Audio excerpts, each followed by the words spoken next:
All right, let's turn off the music. And we are back again, coding agentic AI. Let's see where we left off yesterday. So we're in the middle of doing hedge fund graph.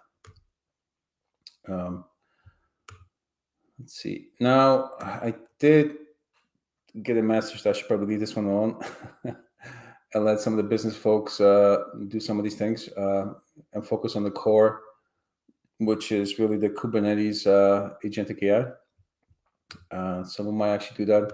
Now, I do want to finish off some of the loose ends here from an observability point of view. Now, first thing I notice is this is our liveness probe. Okay. So that's just too much noise. So first thing I'm going to do, I guess, I'm going to go and let's just do this first. Let's go and adjust the Nginx conf file to have the ability to control this output here, especially from the probe.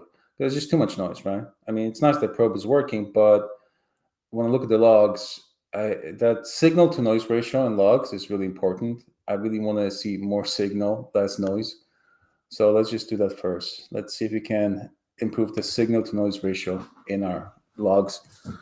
Because once we start using the system, I'm expecting bugs and other things to happen. So anyways, let's do this quickly, and then maybe we can clean up. Let's also add maybe a little bit more metrics for our Grafana dashboard from yesterday, because we can get a little bit more feedback. Where's Grafana? Damn it, I closed the tab. What is this? I never know what that is. Okay. All right, let's open up a new tab. All right. Grafana. So I want to add a little bit more to the main dashboard. I just want some feedback on the version of LangFlow that we're using. Also, it would be nice to get the FastAPI version as well. So these are the things I'm looking for. So fix this. Oh, where's my Grafana? Grafana, what happened here? Grafana.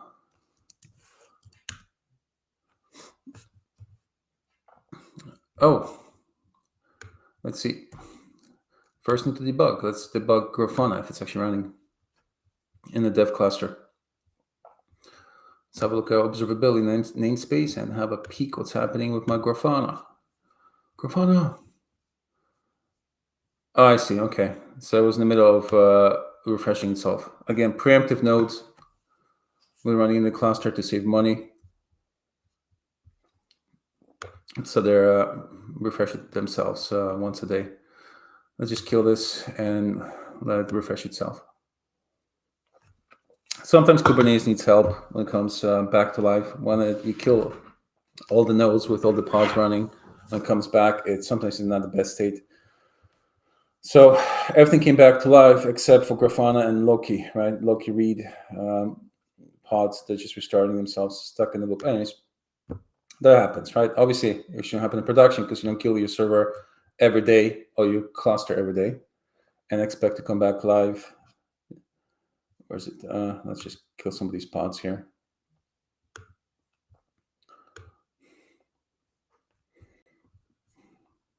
Now the self-healing does kick in Kubernetes. It just sometimes they might just get stuck for a while. So I'm just going to help it along and not wait for the self-healing to kick in. Anyways, all right, let that go. So adding metrics to the Python backend and updating the Grafana's back online. So and updating the access logs, ability to update the access logs. There's my Grafana. She's back as the LangFlow dashboard. So we have the Python version here, but I also want to have the LangFlow version and also the FastAPI version, which is if we have multiple versions of LangFlow deployed, it's nice to see what is the, which one is, and probably put a, commit hash there as well. So from a, observability point of view, you can track it, see what's happening, which version has been deployed. Anyway, so let's make these quick additions, and then we can jump on building some Kubernetes components to build AI DevOps agent. We need some some special components in LangFlow. So right now, LangFlow, if you open up, let's open up the hedge fund here. If you look at this, there's all these bundles here for different functionality when you want for Kubernetes, right? So we want to have the ability to run multiple workflows, agentic AI workflows in Kubernetes to be able to manage Kubernetes. Things like access to Prometheus, access to Loki, access to the kubectl, so be able to execute commands and fix issues, resolve issues, right? All that stuff, right? So the regular day-to-day tasks that a DevOps engineer does, we want them to be enhanced by the agentic AI. All right, so first thing first, I want to just remove this from the access log. So let's do that first. So let's just make some updates to, these are for the custom metrics. Okay, so just let's clean up things here before we start.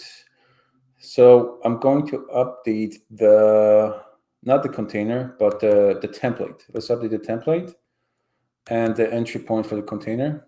So we already made some updates here to be able to control the access logs. Now we just want the access logs to be configurable.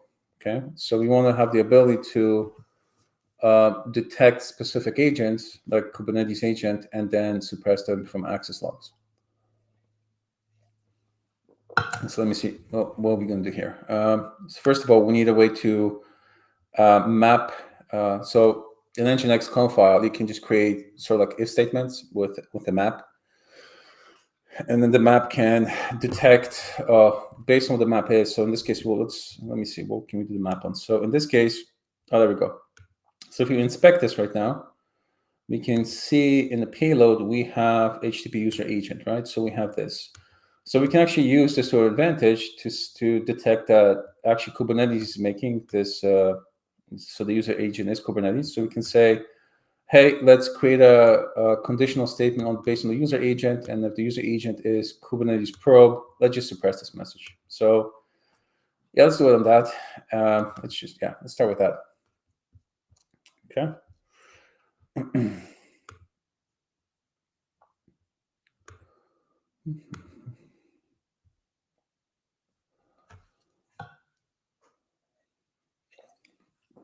All right, let's make some updates. So HTTP user agent is going to be our conditional property that we use to detect where is the access log coming from. So let's see. Let's move this to the side so I have a reference of it. So I'll use that user agent in a second in a statement, and then yeah, let's start it there. All right, so first thing we need to do is update the conf file. So we have a few options here. We can update the template, or we can throw this into our Docker entry point.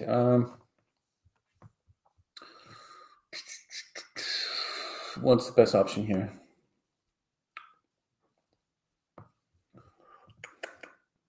I think I'll put it here because we already, so what I did here is I have another file here for logging, which we create here, and we're just gonna append things to it.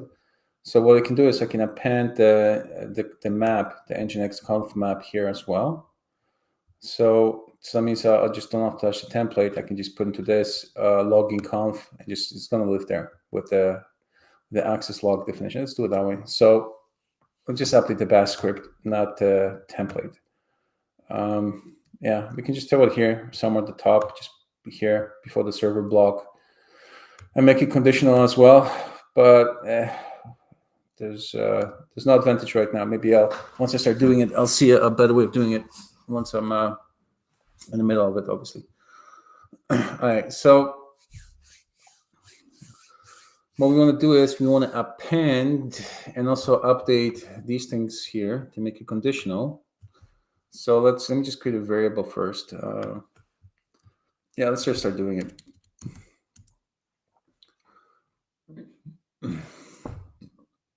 All right.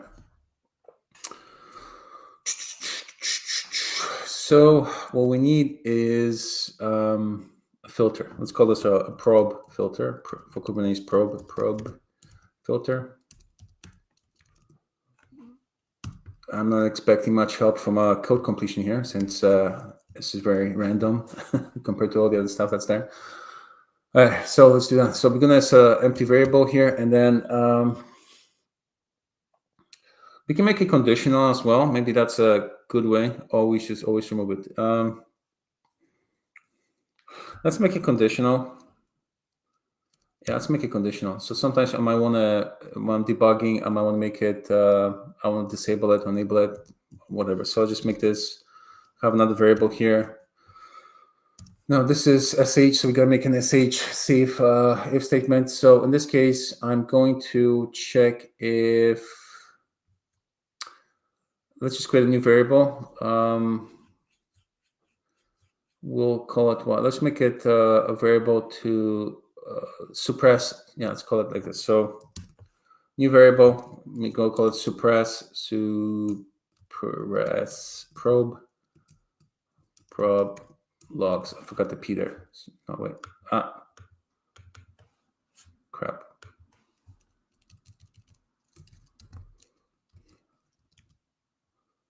Suppress. Wow. Okay. That took a while. Suppress probe. So this is going to be, if it's true, then we'll add the filter here. So just add the yeah, these suggestions here are really bad here. Oh wait, no, that's not a bad suggestion. Let me see, what is that? If you no, let's do a map, not an if statement here. So this is going to be a map. Oh boy, okay. So since it's going to be multi-line, let's just let's use EOF here. Let's let's do a cat. Yeah, cat to EOF. Yeah, just like that. That's not okay. That was actually a good suggestion. All right, now in here, what we want to do is we want to create a map. So this is going to be, remove this. Yeah, it's trying to suggest something. It just doesn't know what I'm thinking. That's why. Map. Oh, that's actually better. Map. Let's call this, what was it? HTTP server, right? HTTP user agents, right? HTTP user agent. Nope. Let's make another variable here, logable. So logable, it's true logable. Okay, so we're gonna map the HTTP user to logable. And what else? You always want to have a default. So by default, let's use, so for this if statement, let's use, I'm going to use a value. So default, oh, look at this, kube probe already. So, okay, so the code completion is actually finally understanding what I'm trying to do here. Let's do a default, default 1, and then, yeah, okay. Now, that is, yeah, we want to put a regular expression in here, but I don't want to depend on the Kubernetes version. So we just want to check if it's just kube-probe, and then the version we don't care about. So let's change this regular expression to, let's only check for just the prefix kube probe, and then not everything else. So this, yeah, I don't want to look at this. So this now, I just want to look at this and just put a star on this. So star. Yeah, so we're doing it just a regular. Oh, look at that. The code completion worked now. All right. So if I match the kube probe in our user agent in the access log, we'll set the logable to 0, and then it should exclude it from access logs. Anyways, that's the plan right now. All right, so if you suppress probe logs is equal to true, we add the map, so the probe filter here. EOF, that's good. Now, we also need the conditional statement here as well to add to our access logs as well. So here, so that's where the logable is going to live. So I need another variable, I guess, another variable. Yeah, another variable.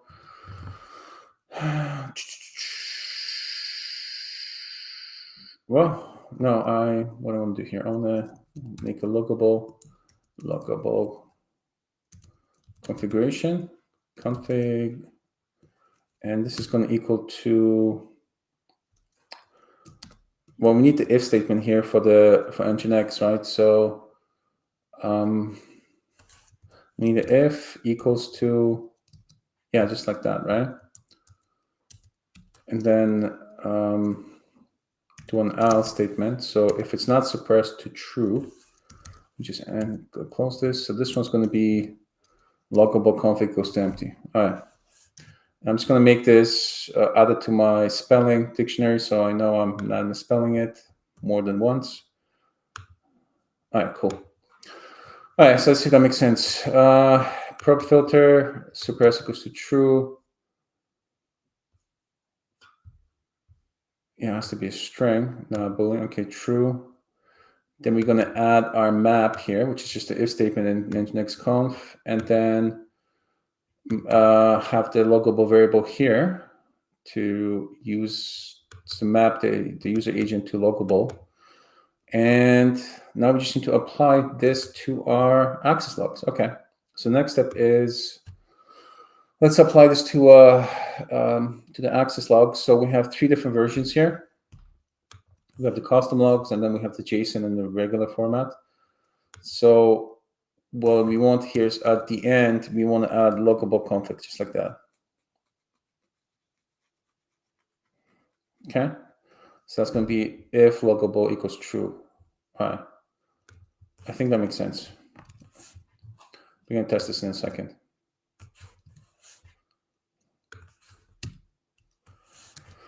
Okay.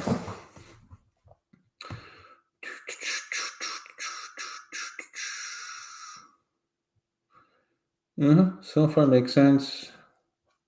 Now we just have to dump it here. So we create the file here, and then let's just add the, before we use the access log, we want to add the probe filter here. So yeah,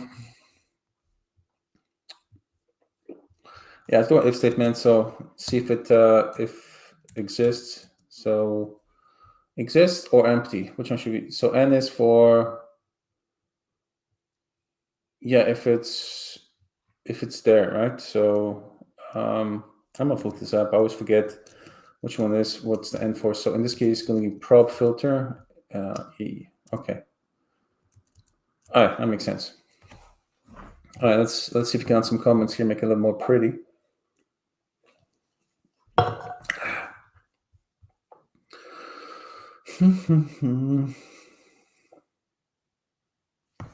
All right, I'll just put some comments here. So we want to add probe filter if enabled. Sure. And here, let's call this right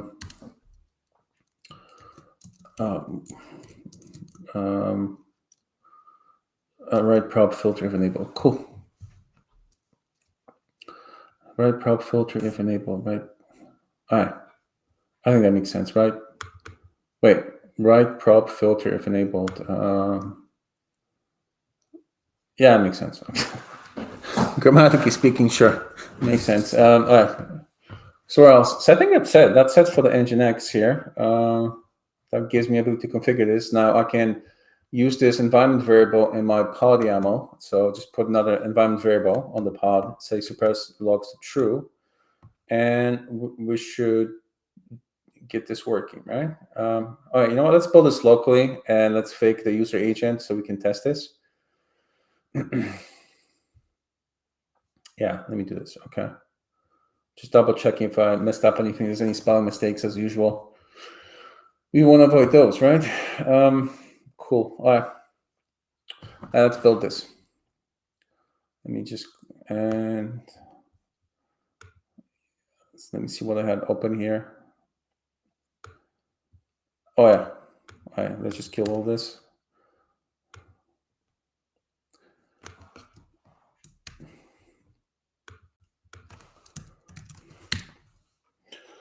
All right, I'm just going to build this locally with ARM for my Mac just to test it, which is what's the command that I have? I forget now. Yeah, build front end ARM. Okay, let's do this one.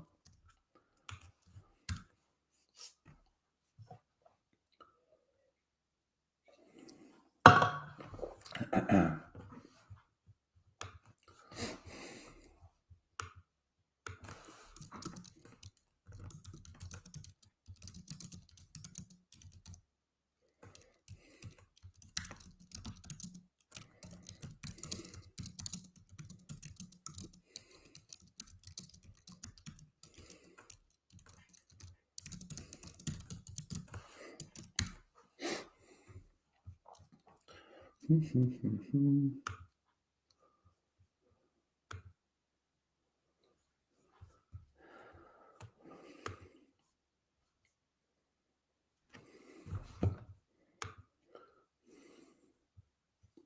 the meantime, I'm just going to use my basic test here. And I'm just going to comment out the back end, just run the front end, just for fun. So we can hit it with a curl command and then see if the logs are there or not. So let's just comment this out. All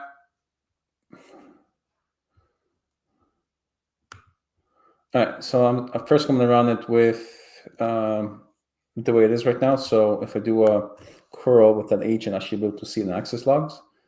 And then next, we can update it. So let's run this first. You always want to do a little bit of a smoke test before you throw it into your cluster, right? Oh, stopping containers. They commented out the right thing. PS. All right. Right. What happened? Oh, I didn't save it. God damn it. Anyways, let's kill the backend. Let's just stop the backend right now. It doesn't make a difference right now, but whatever. Just for fun, let's just stop it. Holy crap. All right, so we have the front end here. Let's look at the logs and then do some fancy curling here. Docker logs. All right, so we have our basic output here. Cool. Okay. And then everything is in here in this new directory. So I'm probably going to inspect this. Actually, let's inspect it now. You know what, let me just run the curl first and then see if it actually shows up. Anyways, so right now we have nothing here. So this runs on port, what? Port 8080. Okay. So let's curl port 8080 with, let's change the user agent in the curl. So let's do curl. Let's just put v in here. And then what? I want to, let's change the header. So I'm going to use the same user agent as we have in the cluster. So it's user, what's it, dash agent or something, agent. And then we have kube dash prob. And I'm just going to put the, what's it, 131, that's our version, just to see the regular expressions working. And then let's just hit localhost, port 8080.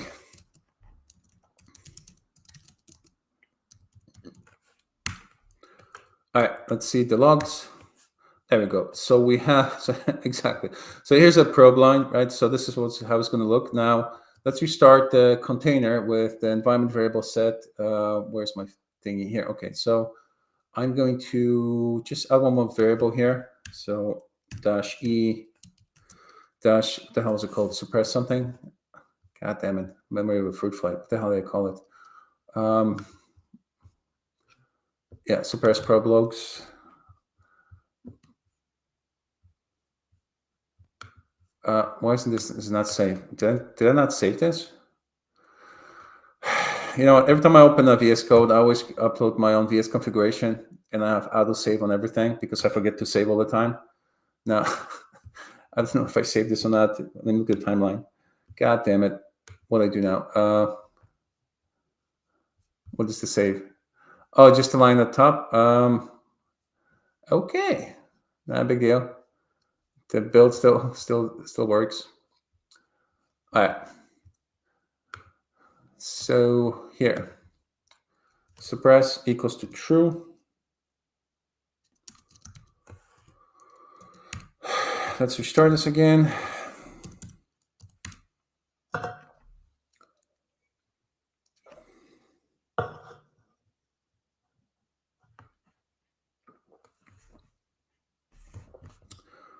All right, let's look at the logs again. Oh, sorry, logs will be different now. So just grab this ID. This huge, ginormous, tremendously big ID. Oh.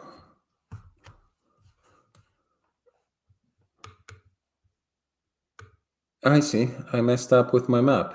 Well, that's okay. Well, at least I know it's executing the map. What? What I messed up? Hold on. Where is my map? my map. Oh,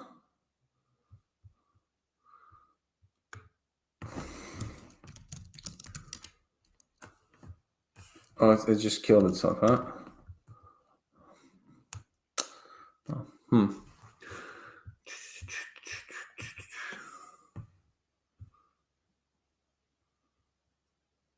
Invalid number of arguments. What? Why are you punking me?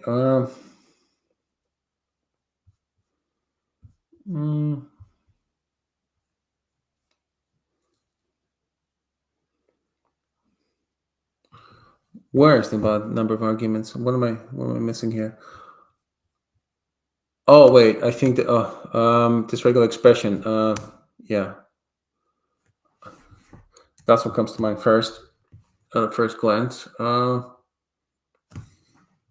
I don't want to start there. I just want to start here. So Nginx has its own regular expression thingy, which is usually, where's my little browser? So I usually look it up online because I don't want to remember. So Nginx, regex. There's a few online tools that can give you that. What is this one here? Yeah, okay, yeah, that's the one to use, regex 101. Okay, so here we can get the where's the Nginx one?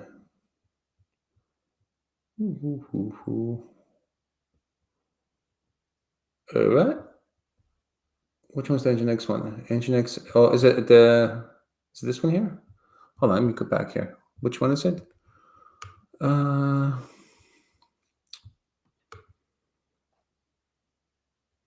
Oh, it's a Pro compatible. Okay, so it's PCRE. Okay, PCRE. Okay, so that's the one. All right, so PCRE, this one here. So I had what curly thingy dot kube dot probe, right? And then let me grab let's just throw this in there. Test, right? So okay, so picked it up. Kube, blah blah blah, kube, probe, and kube, probe. Different. Okay, so so these are use cases here for a regular expression. Blah blah blah. Okay. Anyways, that should work now. If I put a thingy at the end, does it still work? Oh snap! Oh snap! Let me see why. Well, it means that it's still good, the regular expression. So the last is match previous tokens. Okay, that's a greedy one. Okay, well, it doesn't matter. Whatever. So I can leave it. So it means that's just, anyways, it's good to test the regular expression. Either way, it works with the star at the end or no star at the end, right? All right, and you can see it just picks up kube probe, so that's good. Okay, so regular expression verified.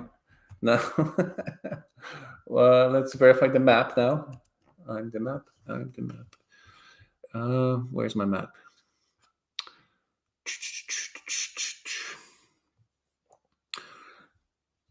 So what I do?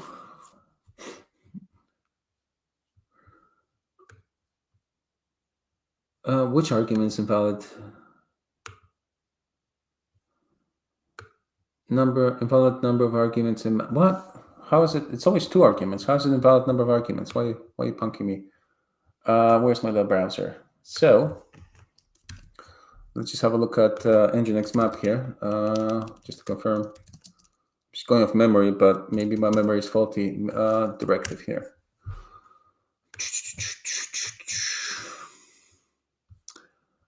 That looks exactly like how I did it.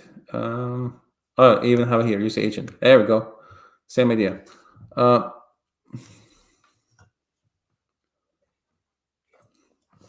What the hell? Did I mess this up? No, it's a string and then it's a variable. All right.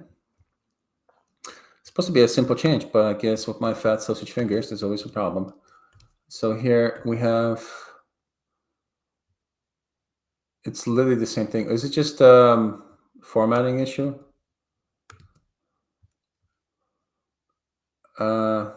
No, it's not formatting issue. That's fine. It doesn't matter how this is formatted as long as you. Oh yeah, this thing is just stupid. Why? This code suggestion is just shifting the code for no reason, dude. VS Code, man, fix yourself. Don't make me start cursor now. Because, anyways, so I don't see a problem here. All right.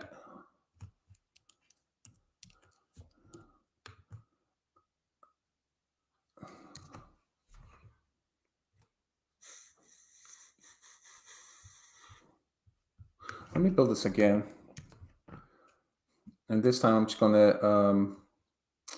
let me echo this quickly so I can get it. Let me just echo this at the end for debug purposes. So for the debug, I just dump here.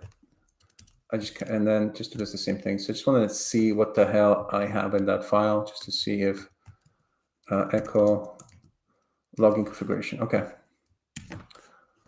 Okay, and this is if this exists. No, this always exists. Okay, because I'm done. Okay, cool. That's better. So I can get some feedback here, not just randomly guess.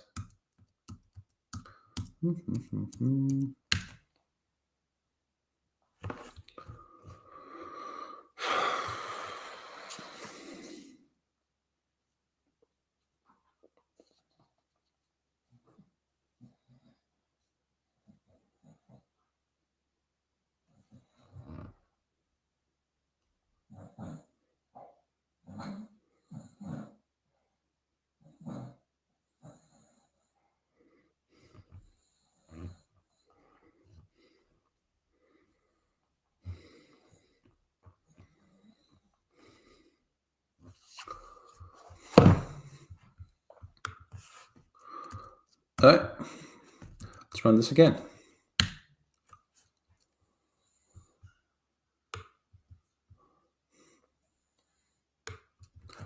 All right, let's see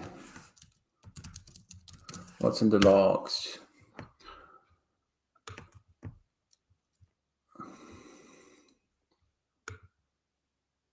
Oh, what the hell happened here? Okay. Silly rabbit. Okay, so obviously, so it's reading this as a bash variable here. Oh, Jesus. It's going to be a long day. Anyway, so that's how you define things in your config map with the $sign. But since we have this in the bash script, it thinks it's a bash variable. Okay, let's escape this variable. Yeah, see, they use a dollar as well for the variables. So yeah.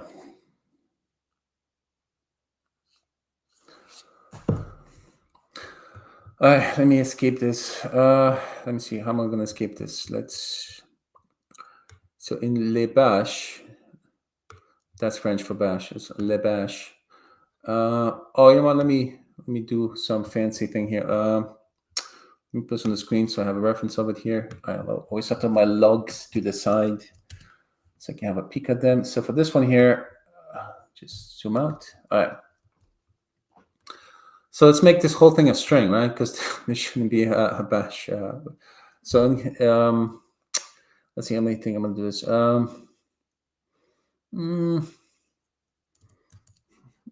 Can I just put little quotes around this here? And there we go.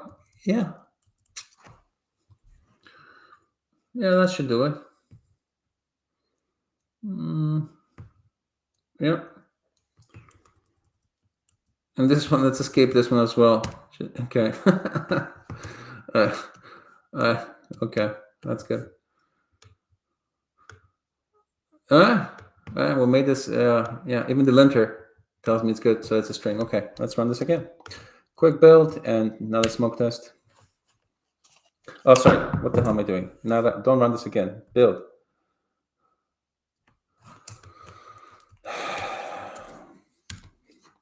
Looks like we have some meetings coming up. Might have to end early.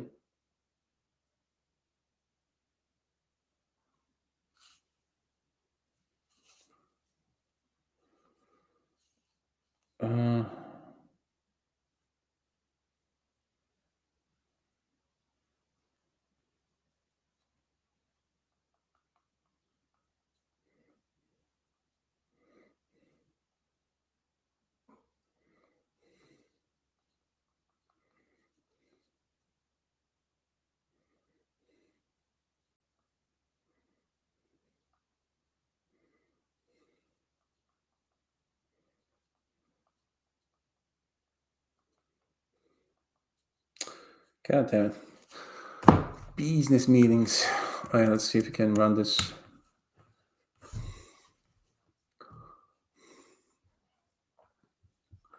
All right, let's have a peek at the logs now quickly.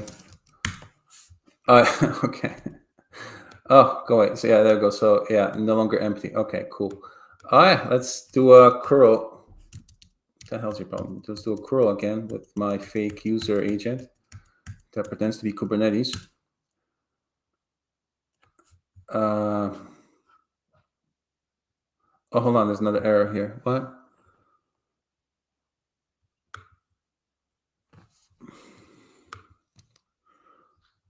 Unexpected.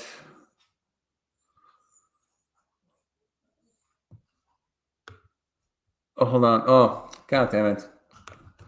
I blame this on VS Code. That's code completion from VS Code. Okay, there's additional. We already have an ending here, so there's no need for it. Damn it! Why is everything so complicated these days, man? Because I make so many mistakes.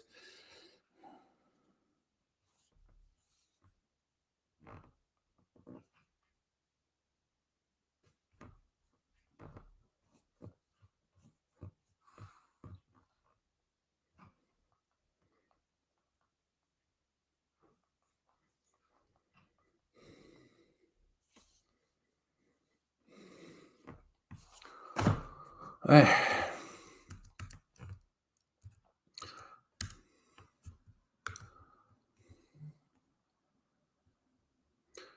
right, let's see how many mistakes I can make in one simple file.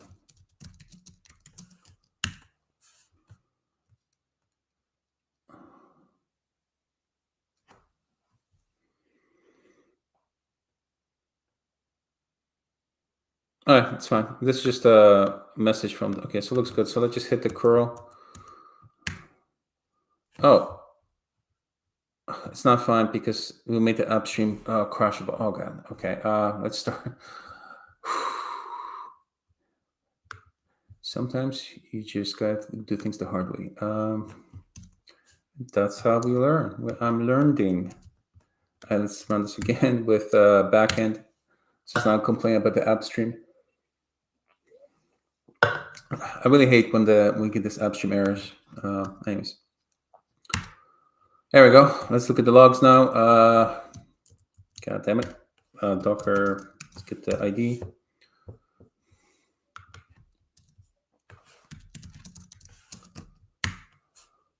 I don't see it. I don't see it in the logs. Now, if I go and change this to something like poop, not probe, but poop. I gotta go pop. Let's go poop. And look at the logs. We have the poop. All right, perfect. So let's push this and let the CI/CD pipeline do its business. So then we can just add it to our Helm chart deployment. All right, let's just push this change quickly. So let's clean up our GitOps branches. God damn it, boys. When you're doing GitOps, you got to finish GitOps. You don't start GitOps. You got to finish GitOps. Okay. All right. So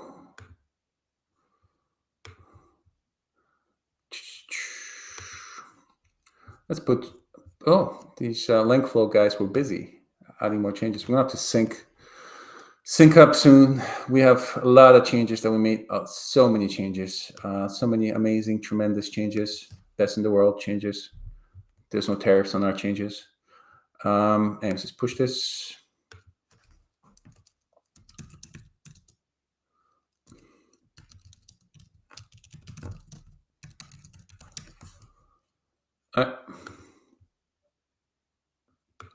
I didn't care about the message. Okay, let's push this. Let this thing build. And I need to deploy it before I need to jump in a meeting. God damn it. Okay, well, this is building. Let's see if my lovely CI/CD pipeline trigger is working.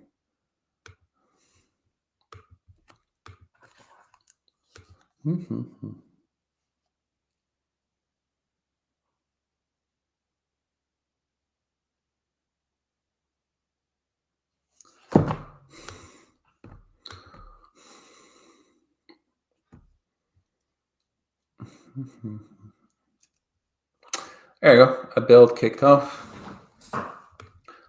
Now, while this is building, now let's jump on the metrics. So in OpenTelemetry, we have custom metrics that we register.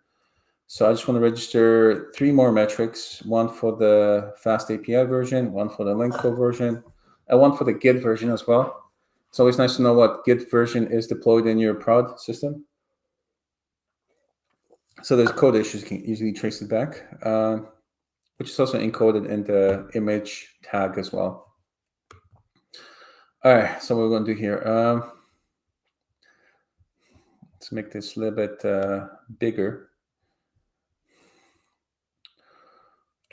Okay, so let's inject some new metrics into here. So when we kick this off, so when we start, so this is actually started with TelemetryService. So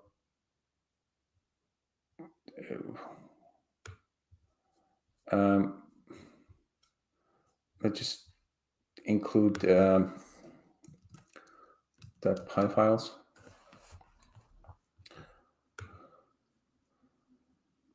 Okay.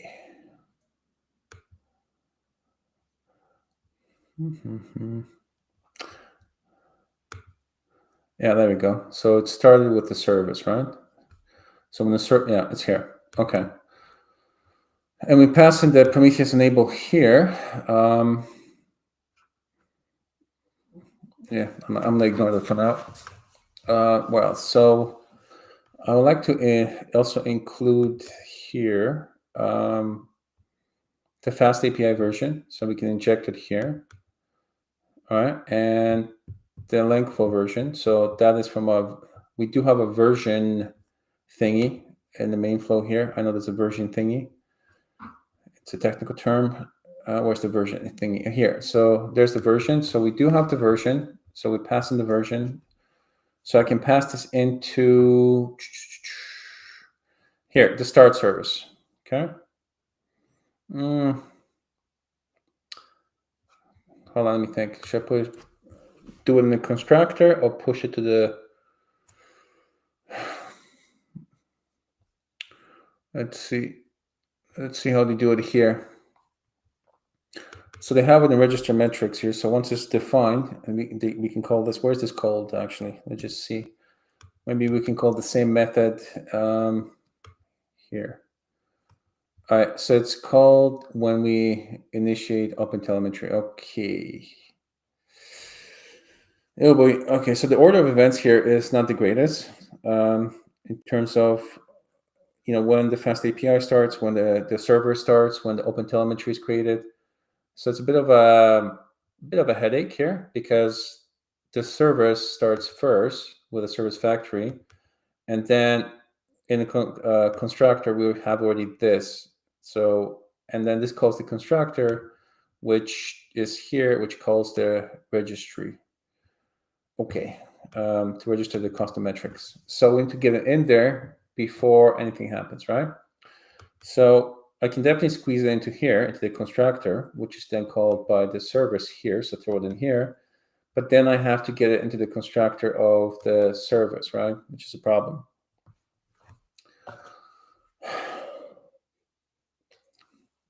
Because that is called by the service factory, right? Right. So the service factory here creates it, which is called by the factory manager or the service manager. Oh boy, this is really convoluted. Can't the girl just add some custom metrics once in a while easily? All right, let's see what we can do here to deal with this issue. So,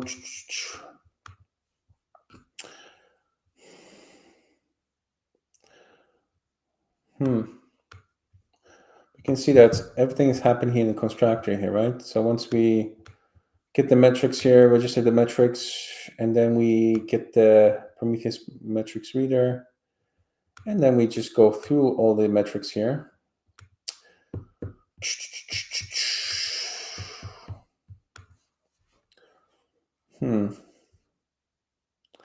What is a good place to squeeze this into?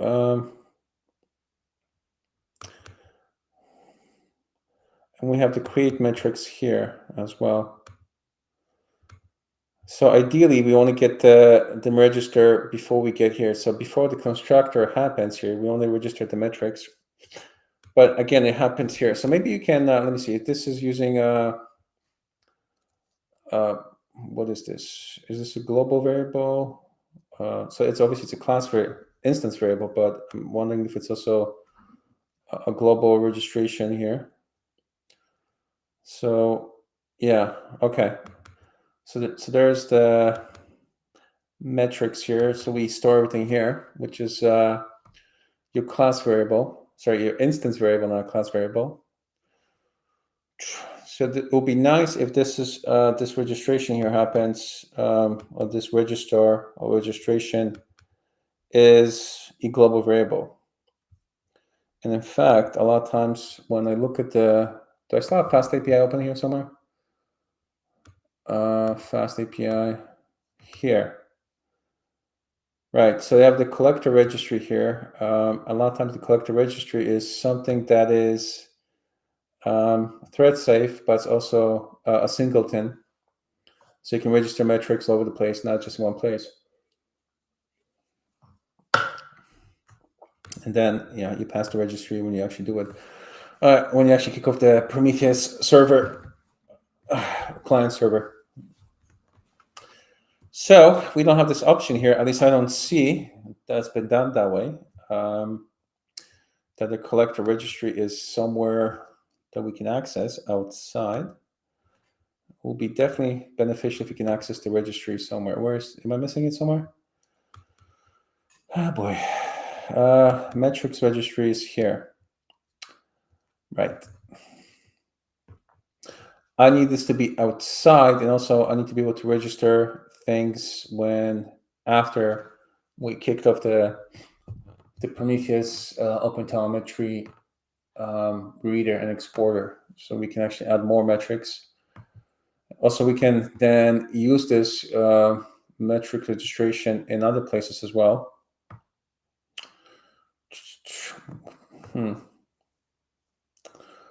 I just don't want to do much big refactor here. That's all. I want to stay as close as possible to the code base, so the merges will be easier to do.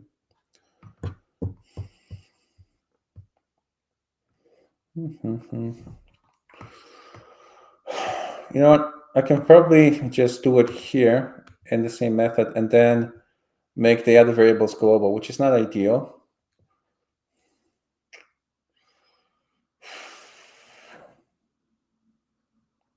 But at least I'll register the metrics here, and maybe I can use them somewhere else. Maybe that's the best way of doing it. So the first thing, you got to register the metrics before you actually start collecting the metrics, right? So before you start updating the counters or whatever the gauge is, you want to register them first.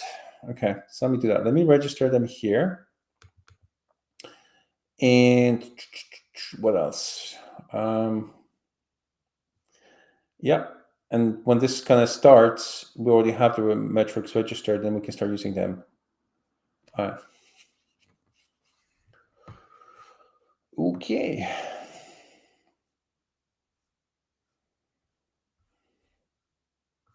Right, I'm not happy about this increment counter here because I'm able to increment the counter somewhere else. Let me see. Thread safe singleton. Okay, so there's a thread safe singleton. So maybe that's the best way of actually doing this. I guess maybe they have the right idea here. Create a singleton that I can use all over the place. The problem is that there's also how things start up and when the server kicks off and the Prometheus server. So, and also the main thing is when the proxy, which is here, the meta provider here, that's why I had to change this code because there was a problem here. So if you don't get the right meta provider, it's actually set in stone. So that proxy is set and then you can't override it, right? So there's some things that you have to do with this specific sequence. All right, let's do this.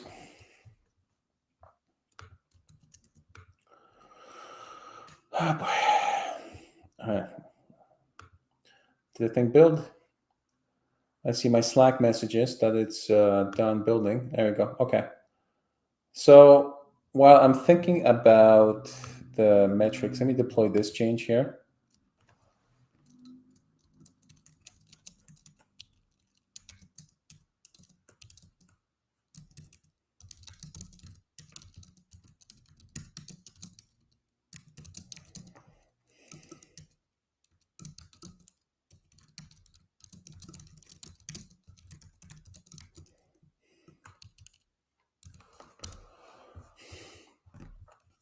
All right, let's just create a new GitOps branch so we can update Terraform code.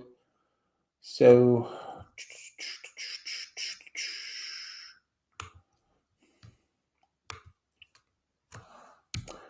let's call this logs update.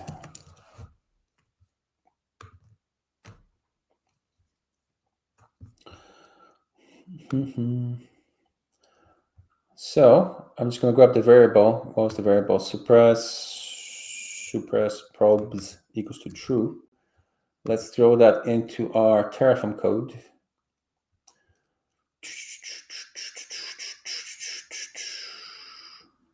We need to have better labels for these freaking projects. Let's close this, and the main. This is going to be under the front end environment variables. Where's my front end environment variables? Do we even have them here? Front end. Sorry, backend. What am I thinking? Backend. Sorry, this is front end. Holy crap. The brain is not braining today. So for front end, values YAML.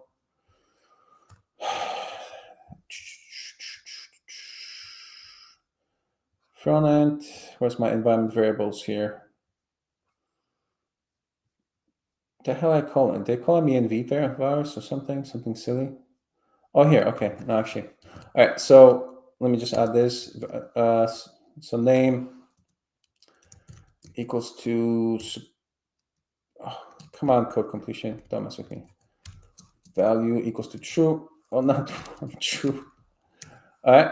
So let's deploy this, and hopefully it's going to suppress my probes in my access logs, so we don't have so much crap and noise in them.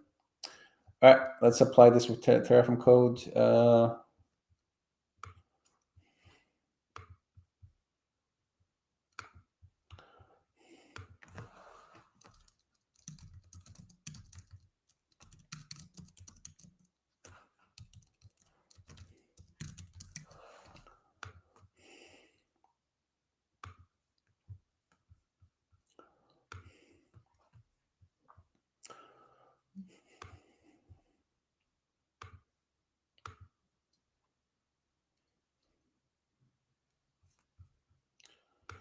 Right, time for pull request, right?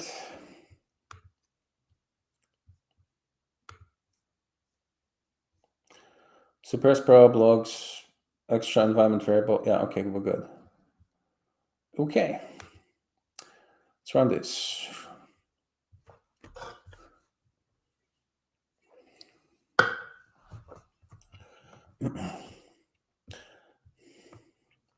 While Atlantis thinks about my Terraform code, going back to LangFlow, let's see.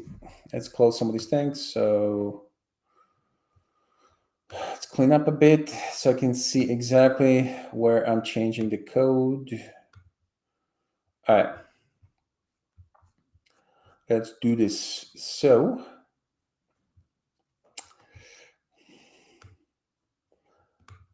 come on, Atlantis, wake up. There you go. Bit slow today, aren't we? Let's apply this Terraform code and redeploy our front-end pod.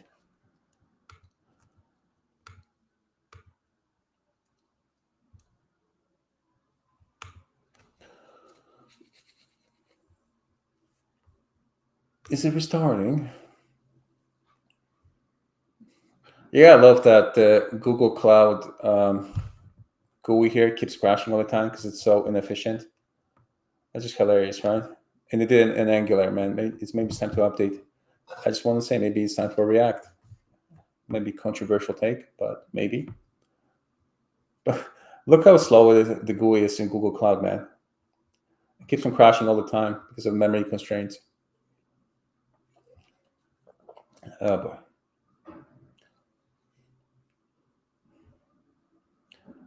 All right, let's just ignore the other stuff.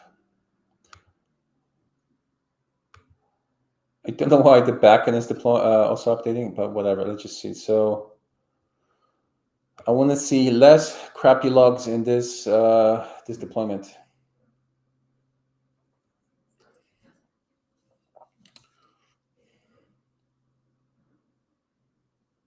Yeah. Let's refresh. Yeah, leave.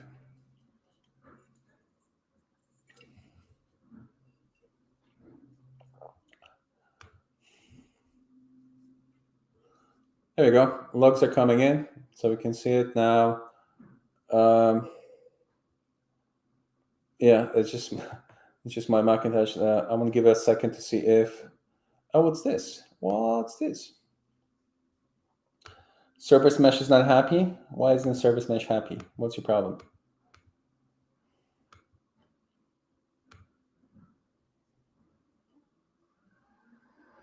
Oh, it's the proxy. Okay. To the backend. All right, the backends are starting, so we're good. So let's see. Are we getting any liveness probes? We're not. So I think we're good. The error is here from our proxies because the backend is restarting as well. All right, so I think we're good for the access logs. We should see less noise, a lot less noise now because the probes are not firing. There we go. So we're good now. All right, so backend restarted as well. So let me see. The probe is how often is it executing the probe? The probe is here. 2 seconds for this one here. 1 second for this one here. So okay. So it should be hitting the thing a lot. Go away. So if I look at the logs right now, I should see nothing.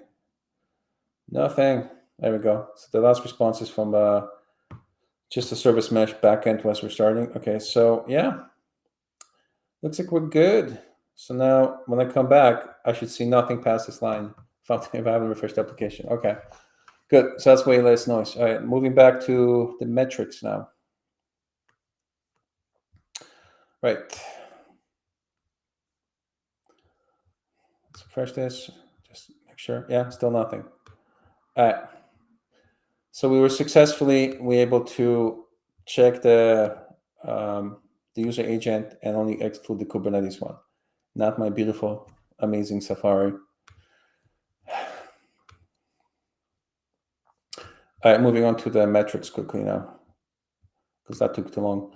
All right, so, oh yeah, I need my, whatchamacallit, my docs on my side. Let's move this to the side.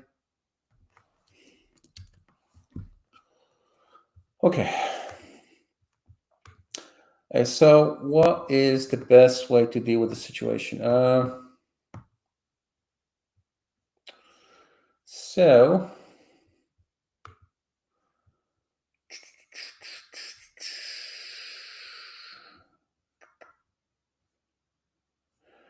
well, let's update the register metrics first, and then so we can register brand new metrics, and then keep on adding the counter to it, right? With every freaking update. So because that's how we have to deal with some of these constant variables.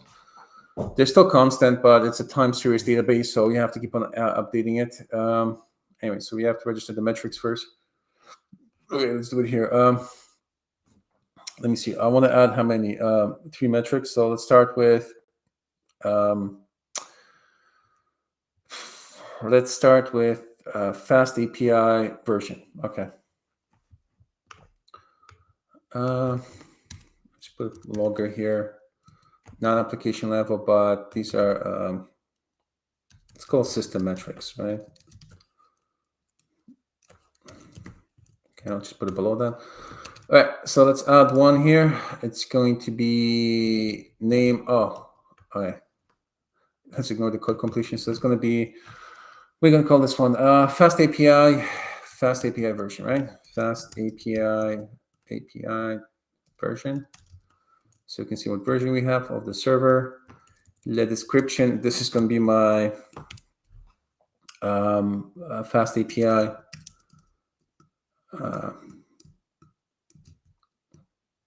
Come on, version. Holy crap.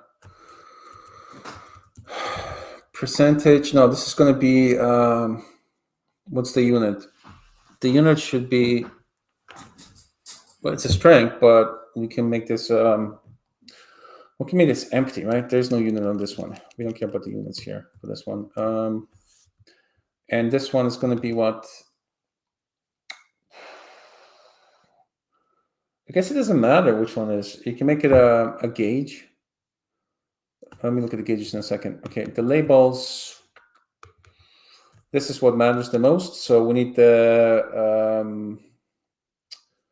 What do I want? I want to put the version and. What else? Let's just start with the version here.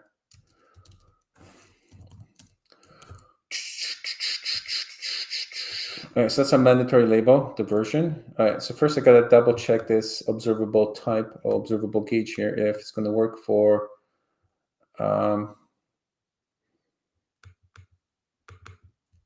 there's just a definition here. There's no, where is it? Is it even here?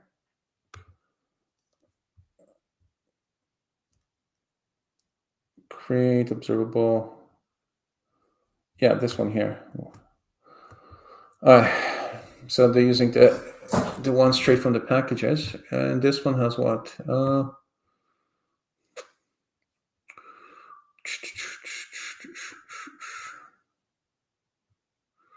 Right.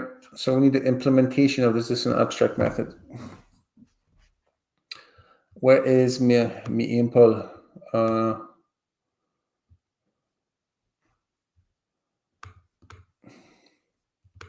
You know what? Actually, I don't care right now because we can make it work with both. It's actually relevant right now. Plus, I see it here. They have it here. So let me just double check.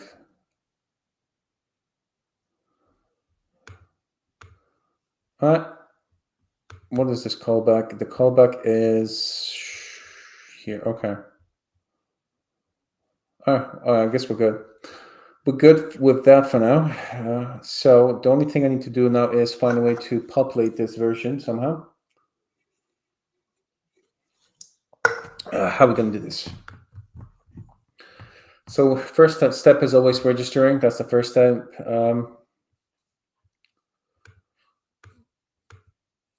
What's the second step? The second step is where we're going to use this.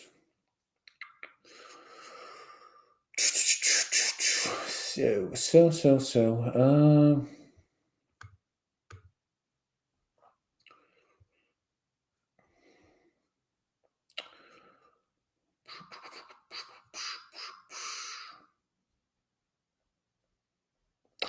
there has to be somewhere, since you have so many metrics here, so in the same way they're updating this one, I want to update the one, let's look for this one, the one I need to update. So let's see how they do it here. So test, it's not used anywhere. What about his number of files uploaded? Is it not in the Python file? What's happening here, bro? Where's my...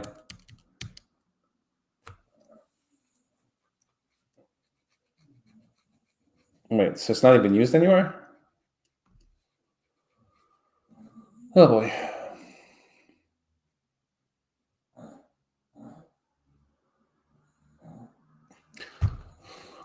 All right, let's assume that's a bug. It's not used anywhere, but we still have to call. We have to call the update method, right, to update the metrics. So let me see if they use it anywhere. Let's see if the the telemetry update method should be called somewhere, because you'll be able to update these. Like for this one here, the counter needs to be updated, right? So you need to call the update method on it, right? So once you add the metrics, you have to find the metrics by name and then call update method on it, right? So update counter. Okay. Right.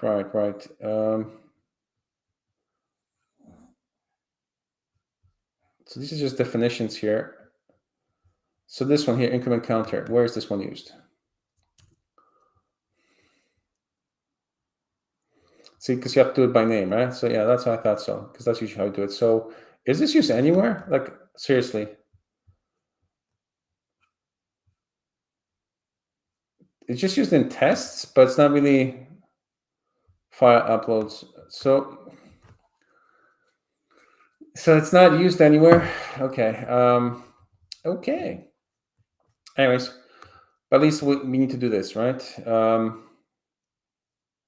Now I can do with a counter as well, not just a gauge. It doesn't really matter as long as the value doesn't change over time, right? Because actually even the value doesn't matter because we just want to get the version from the label, right? So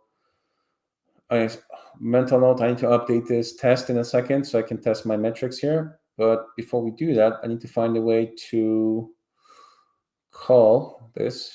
I'm just checking out the test here because okay, these are my tests I added the other day. Okay, so I had a test in the same. Okay, cool. Okay, so I'm surprised that this is not used anywhere. Maybe it's wrapped into something. Like, why would you add the metrics and not use it anywhere?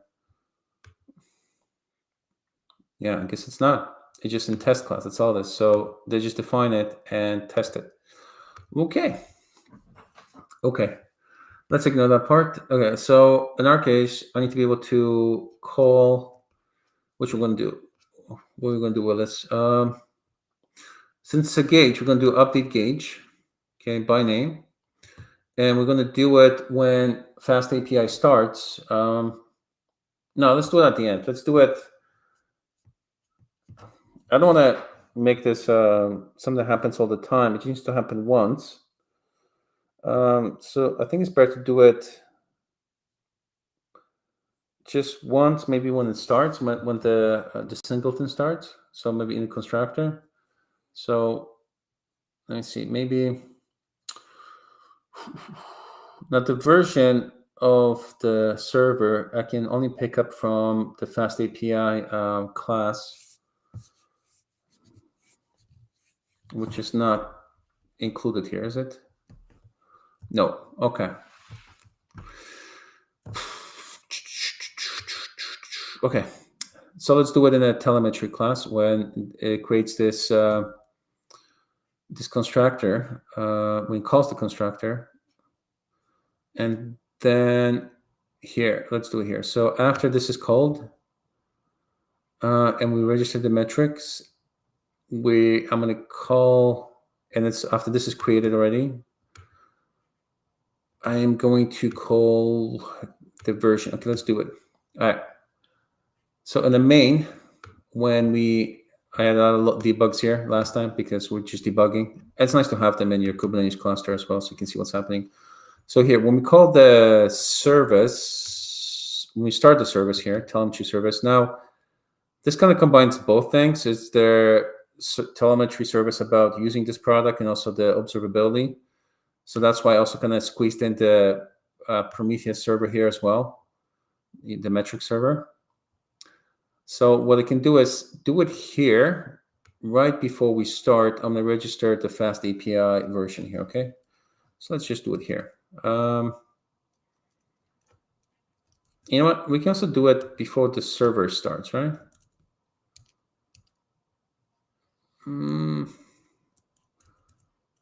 Yeah. Yes, Queen, yes. Yeah, let me test it. I'll run a debug and see if it actually works. I'm not sure if this is the best place because whatever the sequence of events here, how things start, how the system starts, might be a problem. So, okay, let's do this. So the best way to do it is just to change the passing the app here. So, because this is a lifespan in FastAPI, so we have the object. So I can pass in the object here.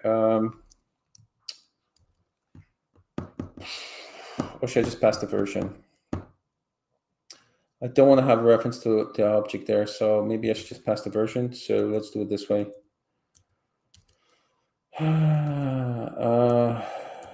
Yeah, let's do it before here. So here, I'm gonna extract the version first. So since we have the object, it's not the object I care about, is it? I want to, yeah, let's try it. So first, what we're going to do, version equals to, was it app.version? No, I don't want this version.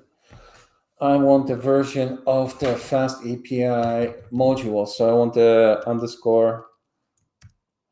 Yeah, I want this. Okay. So let me put some comments here. Get the version of, not the application, of the FastAPI.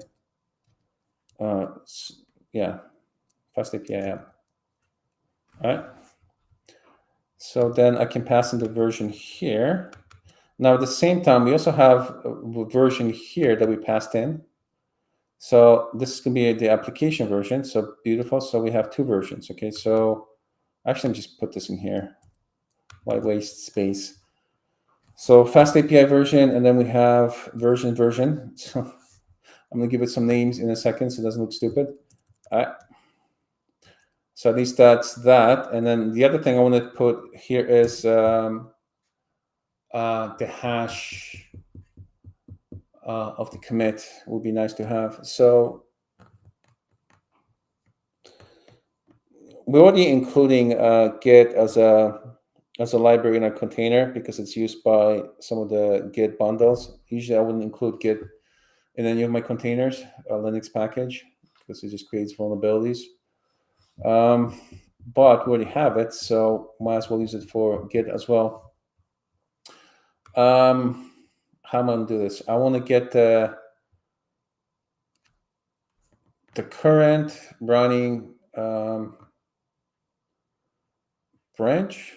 Is it even worth doing this? I already have it on the tag. You know, no, I don't care actually, because I have it on the Docker tag. We have the hash. That's how we version our containers. Anyway, so just do two versions, because it just creates complexities that we don't need. But I want to have these two versions. Okay. All right. So let me just do this first, and let's do this. Yeah. FastAPI and LangFlow version. Okay.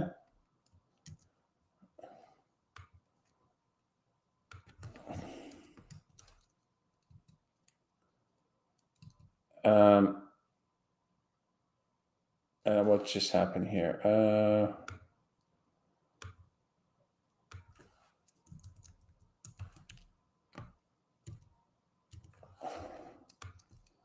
Okay. Oh boy.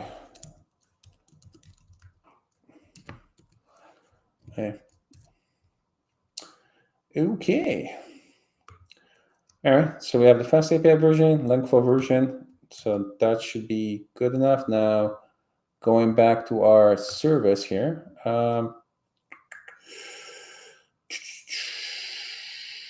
Well, let's just add one more metric here. So we're going to call this LangFlow version.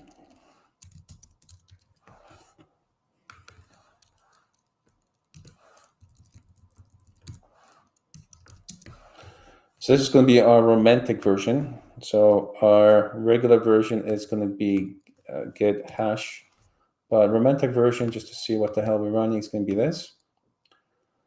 And okay, cool. So version. All right. So we have two of them. Now let's just, we need to set those things right now. So I'm going to start by setting it here before I start the server. So I want to basically do what? Get the open telemetry, which is a variable here. So we need to get reference to this bad boy here. So you can call increment, not increment. I want to call update, not freaking increment, update gauge. So here we go. Here's our bad boy. And then we want to go update gauge. And well, wait, what's an update gauge? Metrics name, float. What's the current value? We don't care about the value. So it's going to be 1. It's really about the labels.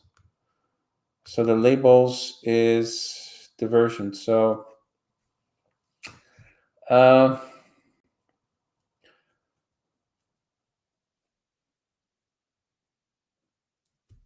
Should we put something in the value though? It is a gauge. It doesn't like it's not going to be a valid gauge. We'll just use it for display a single stat. But let me see. What can we do for values? It's a float. You know what? Maybe we can squeeze the FastAPI. Oh, where's my little browser here? So when it comes to FastAPI, they have kind of weird versioning. Maybe I can use it to throw it in there as well. So FastAPI. Yeah, so that's the versioning, right? So I can probably just parse this and create a float out of this. Or I can just set to freaking 1. You know what, I'll just set to 1 because there's no value of me fiddling with the floats there for value.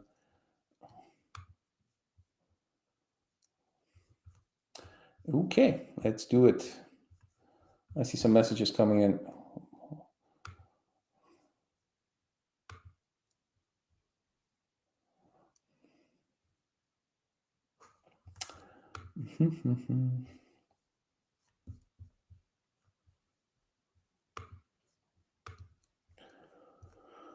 All right, let's do this.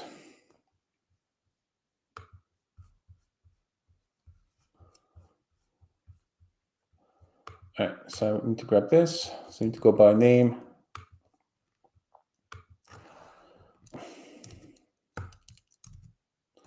Oh my goodness, name. Value. Oh, this is annoying. Value, we're just going to make it 1. Okay, now we're going to change. So we don't care about the value, we just care about the labels. So for here, the labels, that's the version, and the labels. All right. All right, so that should be good. All right, let's run this, see how it looks. Let me put a breakpoint here, actually. And let's run this in. Actually, before I do, let's just stop any of the containers. Because they use the same ports as running things in debug mode. So stop this. Let's stop this one here. All right.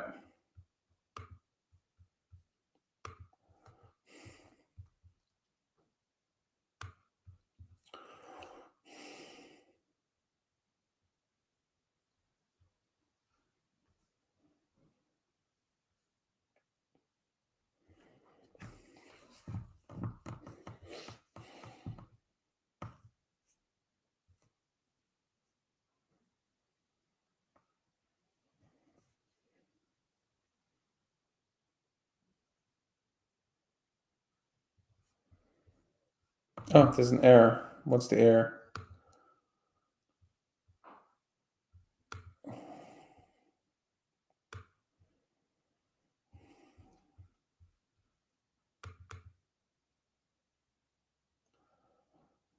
Has no. Okay, let's put a breakpoint there because I can just find the right version here that I need to squeeze out. Okay, let's restart this.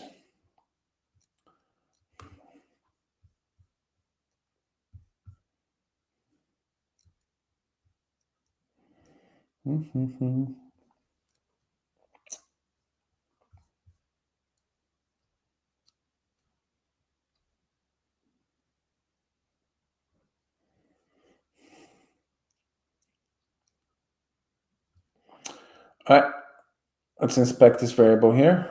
All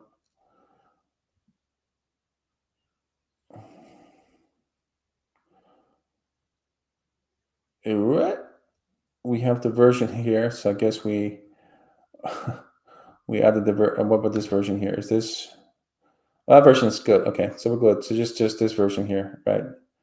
So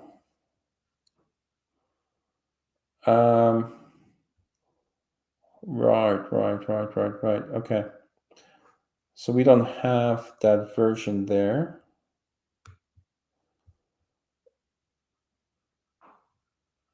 All right, let's do it differently. Still this on the side, to the side.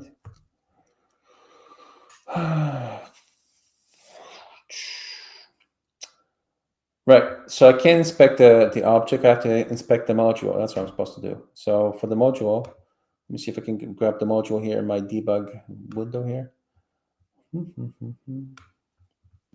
Wow, VS Code is crashing on me hard. It's a FastAPI. I want to, no, oh, it's already, isn't it imported at the top? Should be here. Where's my FastAPI module? Here, okay, so we have it. So FastAPI dot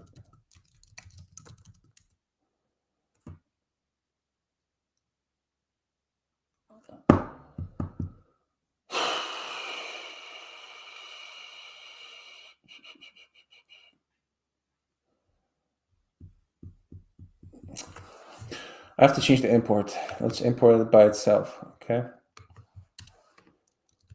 Wasn't happy about my import, FastAPI. Let's do it this way. And my linter is too aggressive. Just let's not import FastAPI. And yeah, don't save it. Let's make the linter happy. It's all about the linter. And here, we just need to get the FastAPI. What the hell happened here, VS Code? What's with this crazy code completion here? FastAPI, there we go. All right, that's the plan. Let's see if this works.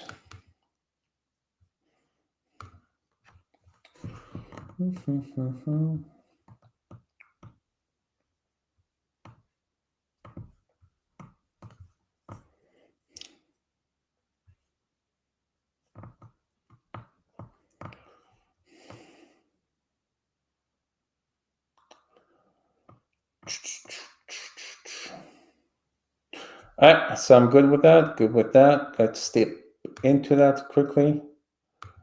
Let's see. Oh, snap. What?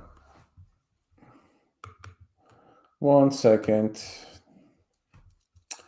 Where's my update gauge?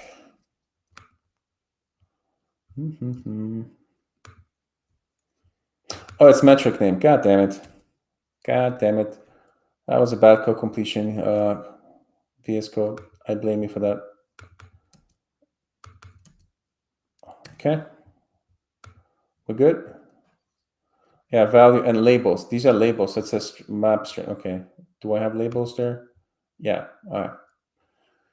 Let's put a breakpoint here again and just double check this.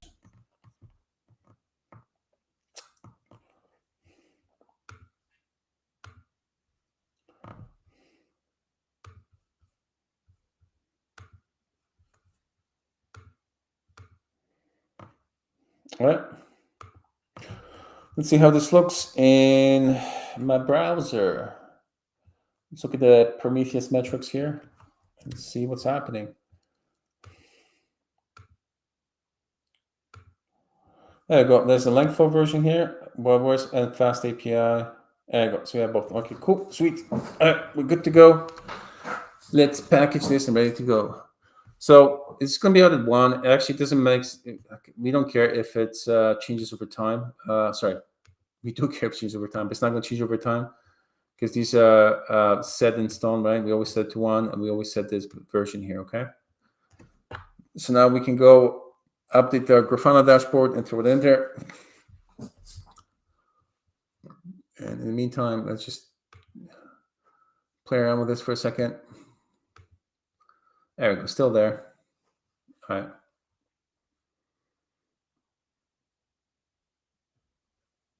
All right. Let's commit these changes. Let me add some comments, actually. Explain what I did.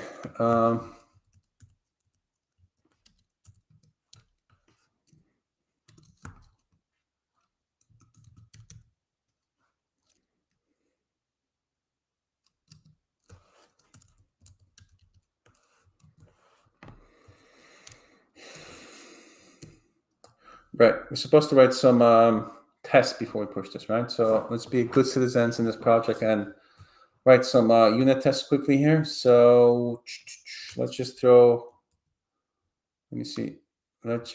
So I added these ones here at the bottom for, yeah, go away. We don't care about the breakpoint anymore.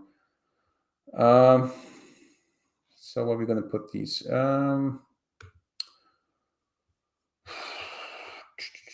Let's just throw it right between. Still good? Yeah, still there. All right. All right, let's move this to the side.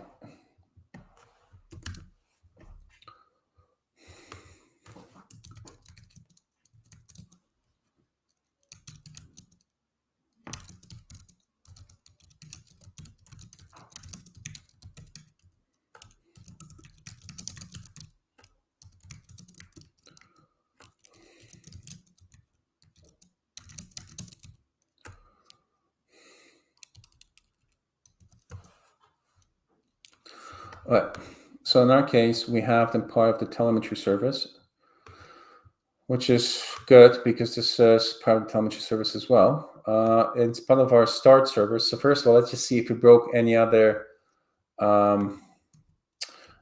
tests that we did to test this piece of code that we had added before.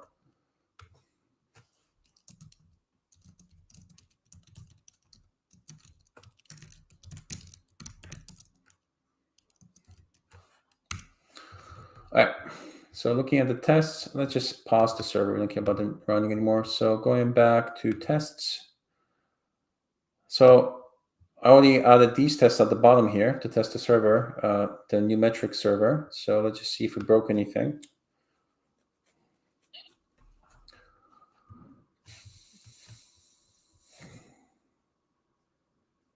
All right. Except for the very first one. What's this one about?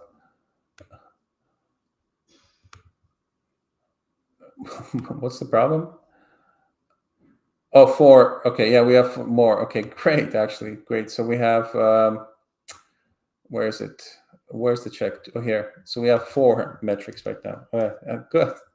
So I'm glad this one failed because we had the 2 additional ones. Okay, so we're good. So I'm gonna scroll down somewhere before I start adding the other stuff here. So I'll throw some quick tests here.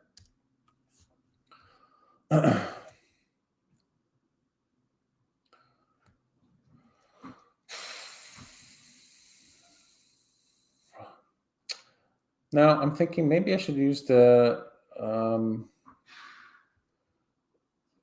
mock it a bit. Let me see. So because I need the FastAPI, right? So maybe it's not going to be that quick then.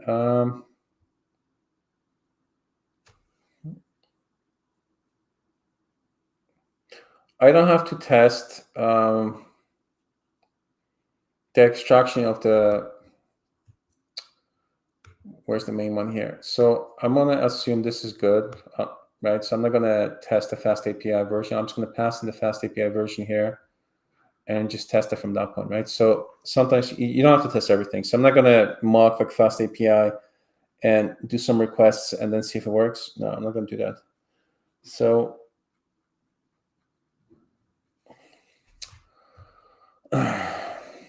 let's start with a simple test.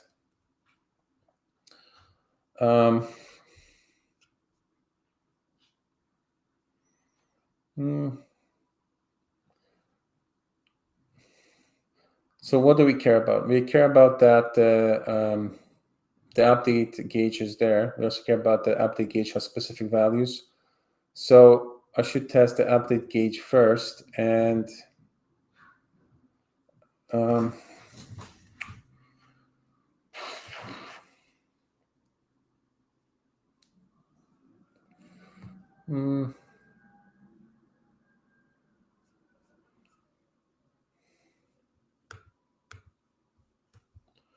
right.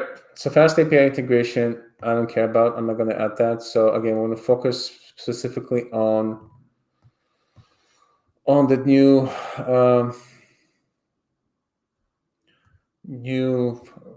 metrics. Okay, so you know what? Let's just create some stubs here, or maybe fake objects, right? So let's have, let's go on version labels. So just version. So I'm just going to set this up. So we're going to use this for all our tests. So if I can spell freaking version, version, version labels, okay.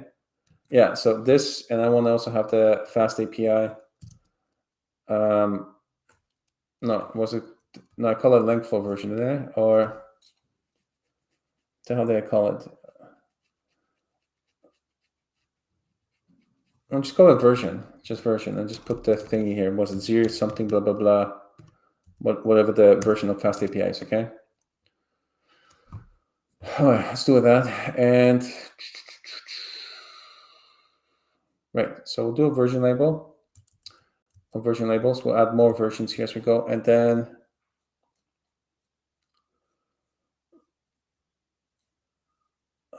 what do I need? What do we need? Let me look at the other ones here. How they test. These ones are tested with. All right, so look at the instance. Where's the instance? Oh, there's a fixture. Okay, cool. All right, so I'm going to use this fixture.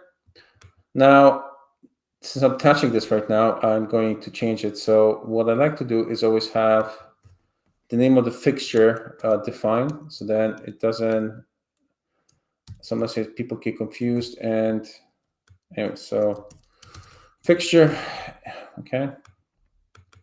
And I'm going to go and update all these different fixtures here with the name, just my personal preference. And you know what? I'm just going to find the one that is in the brackets here, just like so. All right.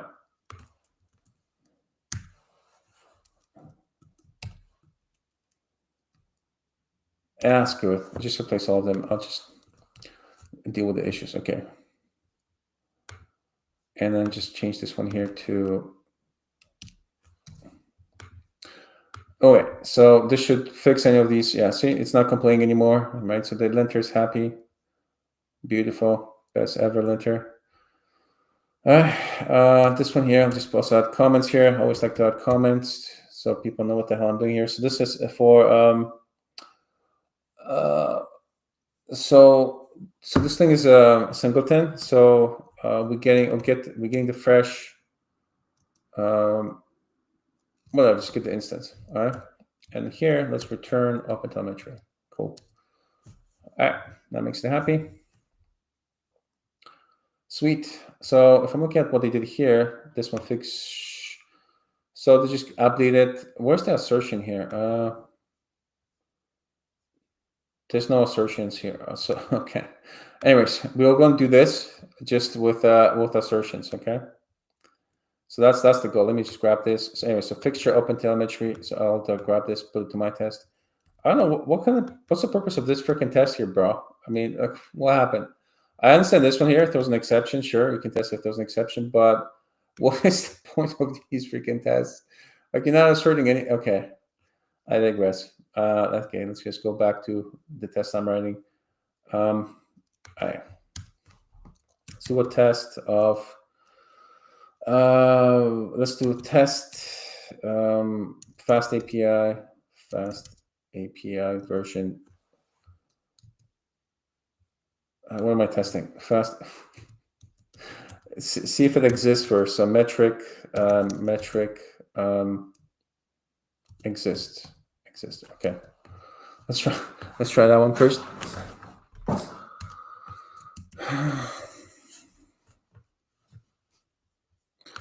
All right, this is going to be my open telemetry. There we go. See, it's that easy to just types, and you can just be on your merry way. You don't have to. And anyways, it helps you with the code completion, things like that, right? So the first thing to check is. So I want to check if it exists. So I can inspect. Let's inspect the OpenTelemetry. So the fixture OpenTelemetry. No, dude, what's with the stupid completion? I want to get the registry. Underscore registry. Registry.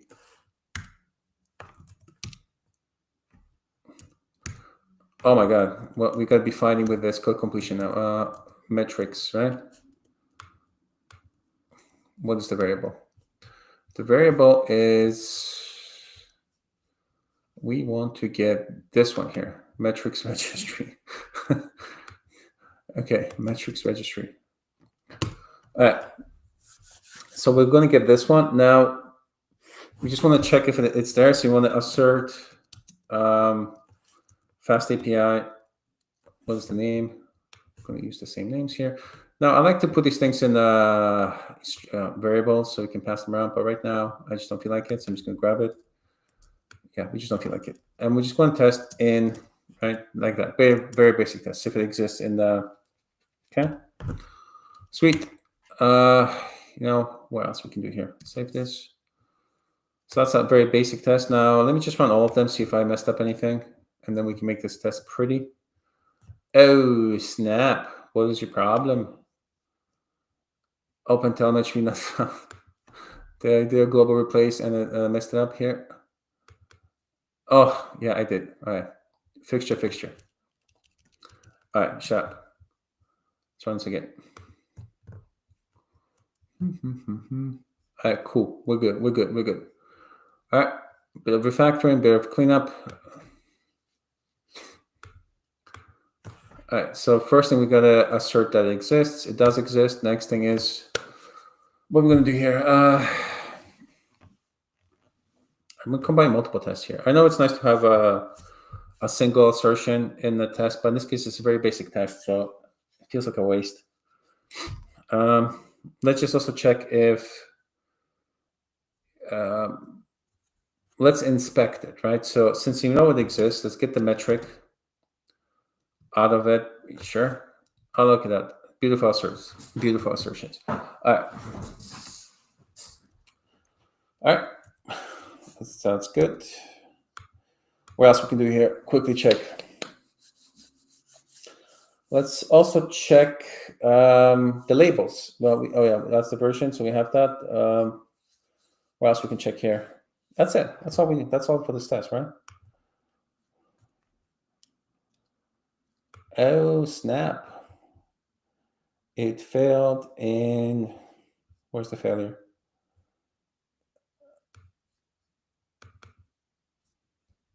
Type. What is the type? I don't even know what the type is here. Oh, we have the types here. Okay. So let me import this beautiful class. Oh, yep. Let's import this into a test.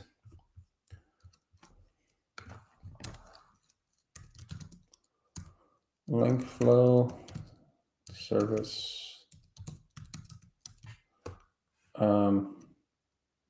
Telemetry. Open telemetry, and we're going to import metrics type. All right, it's going to clean itself up in a second. Okay, so we have metric type here. That's the enum. So let's use the enum in the test. Where's the test? I should probably put it at the end so I can search it better. Here, where's my test? Where's my test here? So metrics observable gauge, and yeah, okay. Let's see if that fixes my issue. Sweet. All right. Now, what are you complaining about? Yeah, we're going to ignore that. These are private methods. These private methods, there's no such thing as private. And encapsulation is almost non-existent in Python. Okay, let's put it this way. I know there's a whole tangent we can go on talking about observability general in object-oriented programming. I just don't feel like doing that right now. Oh my God, beautiful. I mean, what's his name? Brian, I forgot his last name, did a nice video talking about how object-oriented programming sucks. We know it sucks, man. I mean, I think it was obvious to everybody, man. Like, people shouldn't be telling you that it sucks. You know it sucks. Encapsulation was always broken, object-oriented programming, man. I mean, since Java came out, man, it's just, it feels like every generation coming up rediscovers the issues with different programming paradigms, procedural, imperative, functional, right? Like these are things that have been established years ago, man. And then every time somebody forces you to do some object-oriented programming, say in Java, and then you come out, it's like, oh, Java sucks. Well, it doesn't. It's just a freaking tool. Know how to use it, man. Don't create videos telling me object-oriented sucks, encapsulation sucks. These are obvious issues, right? I mean, anyways, I think you just have to go. This video is just going to go circle the internet. Anyways, moving on. Yeah, procedural, imperative, functional, declarative, all these different programming methodologies you should know. These are all tools, right? There's no need to be dogmatic about each one, which is better, which is worse, just because you want to push specific agenda with programming language. Haskell the best, use function. No, Haskell is just a programming language. Know how to use function programming, know how to use Haskell, know how to use Go, Java, Python. These are just basic tools of engineers, right? Know how to use React. We don't have to get dogmatic and opinionated about everything. Just use it. We know the problems with Go. We know the issues with Go. We know the issues with Rust. God damn, there's so many issues with Rust. But I still want to use it for specific things I'm building on, right? Just be proficient in your tools. That's all. Speaking of that, let's be proficient in PyTest. So that's our tool of choice here for testing. For PyTest, what else am I going to do here? Yeah, I'll use the version labels. That's the thing I started with. Yeah, so let's use the, let's just, I probably don't need multiple tests now that I'm thinking of it. So let's test, what are we going to do? Let's test the updates, right? So test update, also test FastAPI version update. There we go. What is this?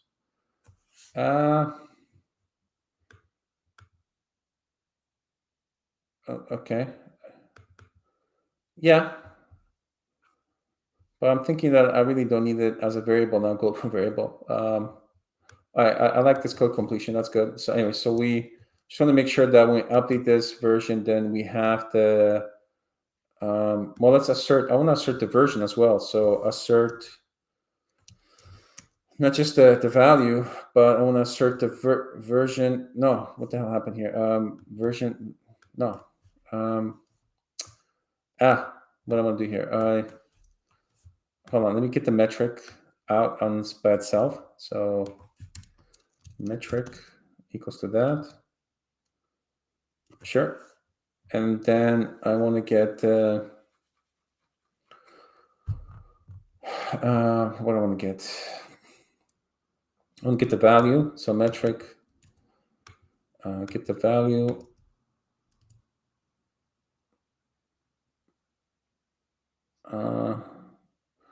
Right. It's a float. You shouldn't be comparing floats because of the rounding errors, things like that. But in our case, we just don't care because we know it's going to be 1.0 every time. So we can ignore that message. And for this one here, I want to get the version. No, I want to get what am I trying to get here? Get the.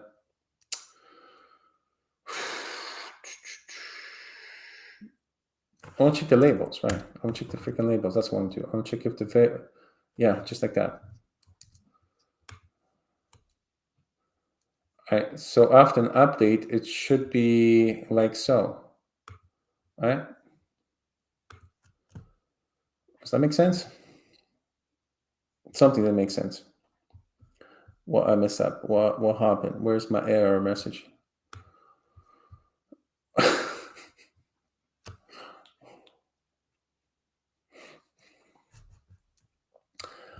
Yeah.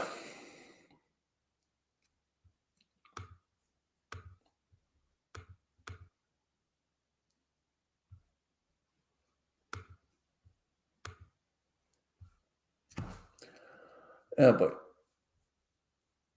sometimes you just go with the VS Code, tab, and then you get screwed because you did it completely incorrectly.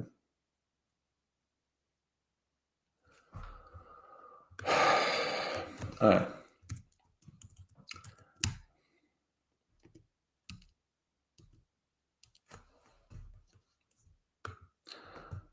let's see what we can do here. So we set the value labels here. Get the metric name. We set the value. All right. So this one doesn't return anything. So we have to kind of. I see why. I see why the tests are kind of anemic above, because it doesn't return anything. So this is not really testable because it turns none, and it updates these these hidden variables. So you can't really do much. You just want to check if it actually does something, right? But I think we can do better here.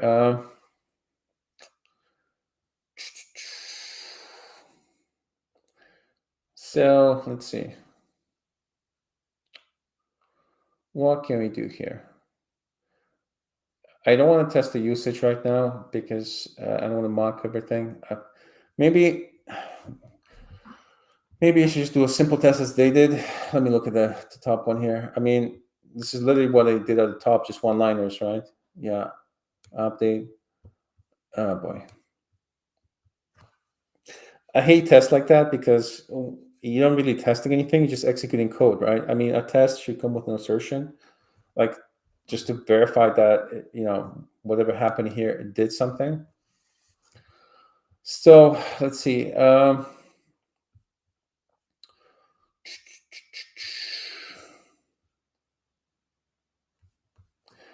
want to call the update gauge, but also after I call the update gauge, I want to be able to inspect the metric itself. So let me see here in the code.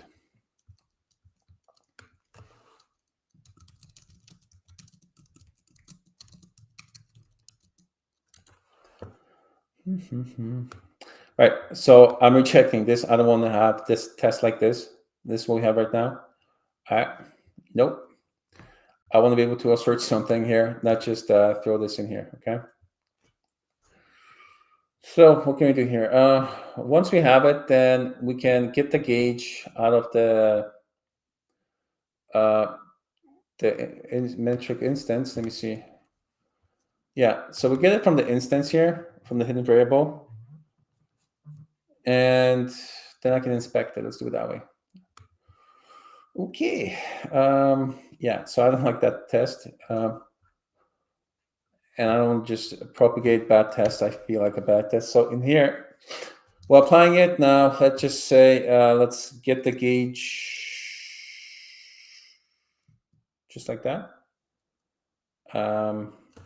Is it, just click on it. Is it, yeah, it's a dictionary. Okay.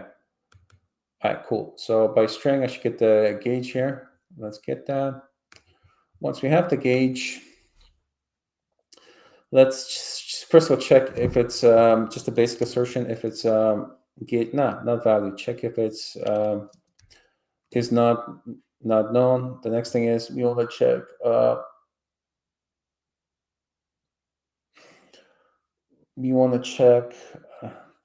the items in the version dictionary, right? I always like to add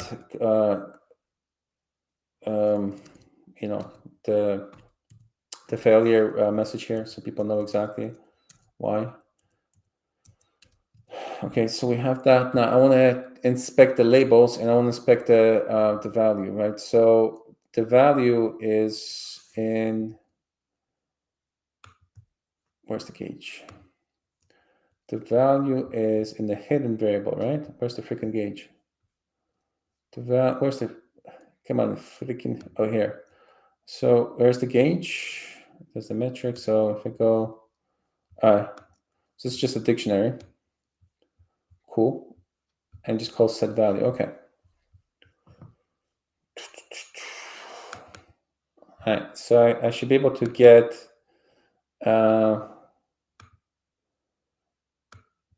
wait, set value is what? Let me see. Oh, okay. Well, okay. It's a bit different here. So since we have our own wrapper here, and we have the values here, right? Because it's a gauge, you can have many different values. So we want to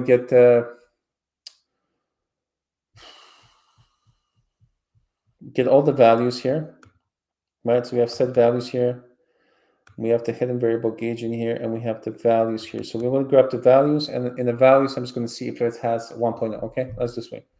So we're going to blah, blah, blah, blah. We're going to, oh boy.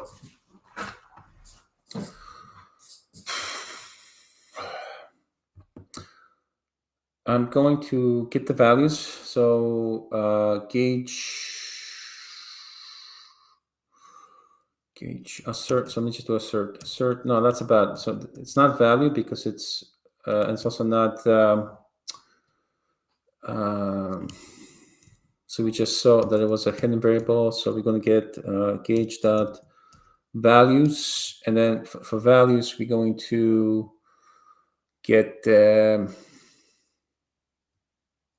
it's by label, right? Yeah, it's a tuple of these things. Okay, so it says okay. So we need to label items first, so then we can index into it. So one more call.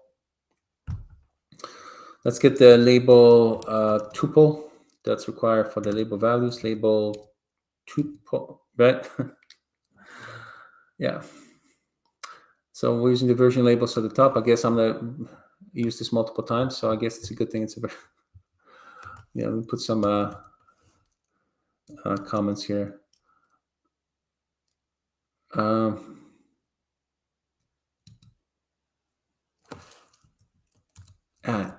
don't know.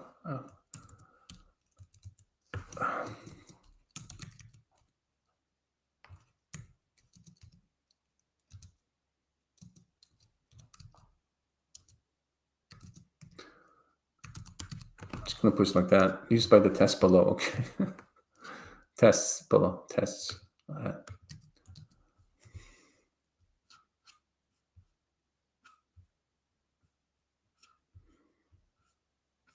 right. So we have the label tuple based on the values. Now what? Let's check if the tuple is first. Assert the tuple. Label tuple label. Come on, finish it. God damn it. Is in engage values. Okay. Fast. Okay, and then we can. Oh, there we go. Now I finished that. God damn it! All right. All right. So that's how we're going to verify if it's there. Okay. Let's just run this. All right. Sweet. All right. So we got the labels and we got the value and after update. So let's do an update proper. Let's just put 5 in here just for shits and giggles, just to see if it's updating. All right, cool. It's updating. Sweet.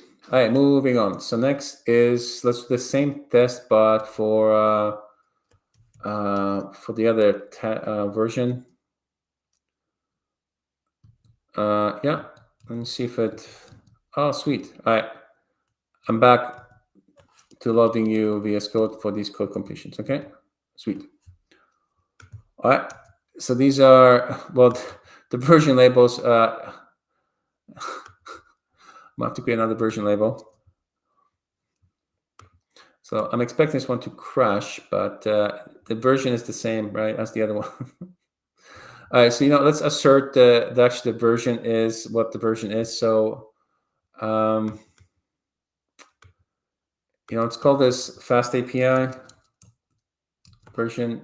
Oh my god, FastAPI API version labels, and then we just do LangFlow version labels, and this is going to be like 1 point whatever, 1.20. Okay. And right, this is going to be this one. Okay. You are annoying the hell out of me. This is going to be my FastAPI one. Okay. And this is going to be FastAPI here. And this is going to be here. All right, so these both should work now, but I also want to verify both of these labels are specifically equal to specific things. All right, cool. All right, so let's just do one more assertion here. Well,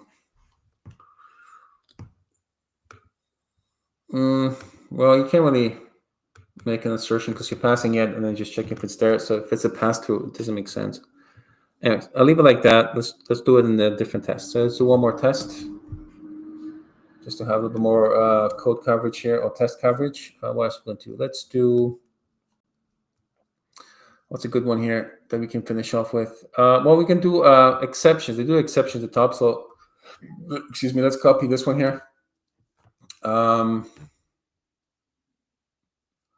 Let's do like one of these ones here. So it's not a histogram. Yeah, like that. Okay. So we know it's, let's grab the counter, up, down counter, and let's grab this one. What's this one here?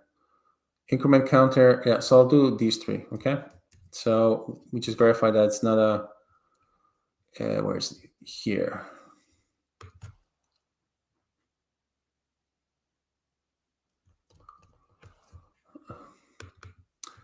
Okay, so let's make this a FastAPI version.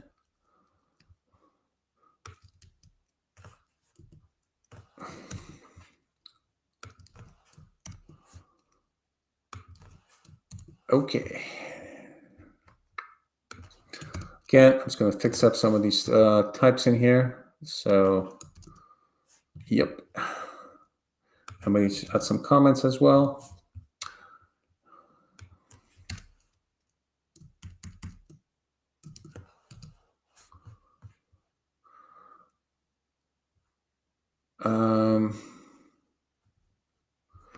No, test the FastAPI metric cannot be updated. It's just FastAPI version metric is not a counter. Holy shit. Is not a counter. Okay, let's do that one. Okay, and let me grab the, and the labels would be this one. Okay, so let's run this one here. That should throw an exception, but the exception, it should crash. There should be a different label on the exception. So let's see if it's actually throwing an exception. Yeah, so the problem we're having here is the match, right? Yeah, so it should be metric, should be FastAPI, not okay here. All right, well, that's actually good. So, oh, wrong one. Here. Let's run this. Good. That's a nice smoke test. Next, let's do this for the histogram and for the up-down counter as well. Yeah, now a histogram. And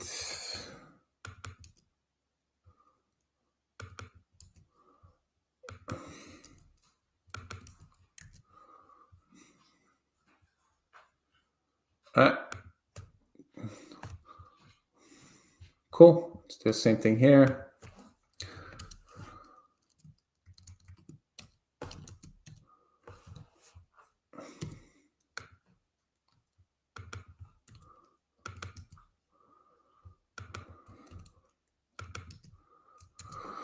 Okay. I think I'm just going to do the same thing for the LangFlow version. That's it. I don't feel like I need any more tests. Holy crap.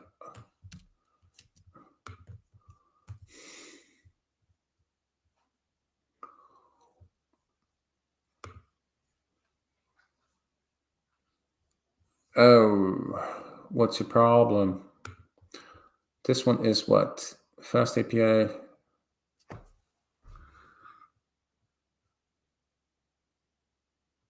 Oh, because I messed this up. There we go.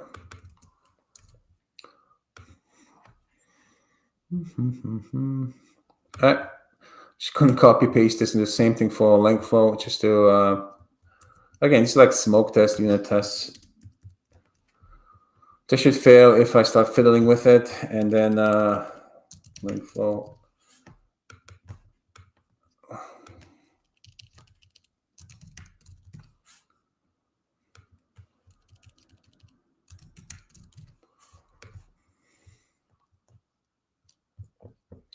Okay, let's grab this.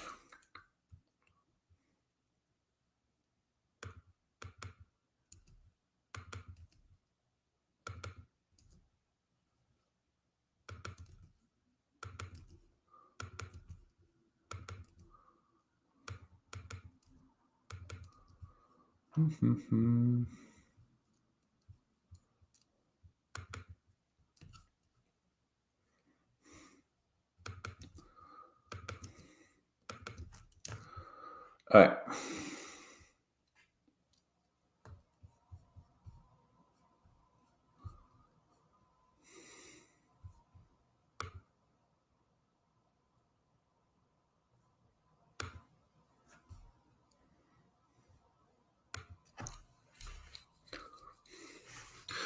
All right, we're good. Any more tests? I think we're good. I mean, we covered pretty much everything we wanted to cover with the tests. The only thing that we didn't cover is the output in a whatchamacallit, in the server. So maybe I can throw one here at the bottom here, because I'm checking for just a basic Python GCC in the output here. So maybe I can add one more here just to check for the LangFlow version, right? So you know what? I'll do it here. Let me just put a breakpoint, run this with a breakpoint, which is, can I run it from here with a breakpoint? Can I just right click on this? Yeah, debug test. Okay, cool. So I just want to make sure that I have my version here. Then I can just add another assert. So just combine both. Right. So let's see what's in the response text here. All right, let me just dump this out. I don't know what the hell's happening with this thing. What is this? What the hell? All right.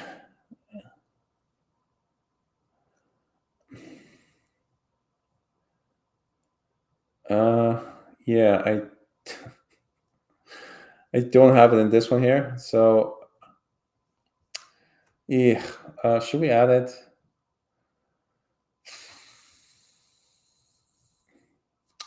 Let's see. So I create a mock here, and when I mock this, then I call a start.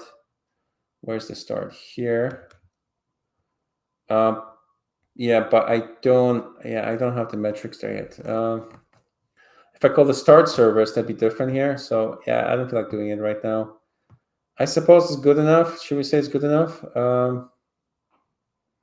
Start metric server. Yeah, I don't have a see. I did some superficial testing just for the start metric server, but not for the start telemetry service. Because nothing. All right, let's finish running this. So maybe I should just add one test, one silly test to already have the mocked service here. So, and I can call the start metric service to none. Oh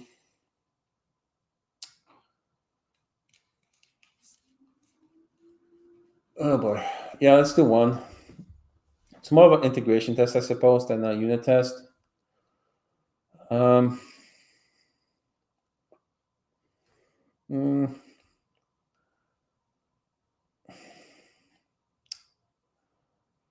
just don't feel like doing it right now.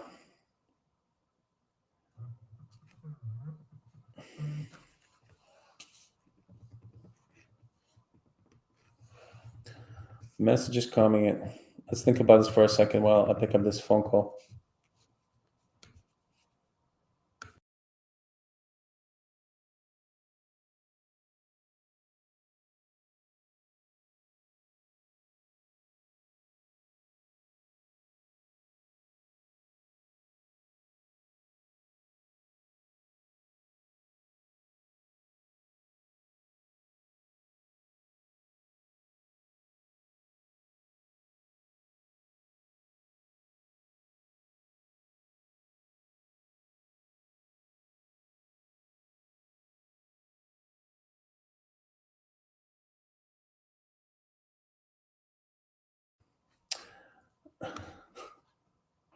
It's hilarious to me that VS Code is crashing. What the hell? What is this, man? Anyways, all right. So, you know what? I'm just going to push this right now. Forget the last test because I got to go. But let's just push this. Let this build. This piece of code build. Check out main. Let's clean up our branches here.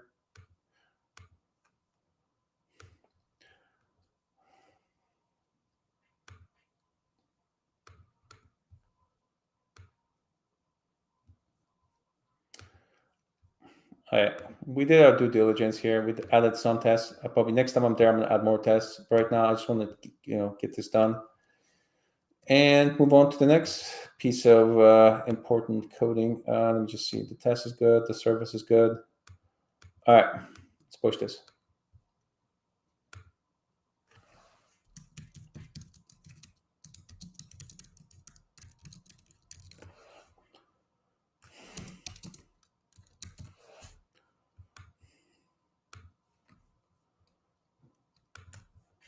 All right, let's this. So this should just start building. By the way, where is my little window here? My CI/CD window. We can actually start filling with the dashboard because we know what it's going to be, right?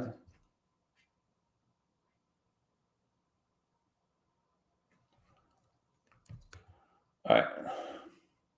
There you go, build kicked off. So I can actually go here and update this. So this is too big, so I'll just make it a little bit smaller.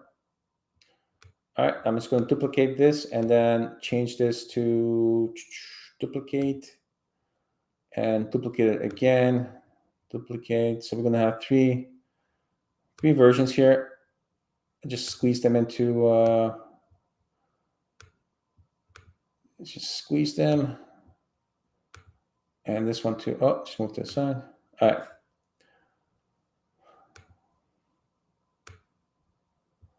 All right, so let me just make it so it's nice and visible. Okay, here. So that's, come on.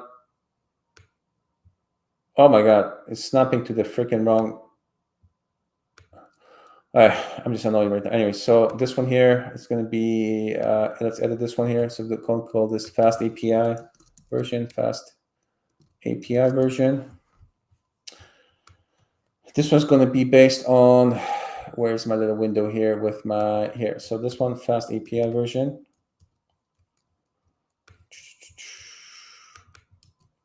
All right, we're going to go and change it. Let's apply. Once the container is deployed, we'll change it. And this is going to be our LangFlow version. LangFlow version. LangFlow. And this is going to be, moving too fast. LangFlow version, okay. All right, second, so we can go back and change this once it's good to go.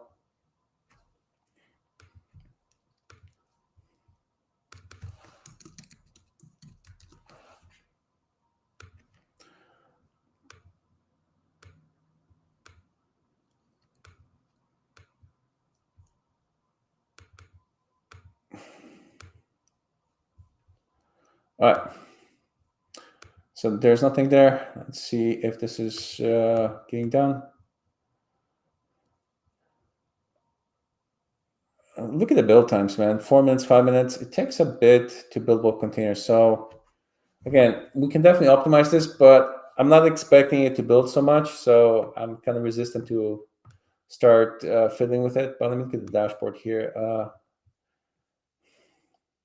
Where's my LangFlow build? LangFlow here. Yeah, average duration 5 minutes. Okay. Yeah. 5 minutes to build 2 containers. It's not slow, but it's not lightning fast, man. And we can probably get this down to maybe a minute and a half with some optimization here, but let's do that later.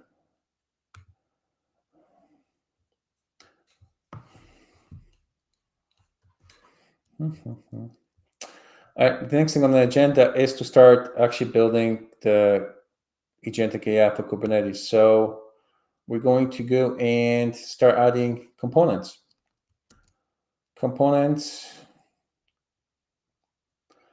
right?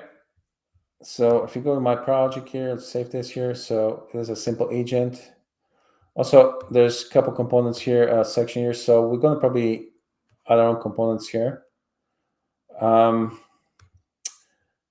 also here into the window. So I'm thinking of creating a new bundle, call it Kubernetes bundle. And then, so we can kind of just drag and drop things here. Like for example, I don't know what is, let's look at Gmail, maybe that's the Git, right? So here's your Git. You can just drop it here and then connect to the source. In that case, we'll drop Prometheus, connect it to a source, and then we can funnel Prometheus logs into our language model, right? So there we go. So that's the idea here.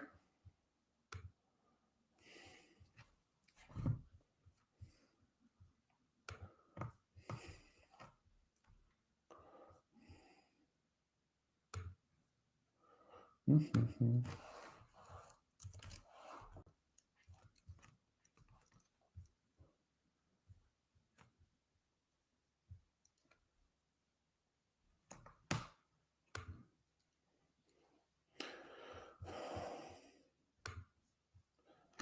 All right.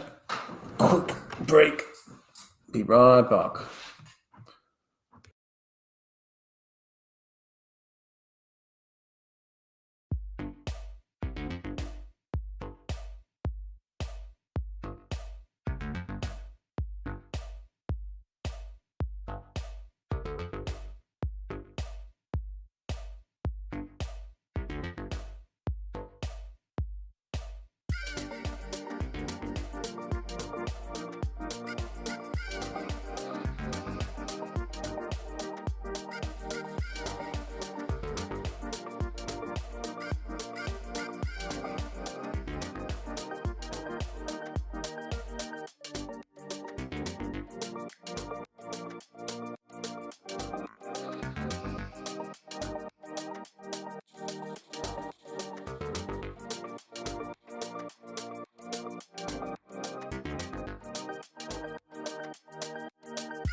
And we are back. We also grabbed chips on the way back, so that's going to sound great. Worst possible snack to be on mic.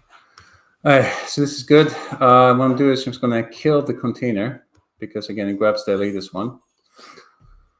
So it should automatically pull the latest image and start scraping the version numbers. Okay. So there's my pod, and delete this.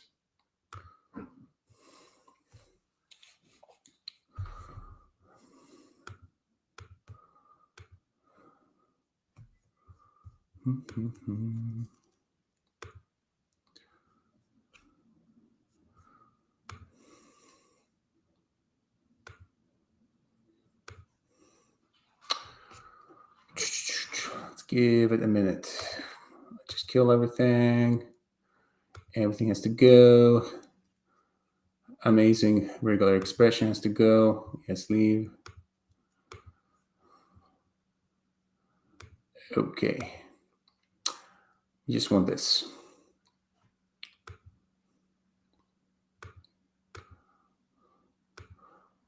All right.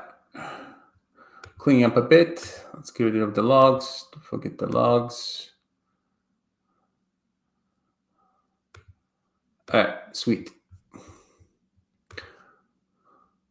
All right, so it's pulling the latest image. Let's see if, let's give a few seconds for the scraper to kick in and start scraping the new metrics.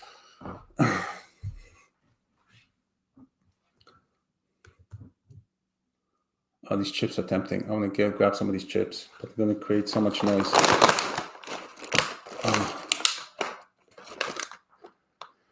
And these are Canadian too. You got to buy Canadian. Yeah. That's how we roll these days. No more American products. We got to buy Canadian, except for the Google Cloud I'm using, which we have no choice but to use. But if we have to, we buy Canadian, right? At least that's the sentiment here in Canada. So yeah, you can judge it if you want, but people are not a big fan of Mr. Trump here. All right, so let me do select namespace, everything in the namespace. Let's see, get ready to inspect. Did I misspell namespace? How embarrassing.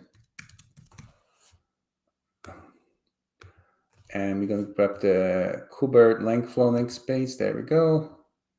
Run this.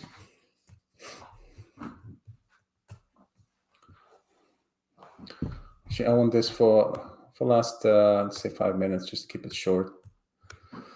All right.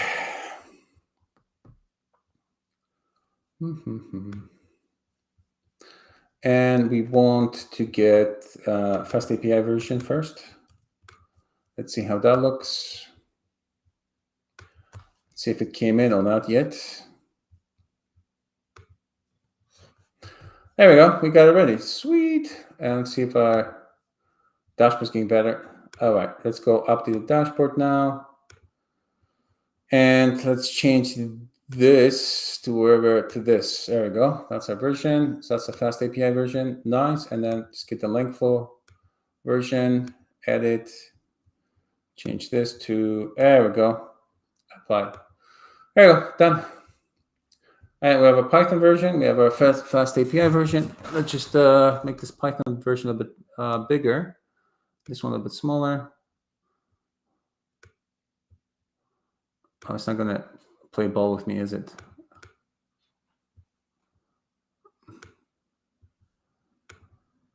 Just want to see the Python version there.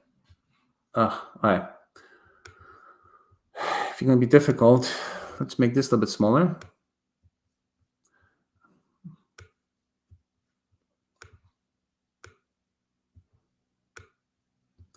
There we go. Let's rearrange this a bit.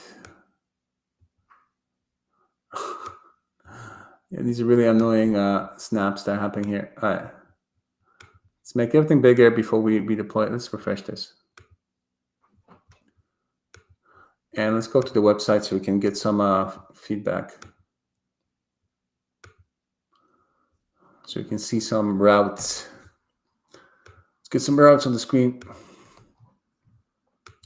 Let's refresh it a few more times.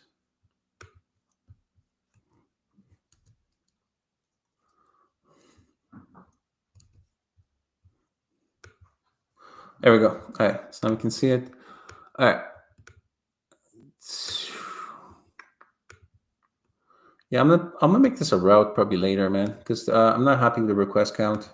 Sorry, request, not a route, a rate. I meant to say a rate.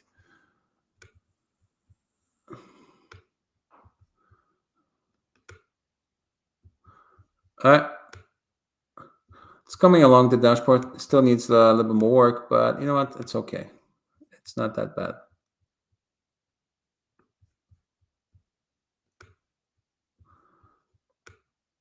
All right, so what I'm gonna do now is I'm gonna save this, and we gotta put this in a Git. Okay, so let's save this the way it is right now. Just I'm gonna see it's provision dashboard, right? So it says it was actually created by different means through our config map. So let's do this. Just copy this to clipboard. All right. So what we're gonna do here is do a quick GitOps process where we're gonna dump this into our Terraform code, so we can maintain it there. Just create a new branch. La branch.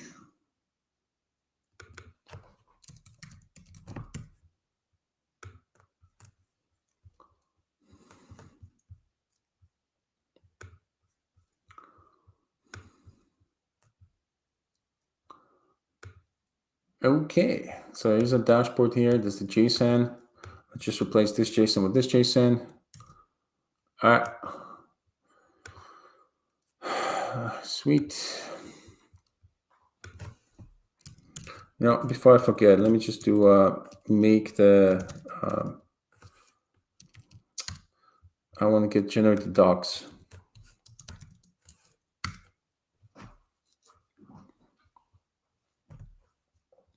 I'm using a Google container for that. So there's a Google Cloud Foundation, which has lots of good developer tools.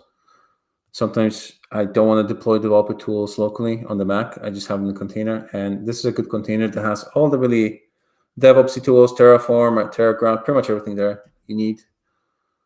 So, and anyways, also I have Terraform docs there as well. So generate the docs for me just to up to the README file.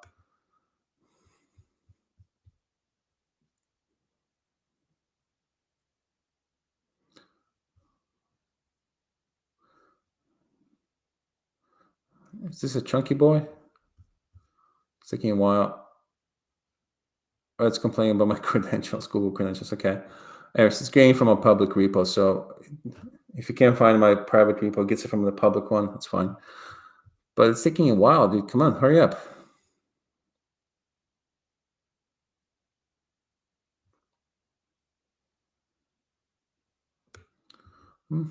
Oh my God.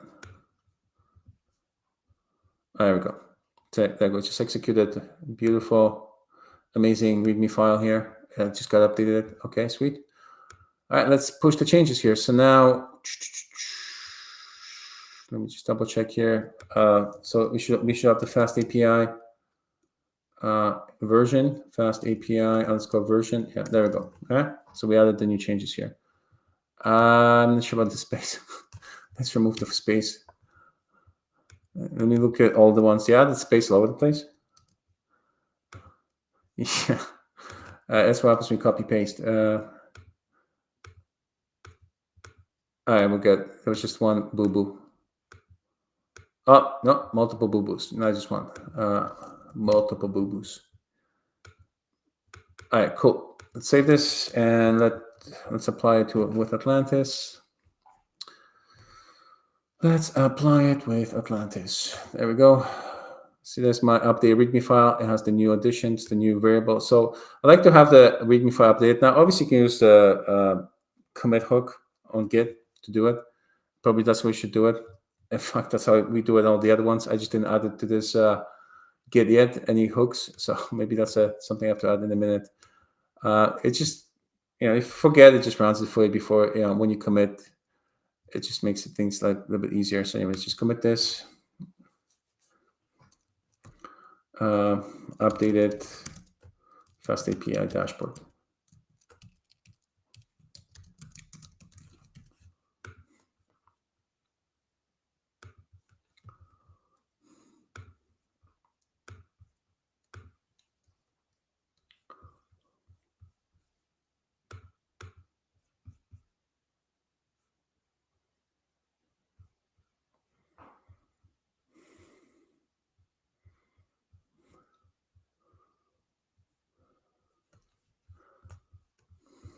Okay. Time for a pull request.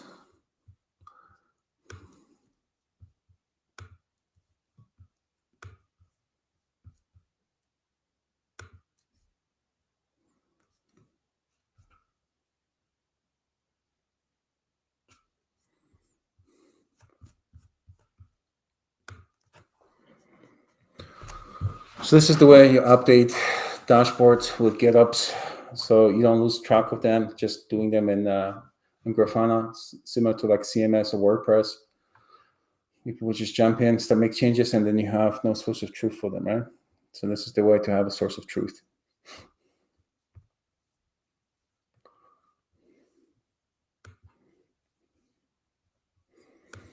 So I like the top part here, and I like the average duration here. That makes sense. We can see some of the slower requests already here.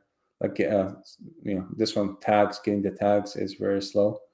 Probably have a peek at that when we look at the code. The other one's relatively fast, a few milliseconds. So yeah, anything here, I'll refresh. The refresh one, I already had a look at. There's some, it just has too many things. Also the all. So the basic example one, yeah, that one also is. Anyways, we'll probably deal with that later.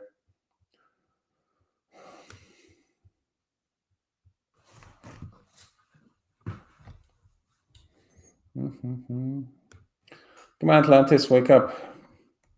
There we go.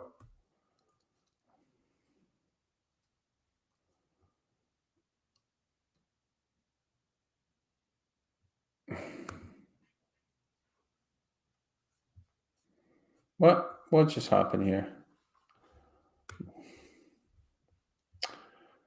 Come on, Atlantis.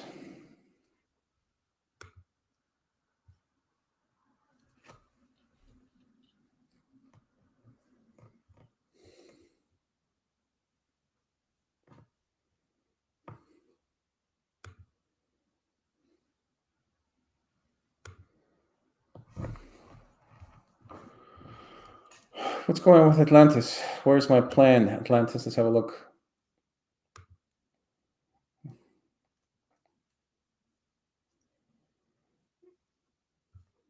Oh, there's no logs.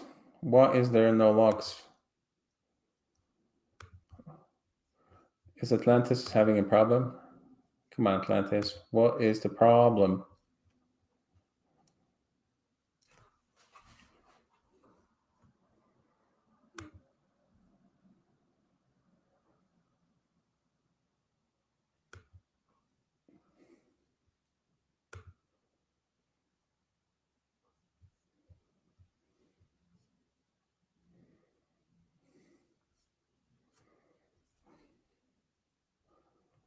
What happened to Atlantis?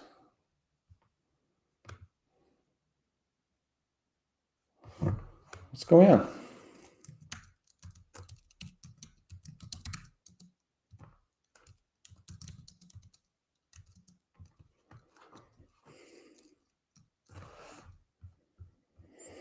Let's do this manually.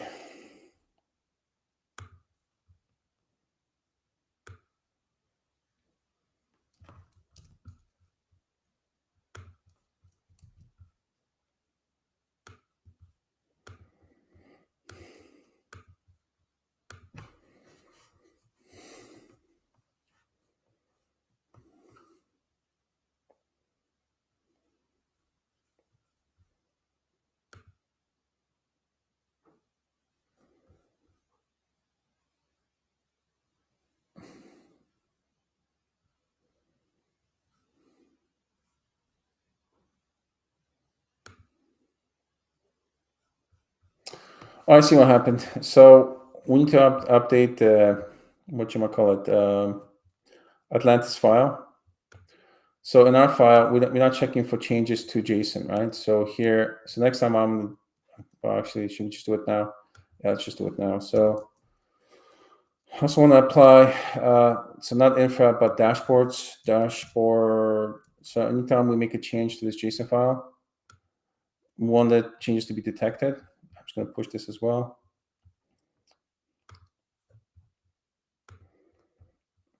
You just have to let Atlantis know what triggers the changes. Right now, it wasn't looking at the JSON files.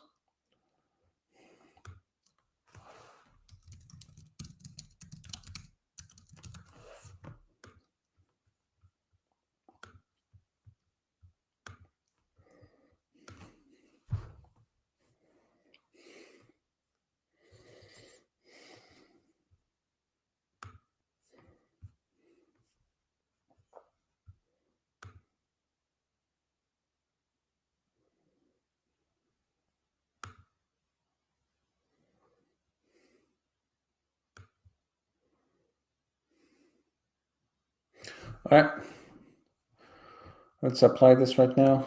Now, I do think we should probably make a little bit of adjustments to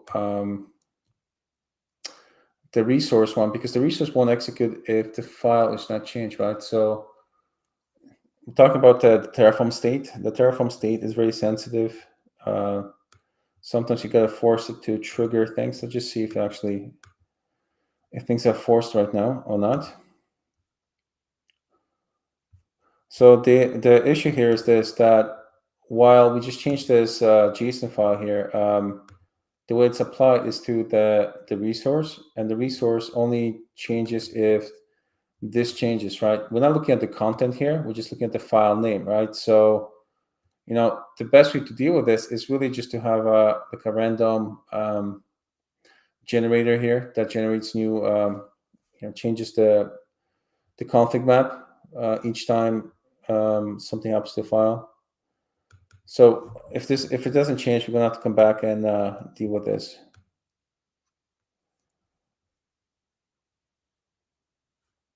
That's hilarious.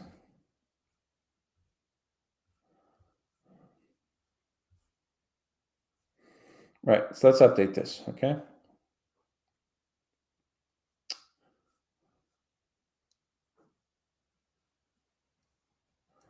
Right, there's no planned file right now. Okay, so what I'm gonna do is I'm gonna basically fiddle with this here a little bit here. So this works first time, and the next time when you come in here, the Terraform doesn't realize that there are changes here because you really just changed the JSON. This doesn't look at the contents of the file, just looks at if the file exists, right? So let's just update this. Yeah, let's do it. Let's move to the side for now.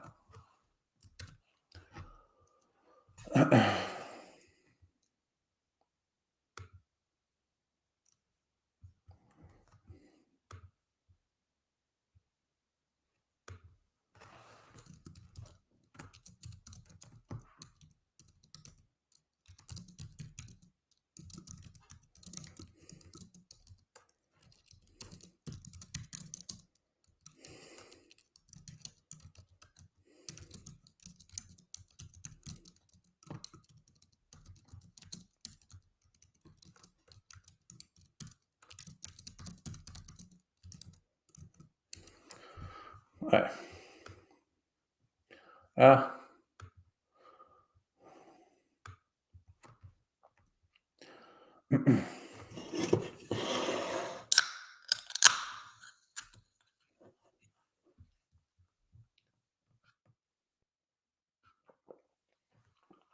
All right, let's make some surgery here. So Terraform cares about the changes to the JSON file, not just the attributes on the config map, right?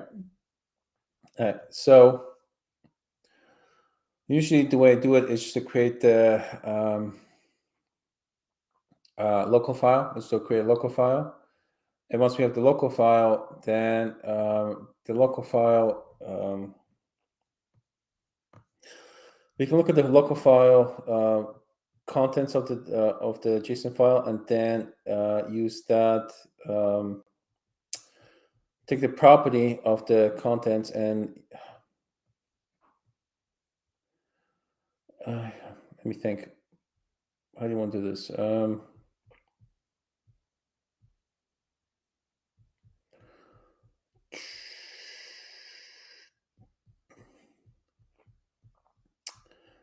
Although, I can run the hash.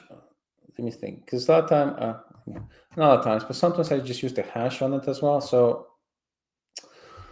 Let's use the hash, because hash is very cheap on the file.json file. So what we can do is treat it as a data source, and take the data source and then use the data source. So, sorry, let me do this. Okay, so let's do a data source. So let's do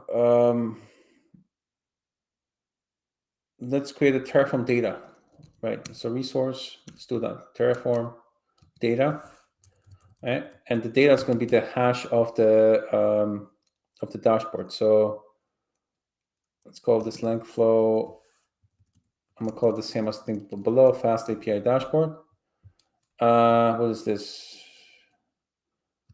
No, I don't want this. What the hell just happened? No, I don't want any of that. That's a bad code completion. Awful, awful. Okay, I'm back hating VS Code. Haters gonna hate, right? Haters gonna hate. So in this case, I only get the input, which is gonna be the file hash, so MD5. There we go, just like that. Just matches. No, it's FastAPI. God damn it. Should be consistent in my naming. Okay. So that's that. So that should take care of the contents of the file. And now we need to just make this file here dependent. Hold on, let me think. What do I want to do here? I want the life cycle. Shit, I want the life cycle change, right? So hold on. So I want the life cycle depend now on replace trigger by, yeah, there we go. That's what I wanted to. Wow, that took a long time to put the brain to. Okay, anyway, so we're gonna do the replace trigger by whenever this changes, okay? And the change here happens, it's gonna happen every time we run this, and it's a different hash because of the file change. All right, hopefully that makes sense. Let me think. Yeah, that makes sense. That makes sense. So that's gonna force Terraform to take changes in the dashboard file. Okay, so it's like a checksum on the file contents. Yeah.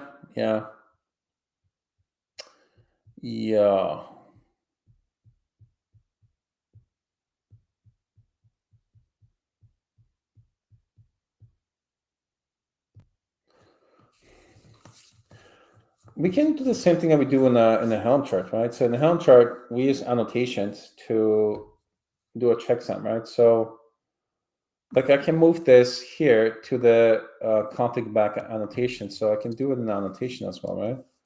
So will this be better if I do just a checksum, right? So, but then I don't need that. I can just do it based on just this, right? And just close this off here. So why not use a checksum here? Which one's better? Which one do we prefer?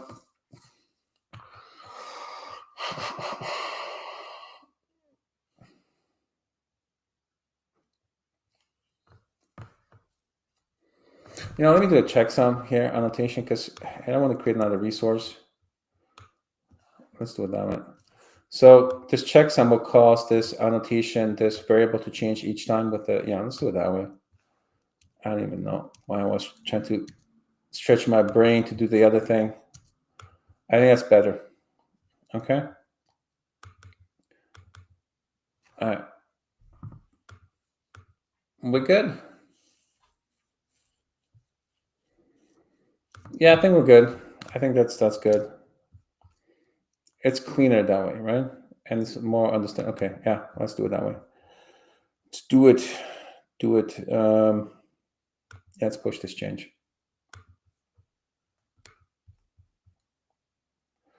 Is it annotations? Yeah, it's annotations within this. Okay, so just double checking my spelling as always.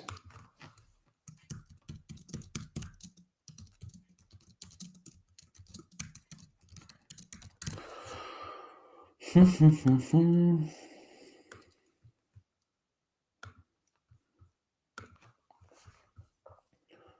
right, so this should trigger Atlantis now to see those changes. Where's my Atlantis window?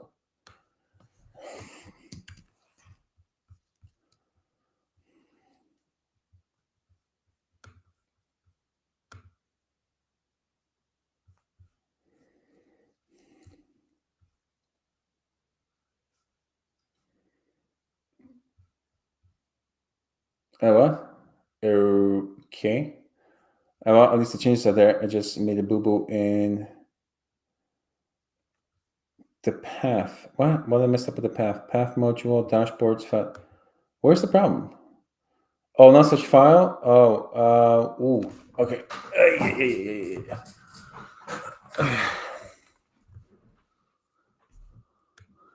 Did I miss? Oh, it's dashboards with an S. God damn it. It's my insistence of having things singular, plural. Here, it's dashboard. Damn it.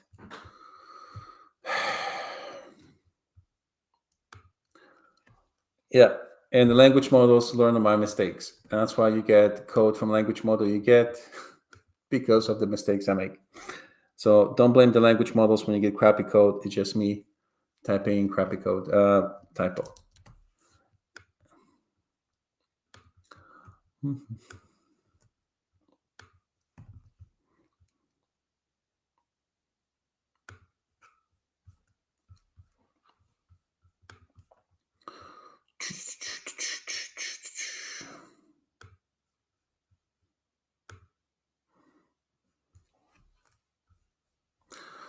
All right, come on, Atlantis, wake up.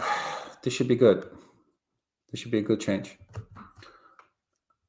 All right, good. Let's apply this and never speak of it again.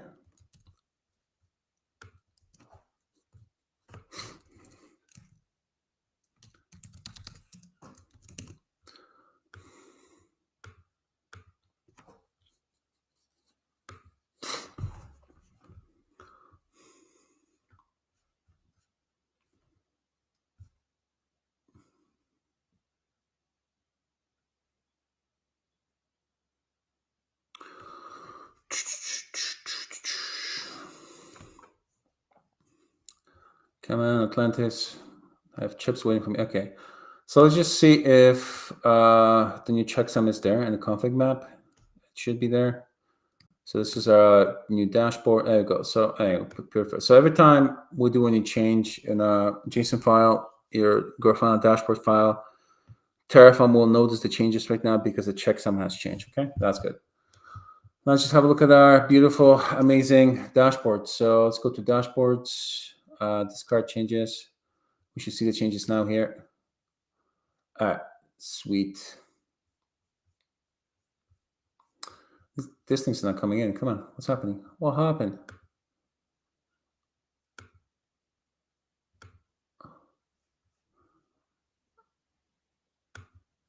You know, that's interesting. Did I completely mess them up?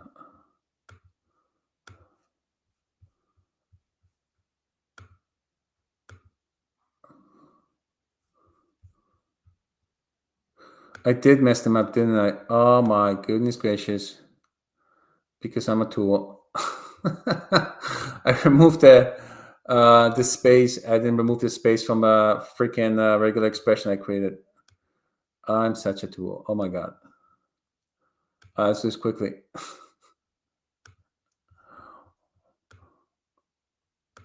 All right.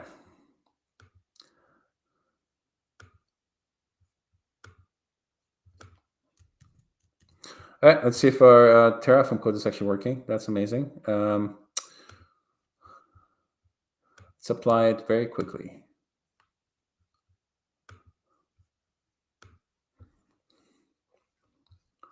Let's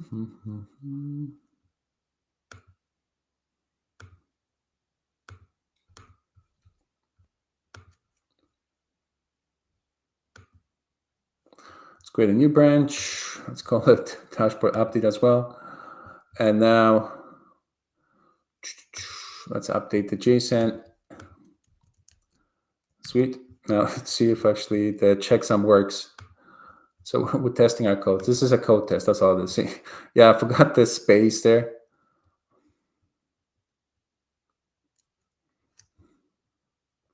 Now, if this field's hard-coded like this, then I'm gonna have to kind of revisit this in a second because maybe I messed up with this regular expression period because it shouldn't be static, right? And so let's apply this. Let's see. More freaking typos.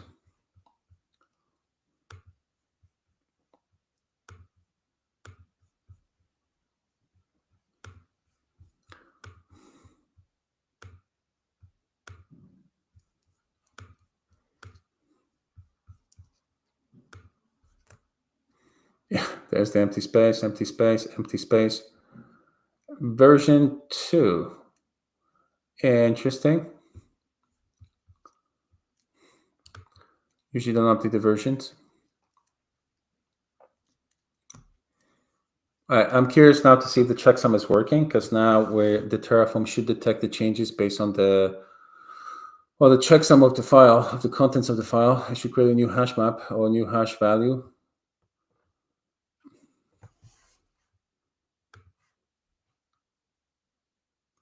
Interesting. I thought it would work. God damn it. Huh. I'm actually glad this bug happened because now I know this checksum doesn't work.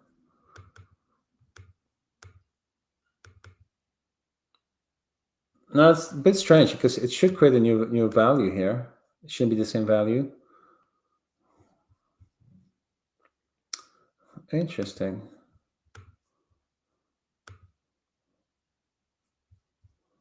Huh. Okay. That is definitely unexpected. I was not expecting this to fail like so. I was expecting this to be freaking working right now because it's Terraform has the new change. Let me look at this. Why? Dashboard, FastAPI.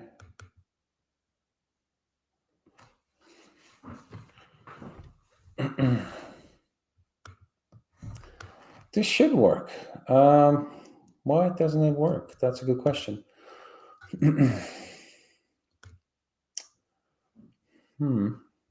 Nothing, huh? Interesting. I wonder if the annotation is excluded on the Terraform. let's look this up in Terraform provider, not Kubernetes provider.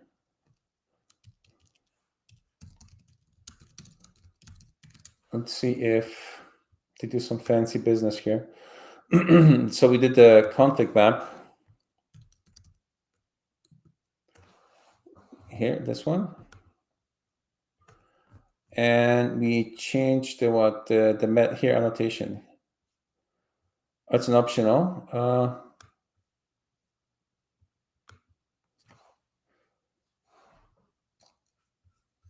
Oh.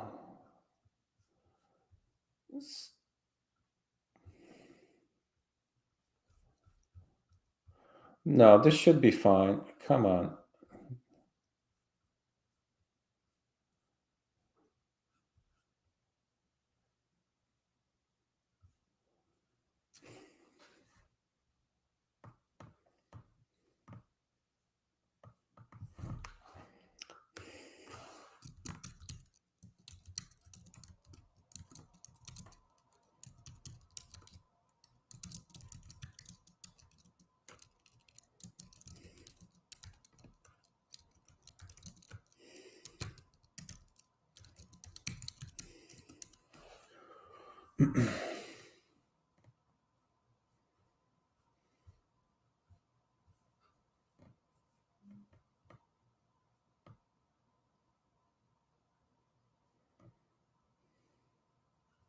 Unless they're doing something funny with the annotation here, these optional annotations, that should work. You know what? Let me just revert it back or change it to a resource like I had initially. So let me see. Let's boom to the side. Oh boy. That should have been a simple change to make, but I guess nothing is simple these days. Okay, so we'll do the same thing, just move it to what I had before, Terraform data. I was trying to avoid having another resource, Terraform data.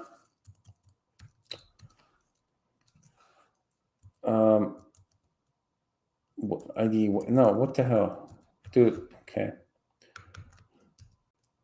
We're having 50-50 right now with these code completions now.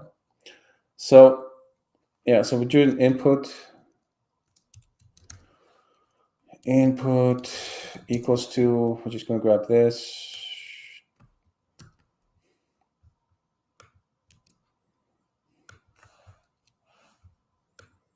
Okay, and then once we have the input, I was going to put the trigger, right? Sorry, the lifecycle trigger on this thing.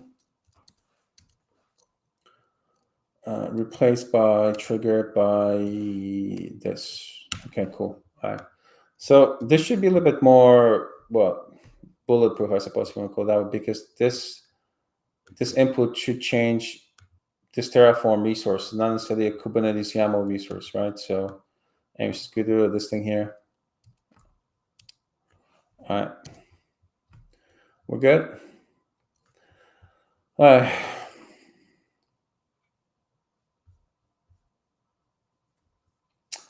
Okay. Let's push this. I'm really surprised the annotation didn't work, because it's really the same thing, just on the annotation, the metadata of the config. Where's my freaking Git window?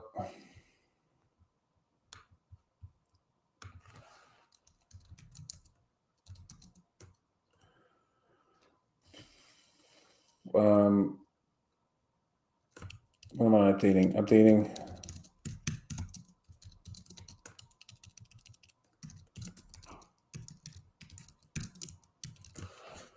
Okay.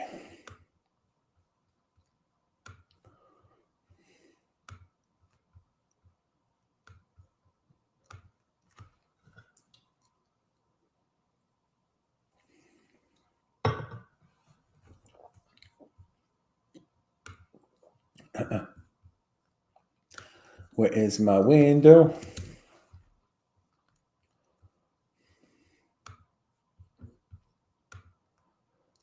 Right. Triggered now, but that's a false positive. So we don't know if it's triggered because of anything related to the resources or the checksum, right? So anyways, next time, we'll test it next time. We're going to be adding more stuff to the dashboard. So next time we'll know if this works or doesn't work.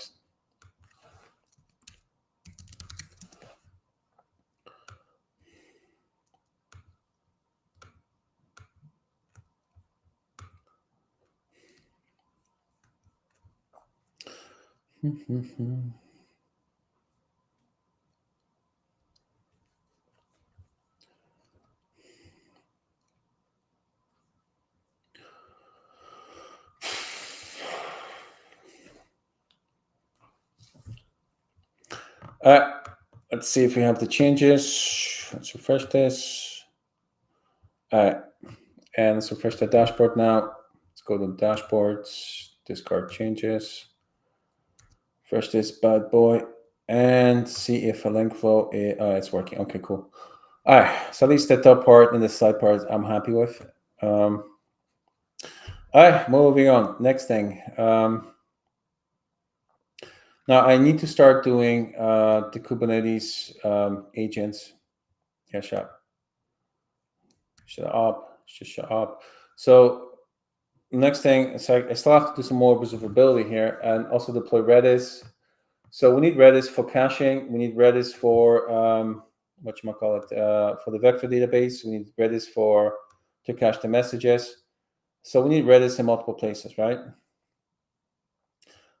Now, but also we need the Kubernetes agentic AIs done as well, and we need to set up components to get that going.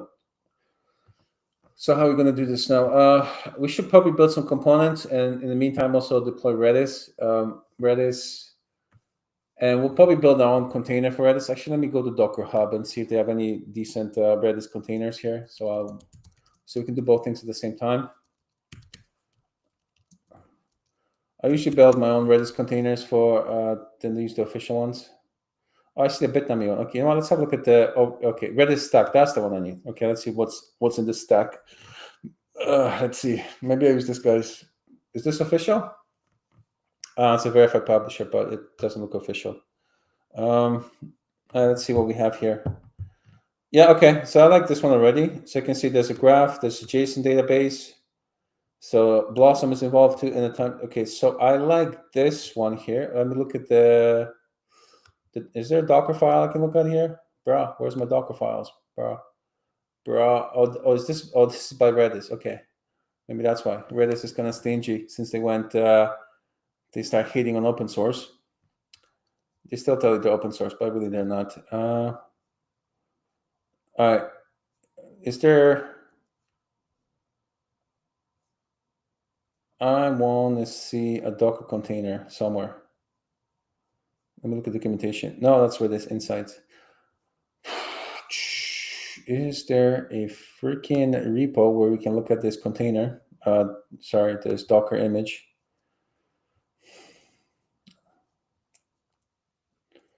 I'm just looking first for installing the modules. So Redis is a cache, but if you want to extend the cache to be a database, you need to install the database modules, right? So, and I see they're doing that in a few places.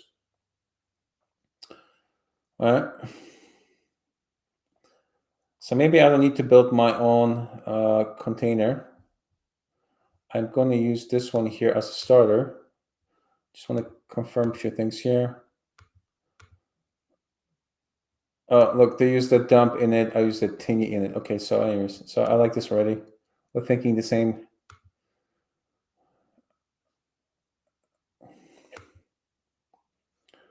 What's the parent here? I need to know the parent. Where's the parent?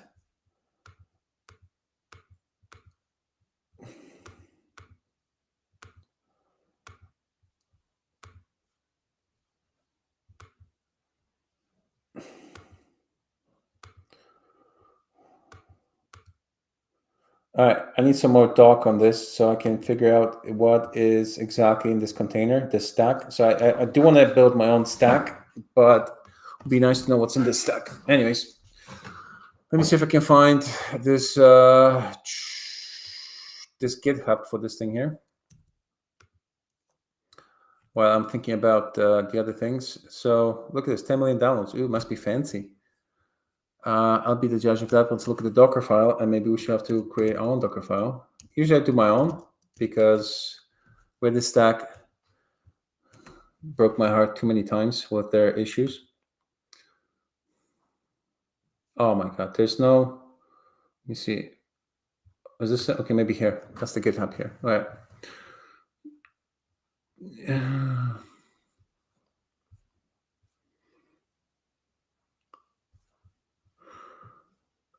Yeah, that's why I need additional database and capabilities, different modules added. Now, where is the Docker file?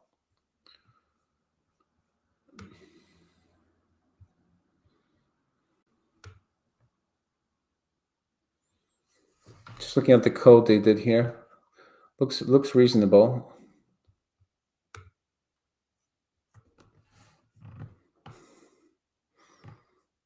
Okay, so at least it gives me the version. So, but where's the Redis vector? What's the module for Redis vector? Hold on, let me just go.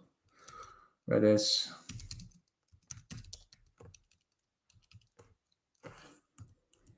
Is it part of the search module, or is it part of as a separate module? Yeah, data stacks. Sorry, boys, I'm going with my own version here. I just need to know the freaking module, bro. Where's the? Okay.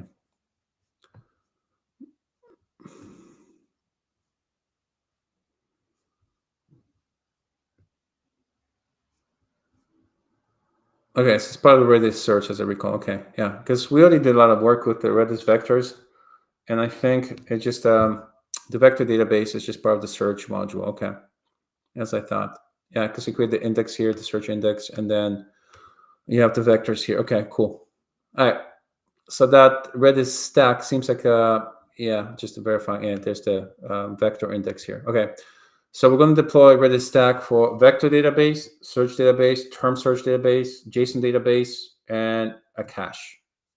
So 4 things we're going to use Redis for. And Redis, the Kubernetes deployment kind of sucks. What I mean by that is that master-slave deployment is kind of garbage because, well, we'll talk about it, I guess, later. And also, the most complicated one is the Redis cluster, right? So that's probably the best one for production. However, we don't need that power. So I'm going to go with a standalone deployment that is not master-slave because you don't get the benefit of master-slave in Kubernetes cluster.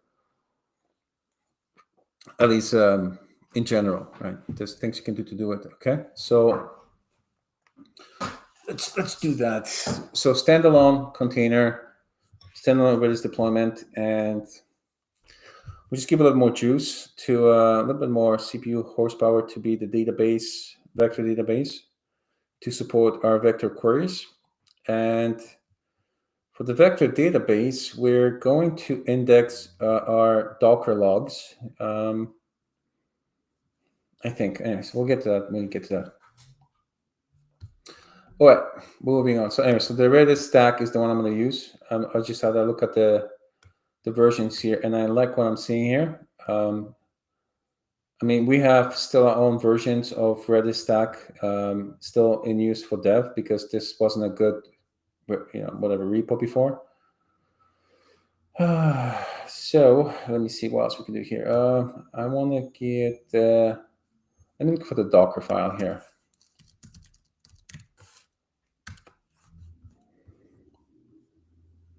Right, the template. All right, so that's the one. Okay, cool.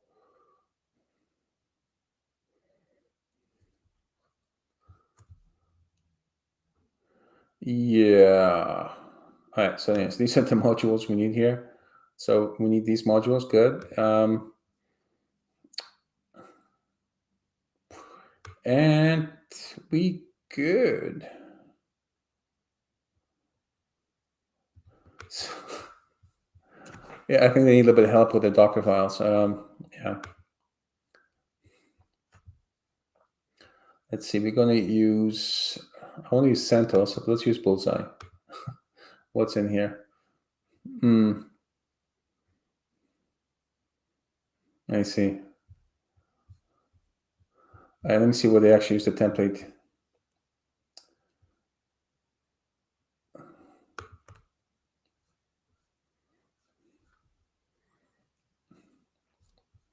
All right, there we go. So that's the Docker build right here. All right, so once I'm doing it, I'll have a peek at this. I mean, this looks fine.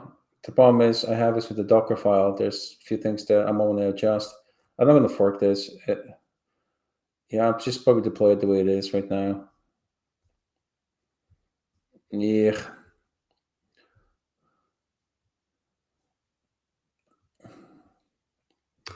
All right.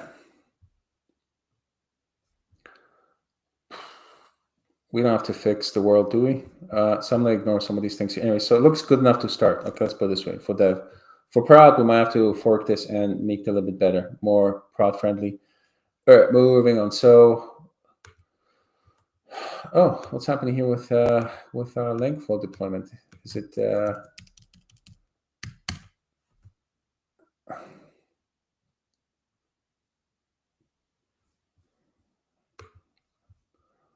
Let's look at logs.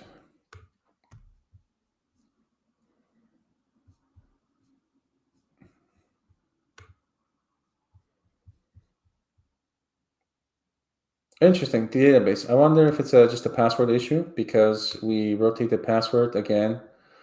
Not as efficient as we should be in dev because we don't care for dev, but I think it's just a password issue. Let me just double check. Yeah. Oh, lots of Python stuff. Oh my God, what happened to my beautiful Python code? Oh my Lord. Oh my goodness gracious. Yeah, I bet it's just a password issue because we have on auto rotate. Yeah, failed password. Okay, user fail. Why is it actually? I'm gonna have to look at this a little bit later. But why are they using for this? Using at this user here? So Where is this coming from?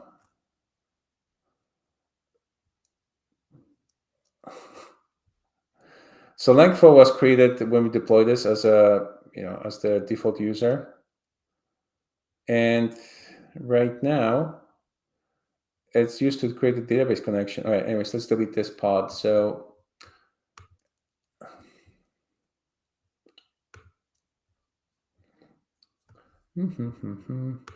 I should adjust the password rotation to be, I don't know, faster. And then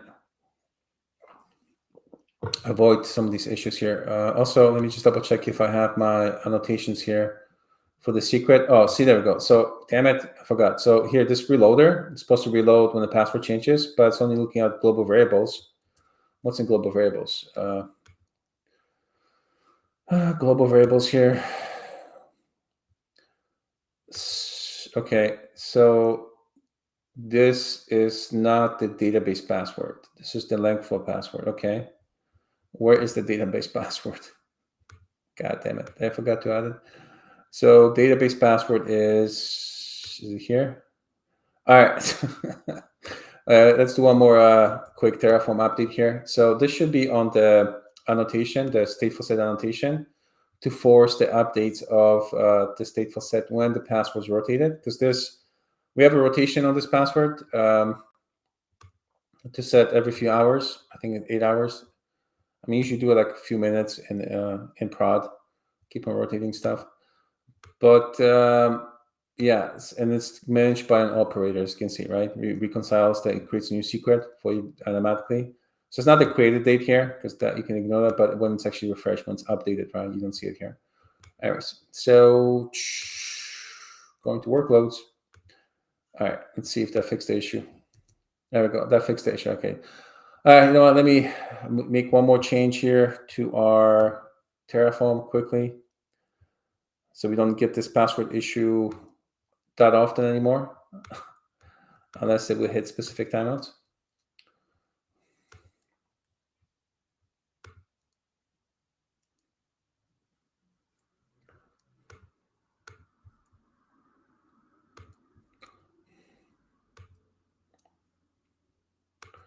It's called this stateful set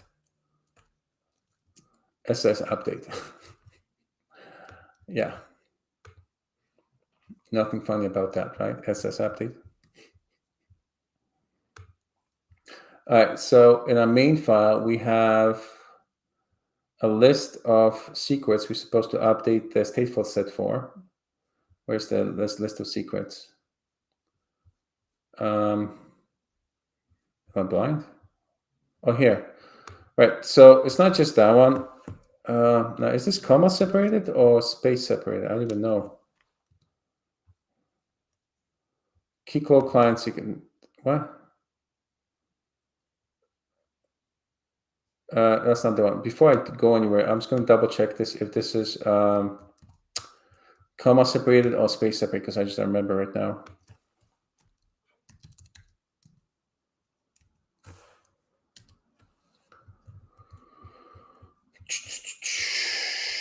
Let's see.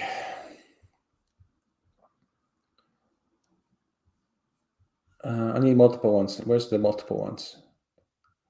All right, so there you go. It says comma separated list of secrets that you want the deployment of stateful set to be rotated on. And this is on the main annotation. Cool. All right. They don't have a stateful set example, do they? No. But it should be the same. All right, so it's comma separated, first of all. Comma separated.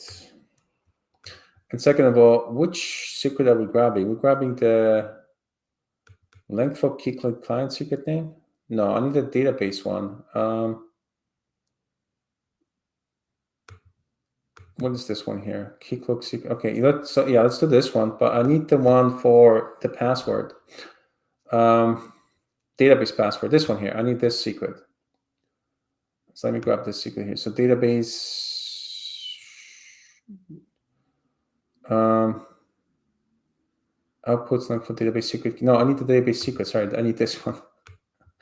All right, so the database secret, that's the main one we care about. Let's just make this comma separated. All right, one more. All right, let's push this change.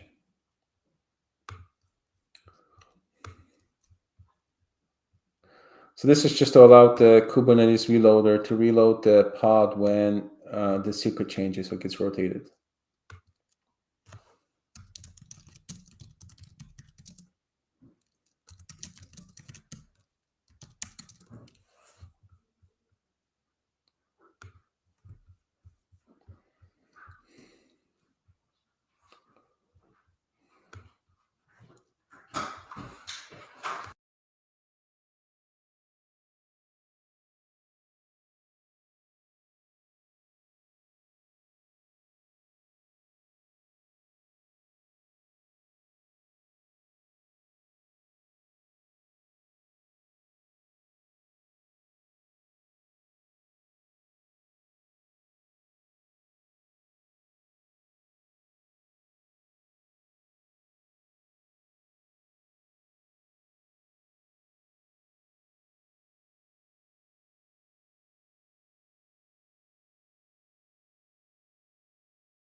All right, stopping the crunching. And it was deployed. All right, we can see we have list of secrets here for the reloader to check.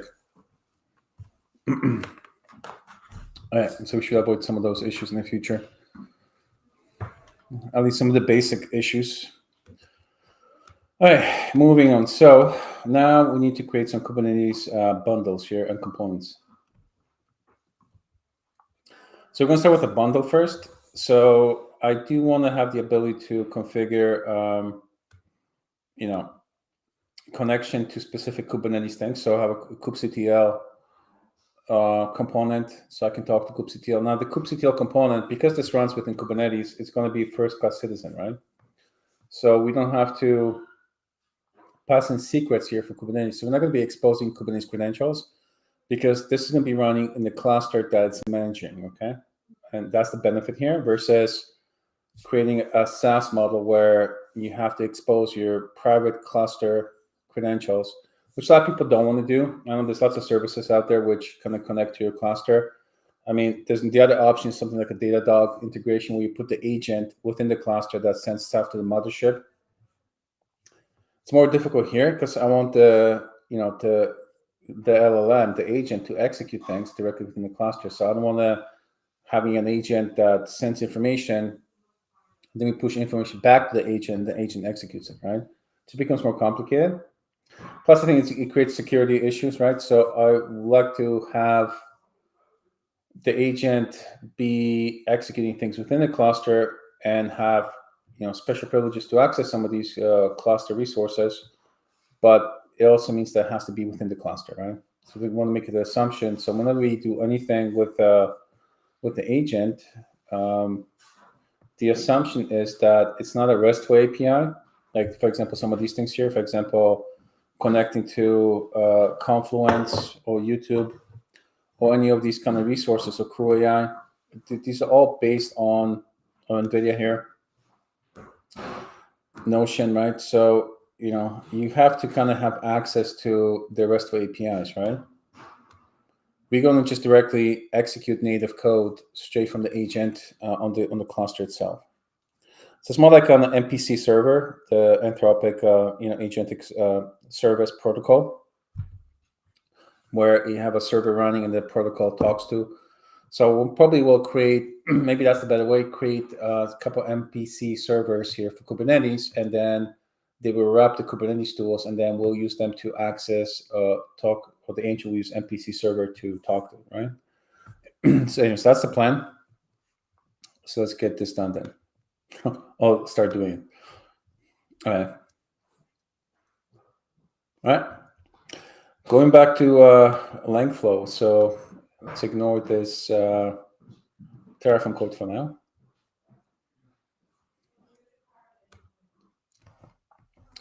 I don't even know what's happening with this debug thing, man. It's just hilarious to me. Let me just switch.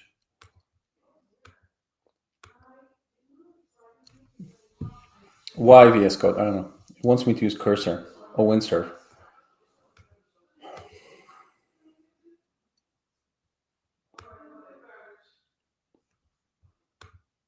It fixed it now. Oh my god. It's just extensions are broken? What is this? Augment chat?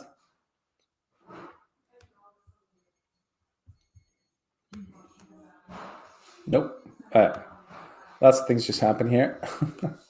Look at all these processes. Let me see if we can debug test again.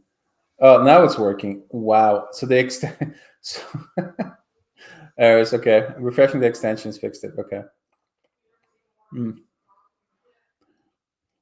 That's just annoying.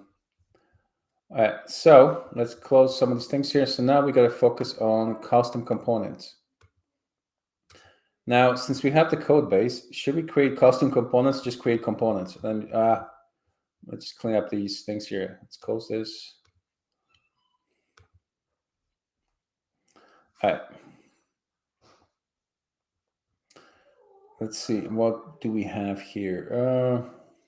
So there's the MPC server here. So it will work with it. So maybe that's a starting point. Now, I'm not honestly confident. I don't want to get locked into MPC server because of the stateful nature of the technology, right? So it's not stateless, which means it maintains a connection. Now we are running on servers, so this definitely sucks for people that are running stateless systems or serverless systems. Now Kubernetes, obviously the servers exist, right? We don't pretend there's no servers, like people in serverless do, right?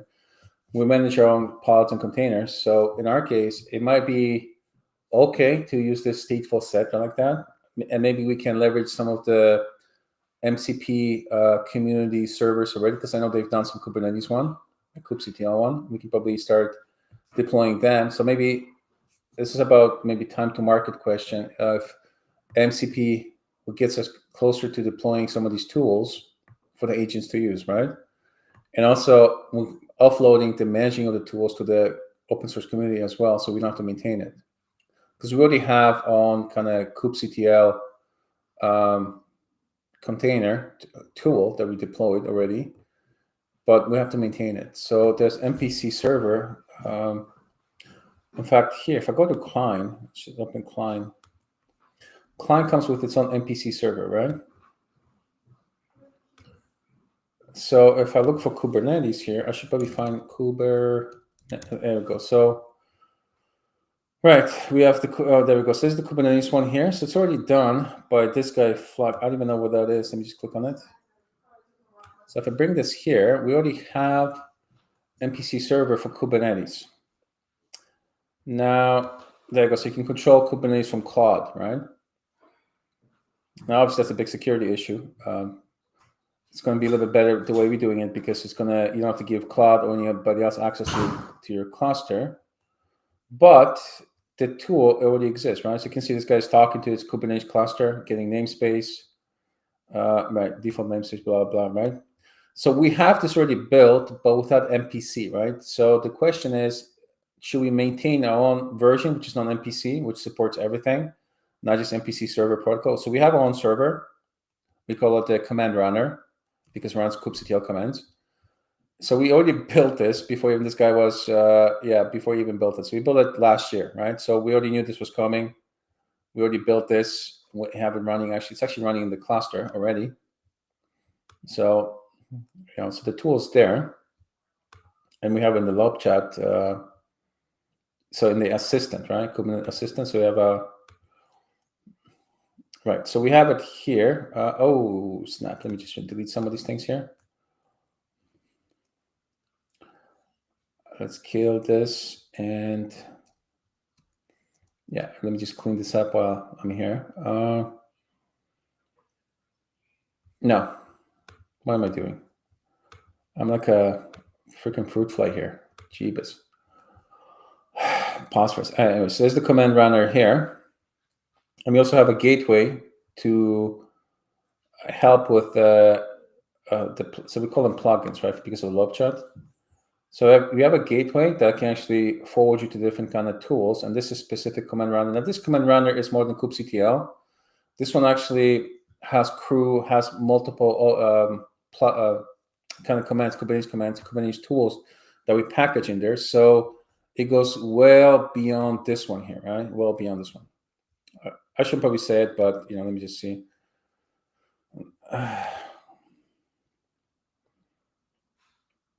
Yeah. So let's just look at one of these ones here. We did it in Python. This is done in TypeScript. It doesn't really matter, but we use the Python in the client using a TypeScript client, right? So, and we also have help operations as well, so we can do Helm. So we literally built this, coded this in Python over a year ago, 2 years ago now, right?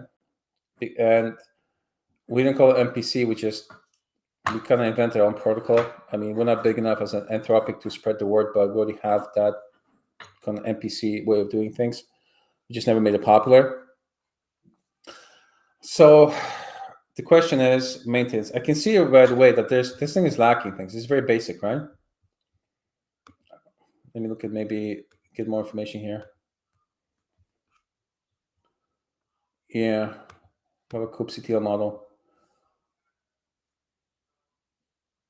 Oh, yes, this is extremely basic. Okay, cool. So I can fork this and add my code here. Now it will be more difficult because again, we have a Python version.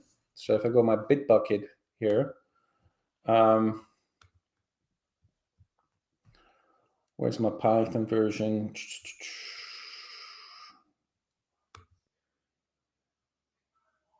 No, that's not the one. What the hell did I call it? Is it this one? Yeah, it's this one. All right. So this is our version. And there's the command executor here.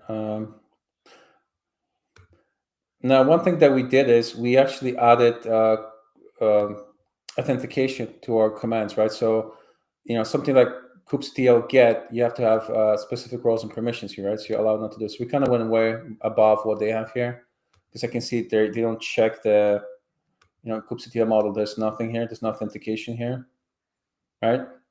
So you can run any command. So for example, you can log in and run, tell Claude to run delete cluster and we'll do it, right? Because I don't see it being checked here. Let me see delete pods in here.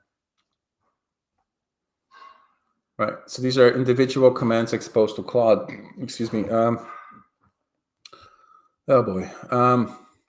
Right. So this is a basic implementation. Didn't think about the kind of more complicated prod usage yet, as far as I can see. Just clicking through this quickly. Yeah. Right. The way you're getting kubectl also is a bit not secure as well. Oh boy. Um, should I just fork this and redo this for this guy and ask him to take my changes here?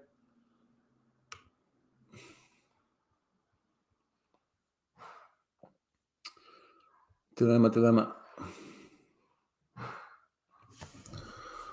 Or should we compete with this guy, create a new NPC server for Kubernetes, and then,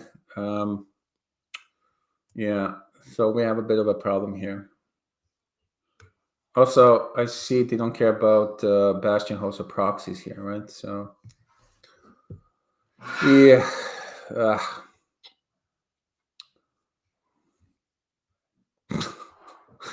We have the same sequence diagram that we did like 2 years ago for Counter Runner when we actually showing it to our clients.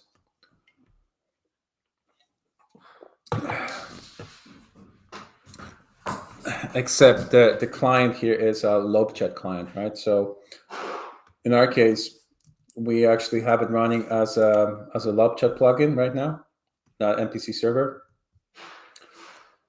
So we already have that agent. So everybody's trying to reinvent the freaking wheel, man.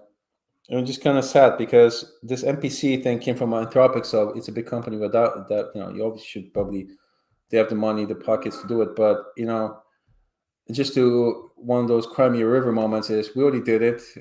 We just didn't market it or promote it because it was something you just do from a engineering point of view. You want to create a standard between your tools and your agent. So that was just done. We didn't go out of the way to promote agent JSON or NPC server. We just created a protocol because we need it, right? So that's what's kind of annoying because we do want to engage in open source community, but open source community is always behind, right? Like this, we did this 2 years ago. So MPC came up like 7 months ago, 6 months ago. So we're already way ahead of it, and we'll start building on top of it, right? Like with this tool here, with LobeChat. So if I go and look at there's my kubectl agent here. So this is already running kubectl commands here, right? So anyways, so what do? I can see that this one here is still not fully baked. Definitely not production ready. It's just, I guess, something this guy did just to get some props, right? Maybe building a resume, things like that. Look, it's just a few months ago they just started, right? And still doing updates like last week. So they're still kind of fully baking it, right? We have a little bit more production ready version here with this kubectl here. So what do you do? Decisions, man. I don't want to maintain more code, man, but I can see this code is not ready here for the NPC server, right? Now, building this out in TypeScript will take more time because, again, this is a Python version here. It does the same thing, just it's not dependent on NPC protocol. It can use any protocol pretty much. Let me see if this is still get all namespaces. Let me see if this is actually wired in this dev cluster. There we go. I'm having a conversation with freaking Kubernetes, right? So, the brain hurts, man. Do we need just marketing people to market the stuff we do way before everybody else? And so we can then promulgate it between companies and get open source community building it. So anyways, so this is our version. This is a non-MPC version that can support MPC protocol as well. This is the MPC one that somebody did. They're still in the middle of developing it. And now we have a choice to make. Do we maintain? Do we switch to open source, maintain our own? Yeah.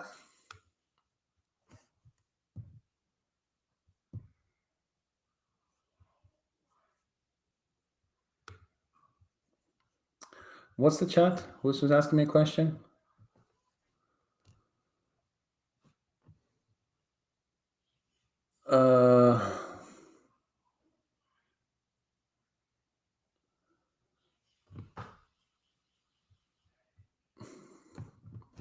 What is this message coming in?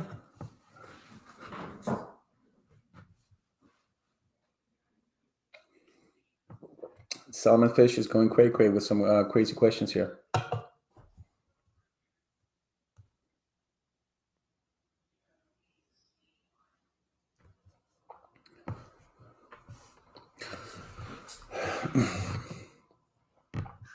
I hear you. I hear you.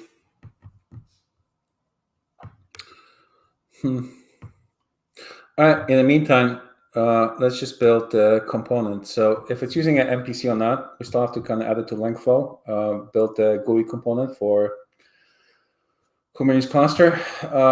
So it just lives here as a bundle. So we need to build some of these bundles. I think I'm going to use Gmail as an example, because for Gmail, we have this authentication token here, right? So, and also we have the Gmail loader. So I might use both of these examples as an examples of connecting to Prometheus server to script Prometheus metrics and Loki metrics to do the authentication. And also for the authentication, I can use that for kubectl authentication as well.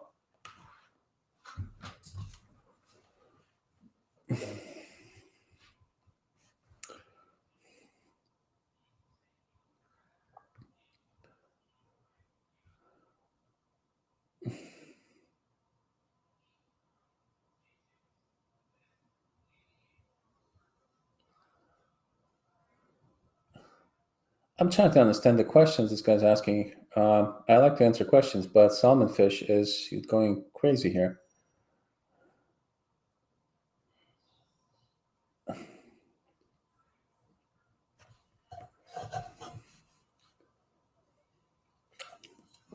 Maybe it's time for some focaccia. I just got some fresh focaccia from Italian bakery. And why not have some focaccia? Ooh, smells good. Smells good. Wow.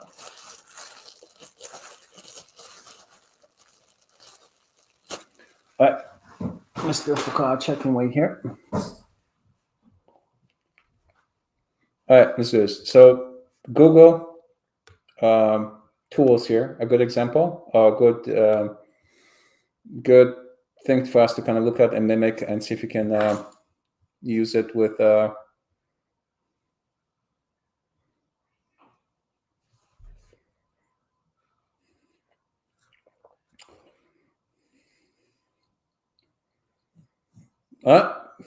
Salmonfish. Show me, send me a link.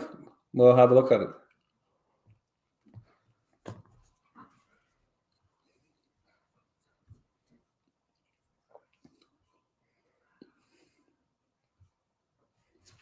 That's it. Let's see the link. So we can start, maybe do some demo examples here, quickly code something. If it's a new one, let's do some Fibonacci number demo, hello world example, as we always do.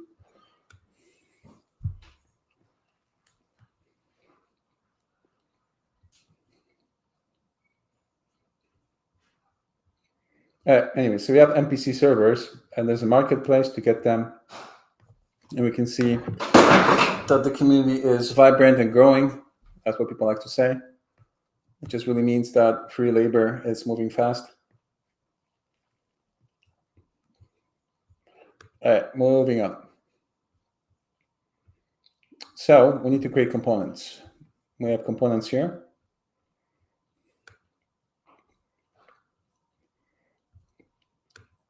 Here's the Google one. So let's do this. Let's create a new component for Kubernetes. So we're going to create Kubernetes components. So Kubernetes. Okay.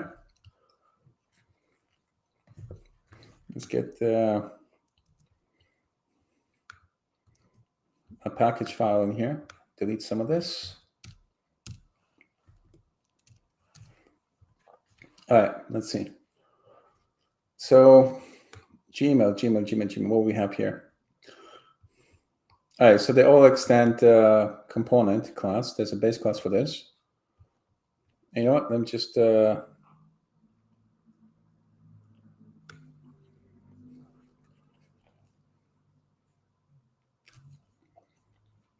interesting. All right, so we have the inputs defined here. So the inputs show up here. So the inputs, oh yeah.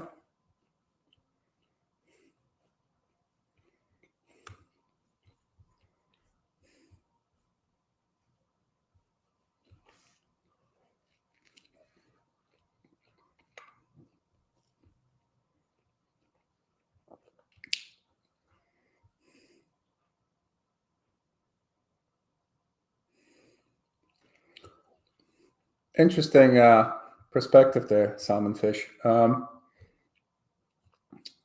I will do that. The problem here is that DeepSeek does not create good quality code. And I can prove it to you very quickly. In fact, the code is actually not that great at all. There's a difference between creating a business function. So it will be really good when it comes to creating something like this. So I can ask it to create this class, and I can create it to do different things, but it's just not, it's going to fail. So Cloud Coder will do a better job, but it's still going to fail because it's missing, even though it has access to all the context files in this context, it still will not understand how to engineer a good solution, right? It's really good at coding. There's a difference between engineering and coding. So the language models are amazing coders, but they're shitty engineers, man. They don't know what to do, right? Now, in this case, if I ask it to do right now, which I have here, I can ask to, because I have Klein, I can actually choose a different model here and show you right now how DeepSeek performs if I want to do this. And I can show you exactly live what kind of code it's going to generate, right? And I can tell you it's going to be crap code, like dog shit.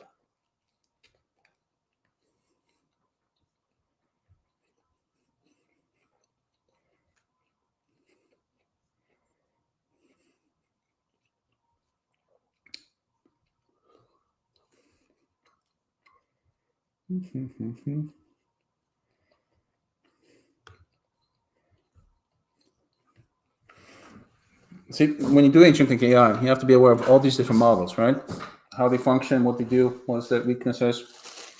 And besides the fact that DeepSeek is basically very easy to jailbreak, so we will never use in production, ever. In fact, we told everybody, employees, not to use it at all because of the issues with basically zero security and also the bias as well.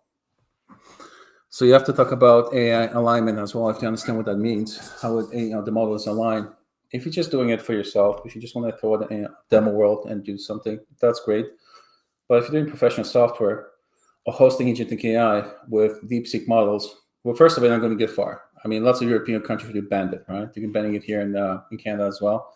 Eventually, bill is going to go through.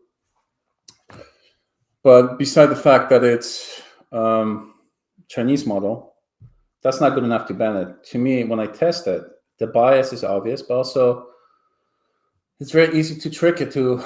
It's very difficult to kind of build security around DeepSeek, right? So that's why people don't understand not living in the AR world to just using it for to do it with your cursor or something.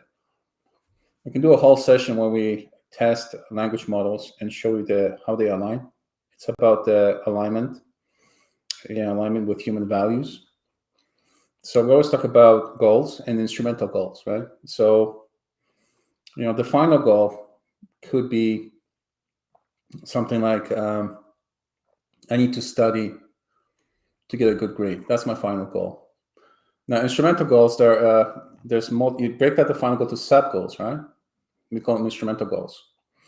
And those goals is where the problem lies with DeepSeek, right? So if you say, my final goal is to get a good grade, and then you have to study, and you have to eat, you have to sleep, you have to do all the other things. These are sub goals, instrumental goals, means to an end. Then DeepSeek and similar models will take those instrumental goals and basically optimize for one of those goals. So, for example, study more, and you're going to study so much that basically you're going to be on amphetamines and just not sleeping at all. So your life is shit to just get a good goal, right? So they will optimize that instrumental goal, one of them, not all of them, to get the final goal, right?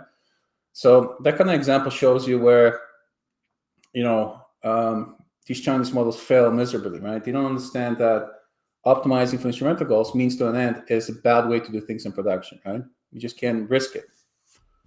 So don't use DeepSeek for anything in production. Stay away from DeepSeek. If you think that this is some sort of protectionism because OpenAI is not really open, it's closed AI, you're a fool because there's geopolitics involved.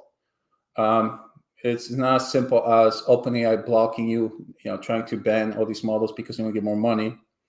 There's other geopolitics involved in here, and you can test DeepSeek yourself if you know how to jailbreak it, and you'll see the issues with it, right? So it's not just about spitting out benign code to a function. It goes beyond that, right? You have to kind of look beyond that.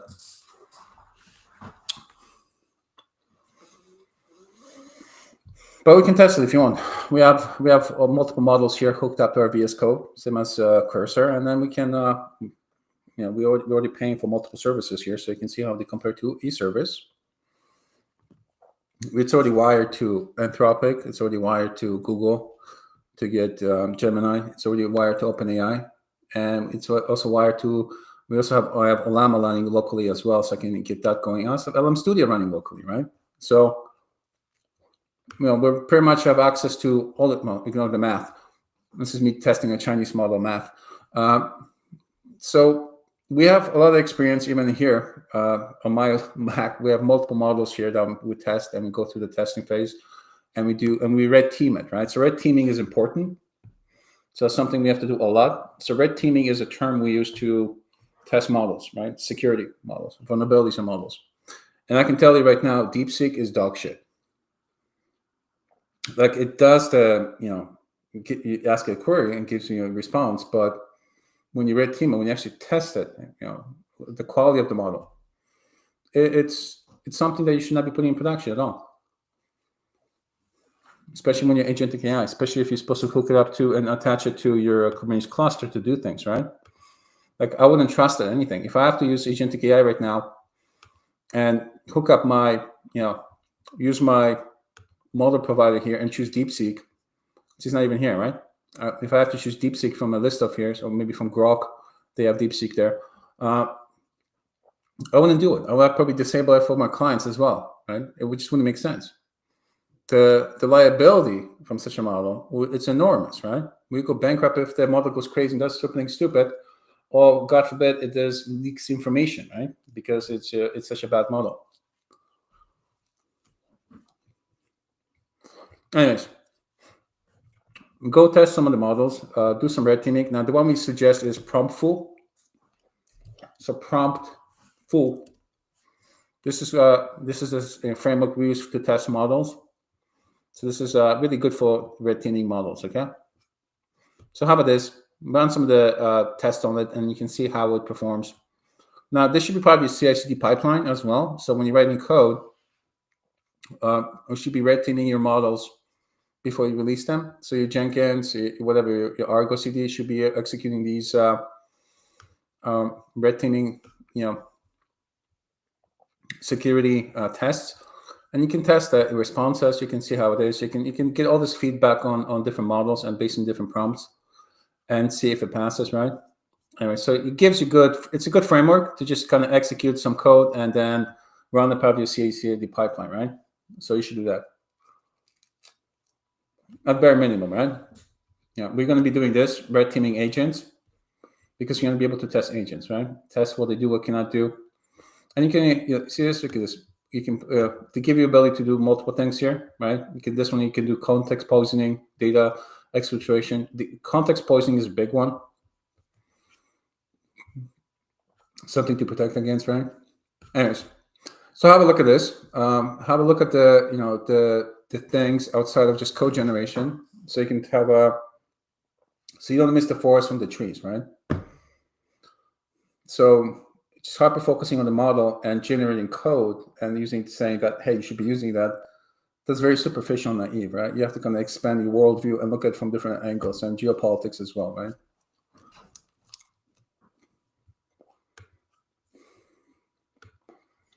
Anyways, so there we go. So we do have MPC Kubernetes server, which works with should work with MPC with anything. It's a RESTful API. So actually went above and beyond what MPC does. Our thing is stateless. MPC is stateful. We did this at least a year before Anthropic did it, right? Okay, we just didn't promote it. Yeah, going back.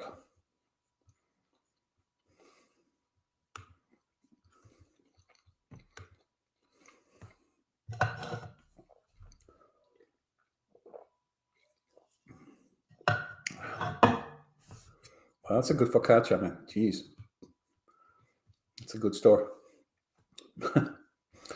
Okay, I'm just gonna review this Gmail loader here component because I think it's a really good example of our component we can do to connect to Prometheus as a tool, and then we can use it with an agent, right? With function calling.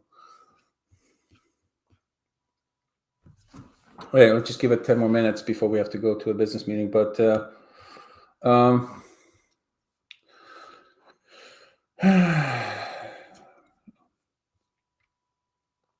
trying to look at the naming convention here they have before we start creating it, and also the different things they have here.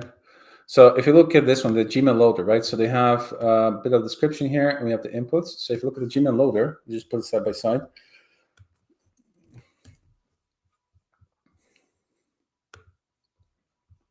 Yeah, this one here.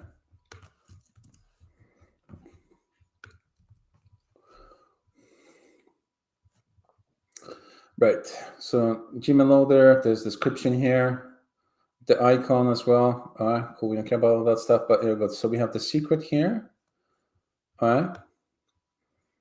And they're using it. It's a secret input as well, so that's nice. So we're going to basically use the, our global variables here, which are encoded for our secret string here. Cool. And then what else do we have here? Message text input. All right. And then what is this? Max results. Okay. So that's all you do. Sweet. And for the outputs, there's the data output here, little output here icon. We have,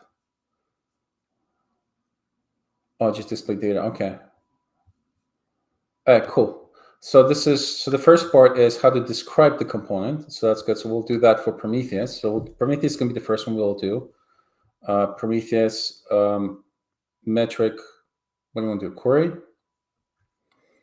Let me think. I want the agent to ask Prometheus for metrics and then extract the Prometheus metrics and then process them as well, analyze them. So for example, if you want to look at Kubernetes resources, computation resources, I would say resource utilization, how much CPU is utilized, how much memory is utilized per container, per pod.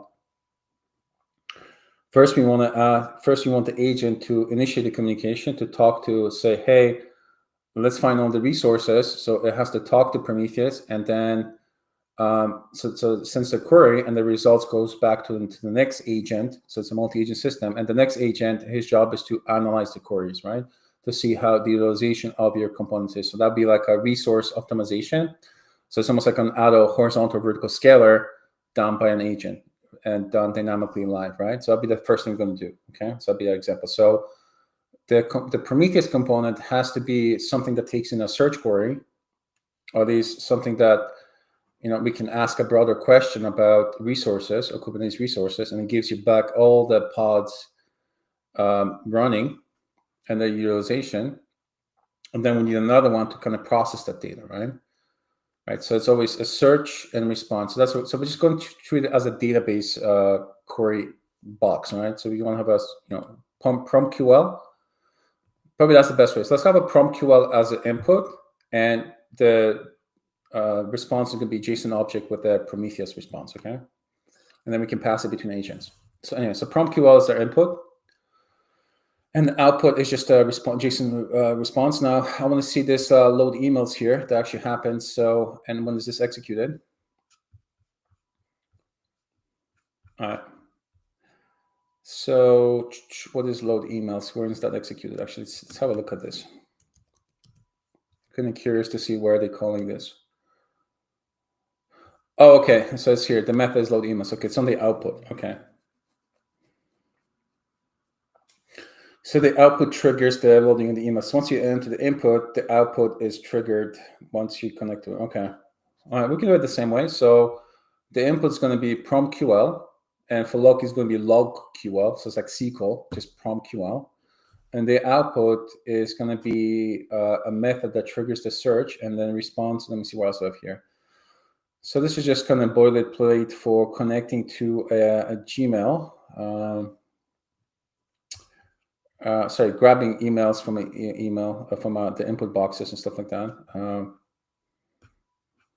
Right.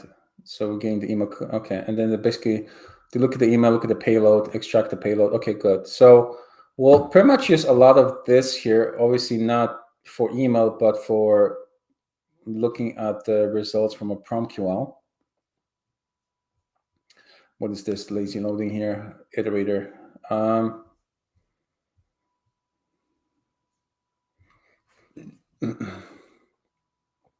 this is a list of messages. Okay. All right. Okay, I'm actually good with this. Okay, let's do this. So our first big thing. Now, the other thing I want to know is how they actually have, what's the naming convention here? Because they have this one in Google Auth token, which is Google Auth token, this one here. So what's the naming convention here? So they have an icon, they have the name here, display and name. Okay, so the name is the unique ID. All right, we're good. And there's the build output here. Let me see. Yeah, so this is the one that actually triggers the credentials. All right, we're good. So let's first thing we're gonna do is create a Prometheus. What am I gonna call it? Prometheus search. Let's call it search. .py. Okay, it's gonna be a Prometheus search component.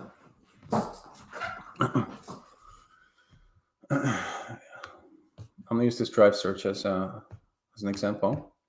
I'm just gonna grab some of these things here because we're gonna use an JSON as well, except for the Google stuff. The rest we're gonna use. And what else do we have? Okay, right. So we need to create a class that's a component type. So class. Nice. I'm actually happy about this code completion now. And name, all right, and inputs. Okay. All right, let me just go tap this through. Oh shit. Oh wow. Good imagination there. Still going, huh? Oh snap. All right, that's bad code. We're gonna delete most of it. All right, that's enough. Okay, let's stop. Okay, that was fun. It's focaccia, man. It's really good, man. Damn. Very greasy and oily. My mouse and keyboard are extremely oily. That's good oil, right? It's healthy oils.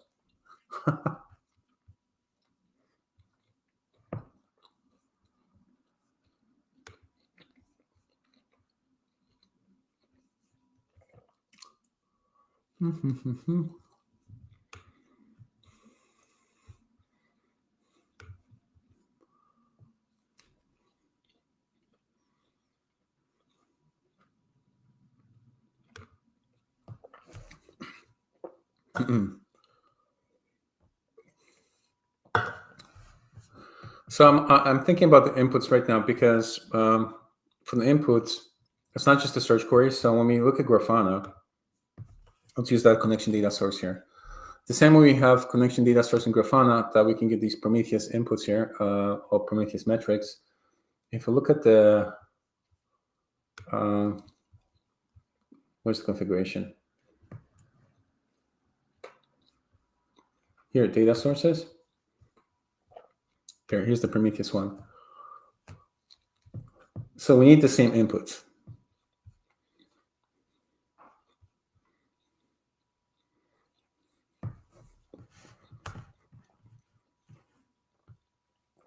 In this case, we're passing our Kubernetes service here. So again, it's secure. It doesn't go outside the cluster. So there's no ingress for this. As you can see, it's a Prometheus service here. So at least you need the server URL configuration. Now that we can inject because again, we're treating this as a first-class citizen. So we're not expecting this to be as versatile as Grafana data source where this Prometheus can come from anywhere.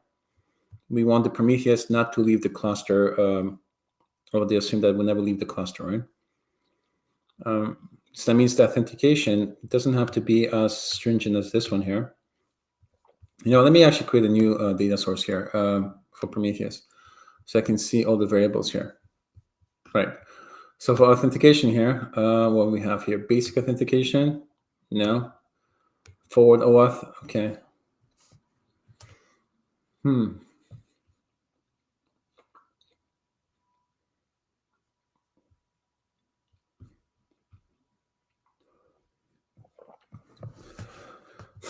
I think I'm going to start with none of these options because I'm just going to make an assumption that it's running within the cluster. So LangFlow and Prometheus have to run with the same cluster, okay, period. That's our limitation here. That's a starting point. Now we can always extend it later with more options, but that means that I really need the server URL to just get going. And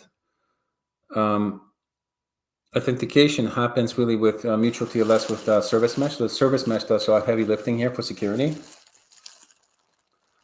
And the advanced settings, again, they don't apply, except maybe for this alerting thing. Again, we don't care about that right now. All right, I think that's all we need. We just need the Prometheus server URL as a starter. And then we'll inject this from our Kubernetes service when we actually started part of our bootstrapping of LangFlow. Let's do it.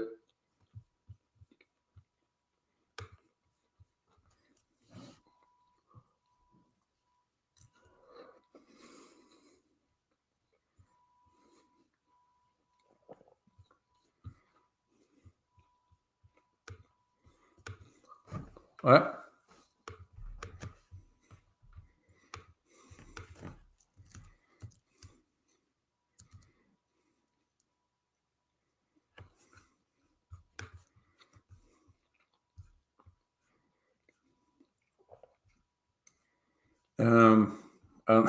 Field of query. What is this? Valid operator.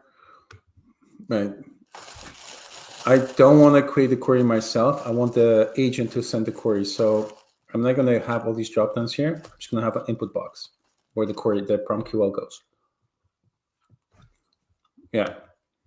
So this is going to be specific for an agent. So this is all goes away. Yeah, I don't know why I just allowed it to go on. So I don't want a human to define the query. I want the agent to create the PromQL. So query string, search term. Yeah, no, I need the query string.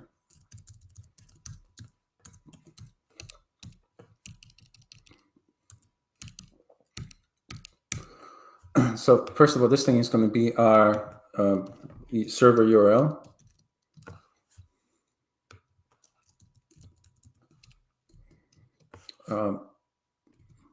Display name info. I can put an info. Okay, so in this case, we're going to say this is.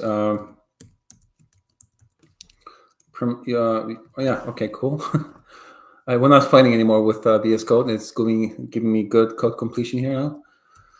Message input text. So this is where I want the agent to send the message ready to go. So I want this to be PromQL. So I'm going to this PromQL. PromQL.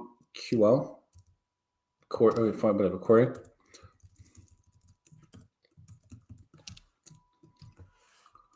All right.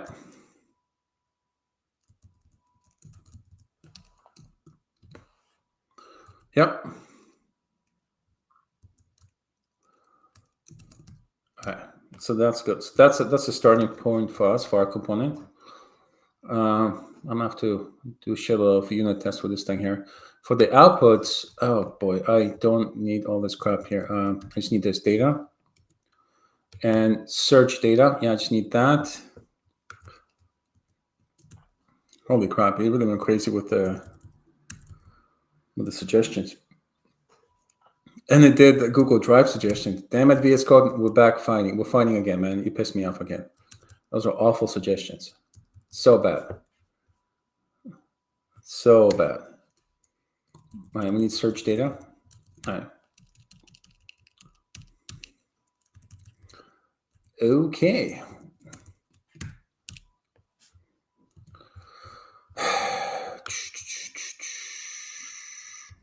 Right. As usual, we're going to have some proper documentation here to make the linter happy. Also, we're going to add a header here. Oh boy, why did it generate a function? This is a module header. Come on, VS Code.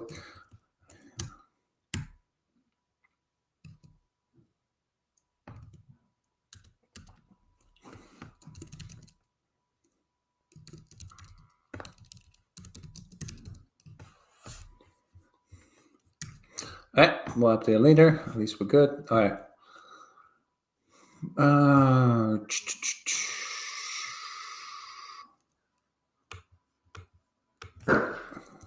So it's going to be search Prometheus metrics using provided PromQL. PromQL query. Okay, sweet.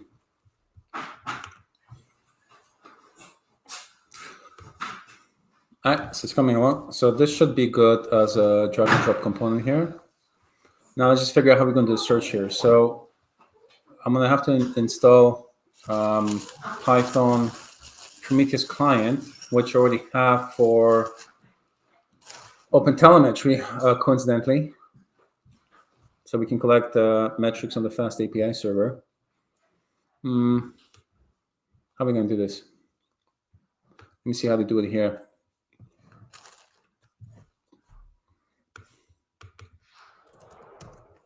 So for the search data, they just run the search. Okay, so they return a JSON object here. That's what we need to return. And here, that's where the search happens. I see. All right.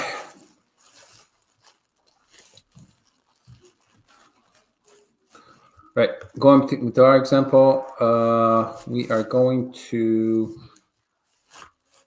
well, we have to return data object here. The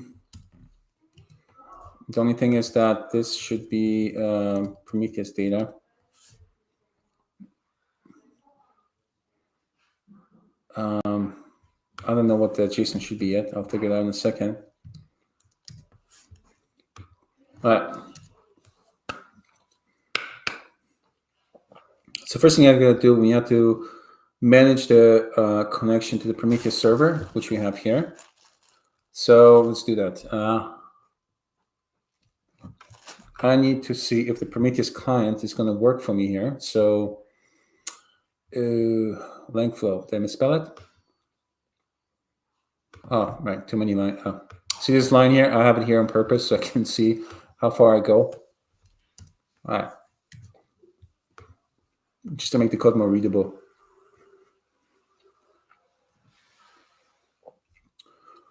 Let's do this. Let's do this. So when we search for data, first thing we got to do is connect to Prometheus server, and then we're going to execute the PromQL on those steps, and then we're going to process the results. So, process the results. Culture. God damn it! Why are we fighting again, VS Code? God damn it! Just move this over. IntelliJ will not be happy here. Okay. Process the results. These are the steps you're going to query results. Okay. So first step is connect to the Prometheus server. Now, again, we're just doing basic connection based on the server URL that we have here. How do I actually retrieve this? So how do I get access to search term? Where's search term? Oh, I can just do that? Really? I guess they're wrapping it in component. Okay, cool. I don't know. I can just reference it as self. Really? All of them are like self, or this one here? Query item. All right. Sweet. So URL equal to what? Self. So, all right. Sweet. All right. Okay. All right. So let's just now figure out how we're going to connect to the server. So we're running this in the container. So we're going to have to adjust some network policies to allow access to the observability namespace. That's where the Prometheus is deployed. So that's one thing. Now, the other thing we need here is, again, we're making an assumption that it is running within the cluster. So we just need the client then, okay? Yeah, let's go to the client. So let's import the Prometheus client.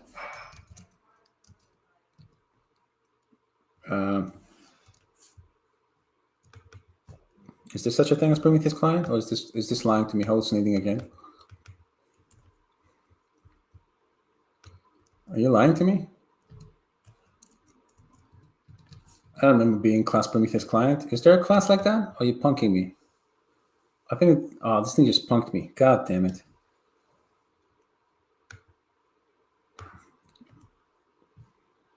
I just got punked.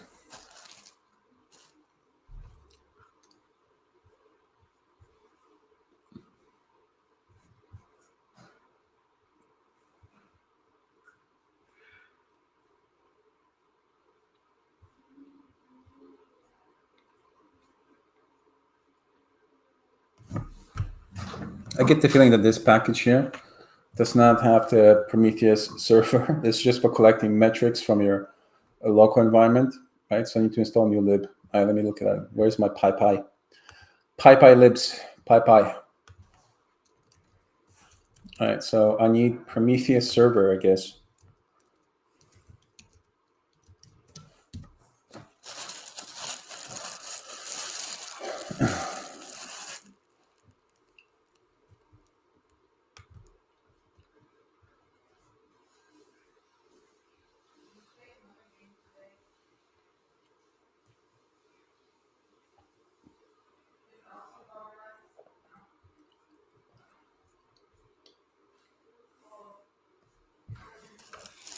Are these all just clients to collect metrics from your local environment and generate the Prometheus file?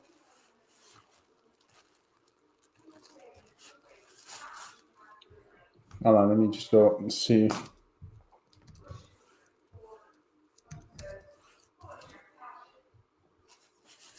Oh, come on.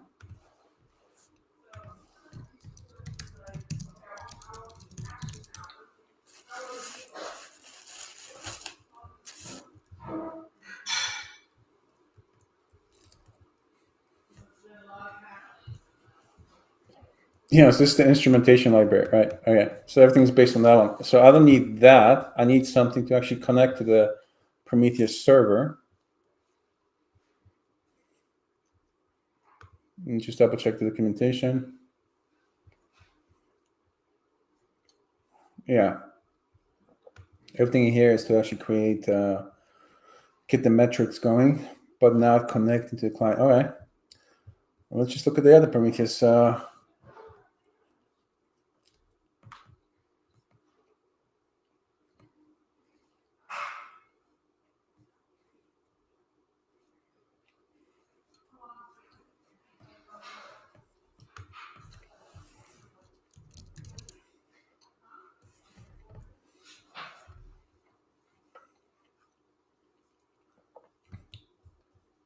I get the feeling that we're going to have to roll our own for whatever reason.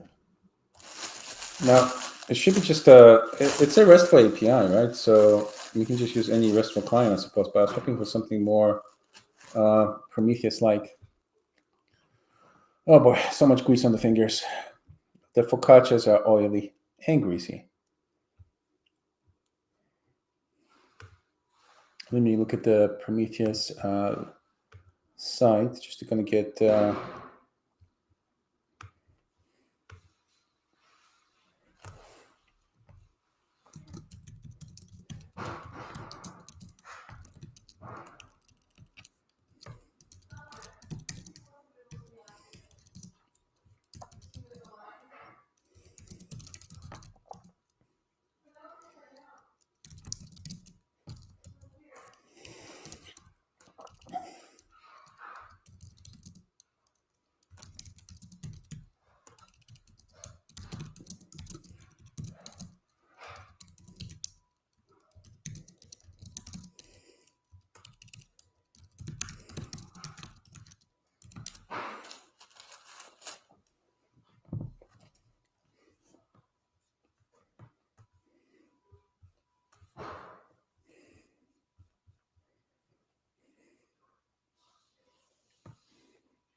Yeah, that's how I thought. It's just a simple REST API.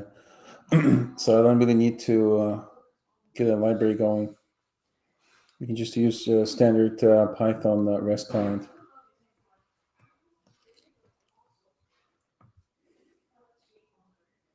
Oh, it would be nice if there's a wrapper, right?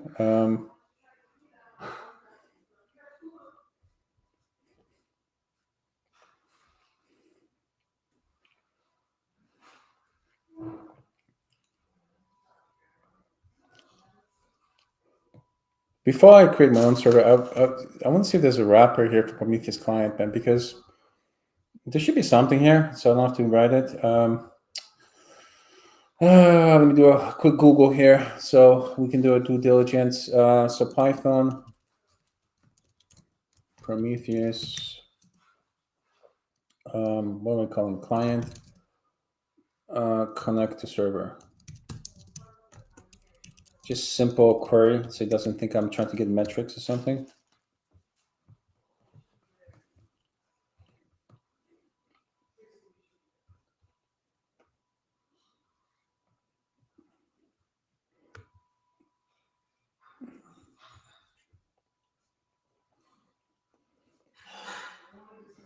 Yeah, everybody's looking at the metrics, but I actually have to talk to Prometheus.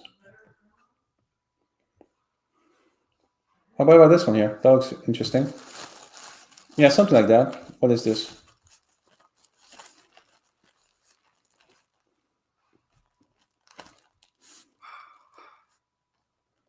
Oh, there we go.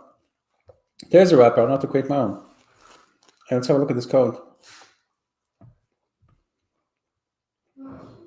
How old is this? It's fairly new. All right. So it might be something I'm going to use right now.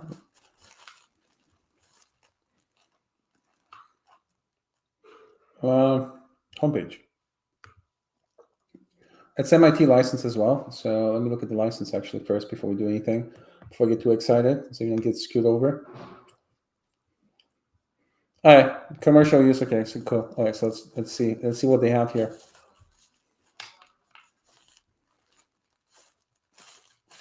Oh, they even updated to 3.13. That's nice. That's fancy. And look at the permit hook because I need to have a hook my Terraform code. Yeah, so I can generate some docs. All right, I'm gonna have to come back and do this later on the hook. Anyways, let's have a look at here.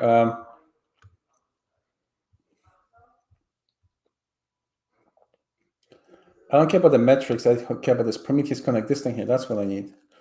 Right, Prometheus Connect, and specify the server URL. Boom, headers. Return. Okay, that's what I needed. Yeah, that's what I thought. Just a basic wrapper. That's all it is. Just a simple, RESTful call. Sweet. Okay, let me do this. So that means saves me some time. What else do we have here? Get all metrics. What about PromQL? Get the labels. No, I need a PromQL.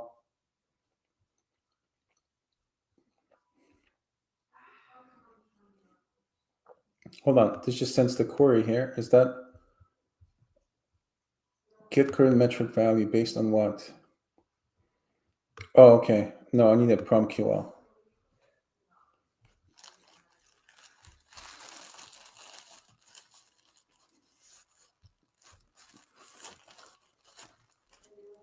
So these are all by metric, but by metric name. I need something that I can just allow the agent to create the metrics on the PromQL.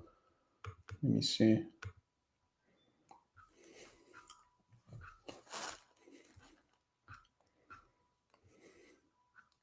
Here you go, custom query. Maybe that's the one.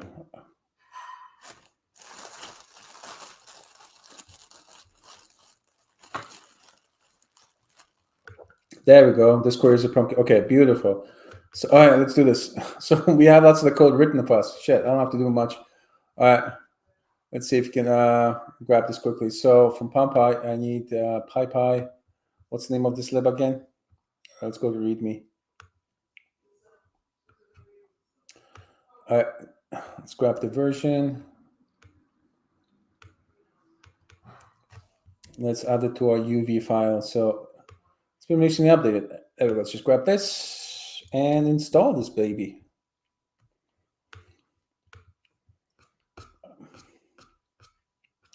Let's install it into. So we have two project tomls. I think we'll do it this one on the top of it. Yeah, I'll do it here. Is this alphabetical too, or yeah, doesn't matter. All right.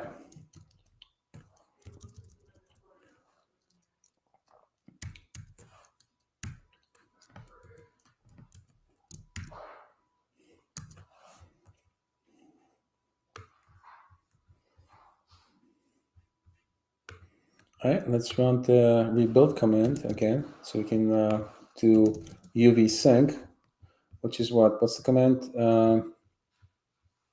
Reinstall this one here.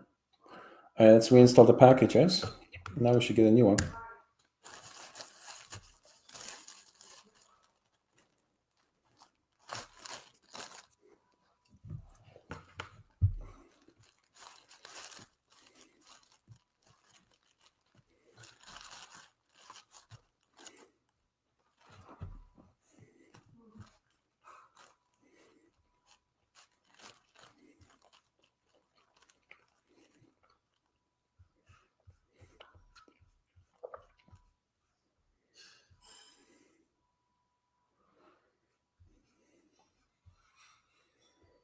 Prometheus, where is it?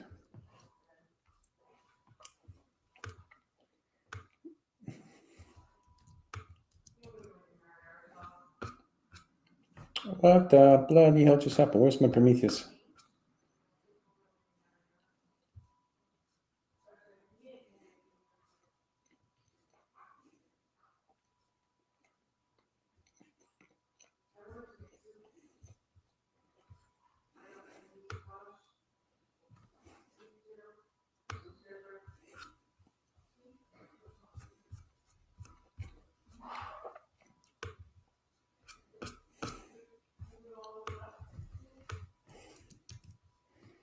What?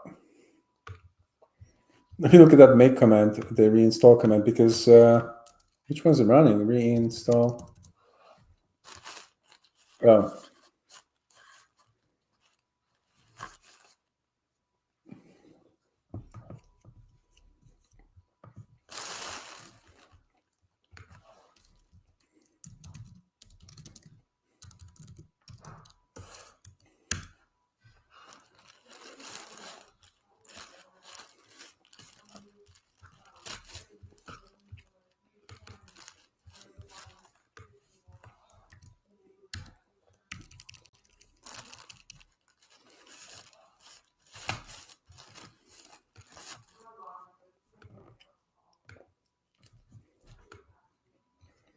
What the hell? Where is my...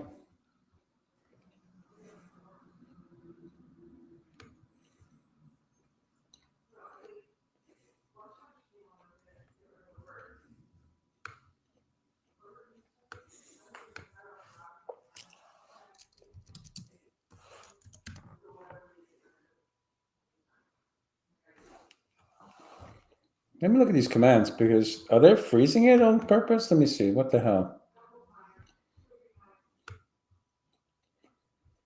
All right. Yeah, that was annoying. Okay. Let's do this. So first of all, let's just grab the code directly from here.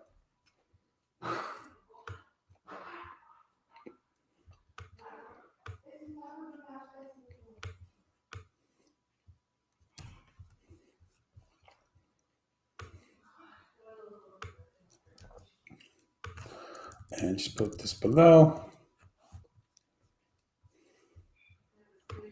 All right, let's see what we have here.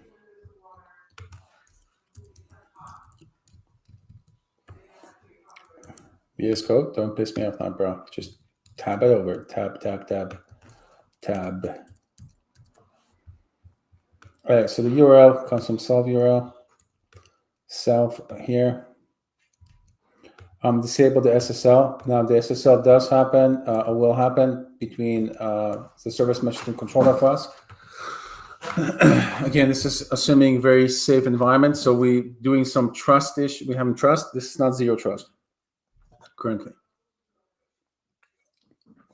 Zero trust means we're going to partition a certificate and inject it here and enable SSL, right? So we're going to avoid zero trust for now, just to avoid any false positives. Now I'm not going to get all the metrics because that's just crazy. All right, so once we have prom, now we have to run the query. So prom or custom query, beautiful. We have the query results. Now, I don't know about the query results. Boy. Let's see.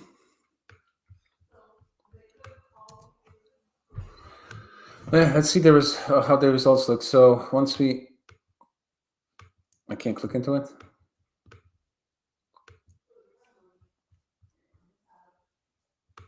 Let me choose the interpreter.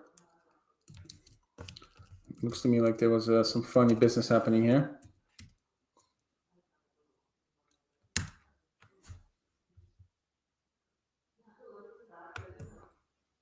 What's happening with this class? There's no class. Oh, God damn it. All right, so this one here. Let's go back. All right, so we're running. So the PromQL is what the AI generates for us. And let's see the results here. So what's the expectation here that comes back? Comes back as what's the result? It comes back as what? What's the data type? Oh, just a JSON object. Oh, snap. I see. I don't know what that object would be. I'm gonna have to test this. Pull it forward to, yeah, let's do it.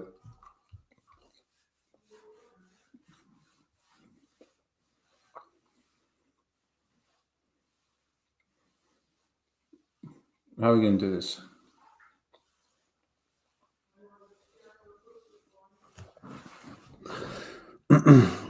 I can deploy it in a debug mode and then port forward to Prometheus and specify the local, local version of. Let me do that. All right, let's do this. Let's just have a quick test here. So I'll know what kind of payload is coming back, because right now I'm not sure. So let's go into, let's go to the Terraform code project. Let's just do it there. What the hell did I call it here? This one. All right.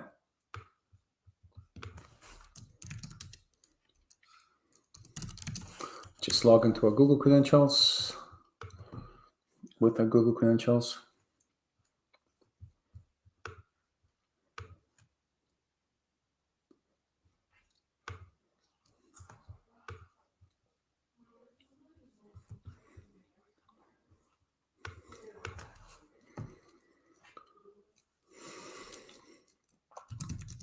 Let's connect to our gateway, secure gateway, Bastion host. This is one of the reasons we're going through security, because we don't want people executing kubectl command just from anywhere. Now, I'm not liking what's happening here. So let's just do unset the proxy, and let's log into the G Cloud again.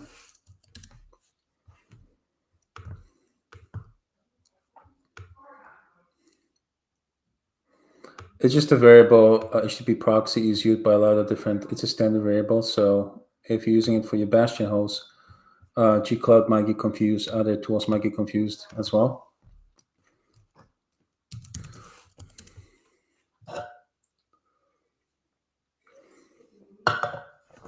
There we go. Connected now, so we can export that variable. So now when we do kubectl, it would know. So we're going to do kubectl, port forward to Prometheus. Yes.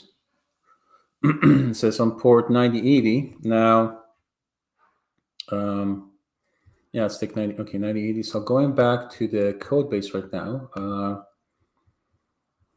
gonna do a curl to this endpoint, right? So curl. Let's go .v. HTTP is gonna be localhost. Now it's gonna be 80, 90. The hell, 98, 9. Is that what I did? God damn it. Yeah, 9080. Sorry, 9080. Jeez. 9080. Okay. So 9080. Cool. Now it's going to be API slash v1 slash query. Is that a post or a get? That's a get. So the query parameters, and then the query is what we have parameters here that go into where. Let me read this. Parameters are set on a what? What you call me? Also, they just appended to. Let me first see if this works. Bad query unknown position. Okay. So how would the PromQL look here? I don't have a reference for this. Is there an example here?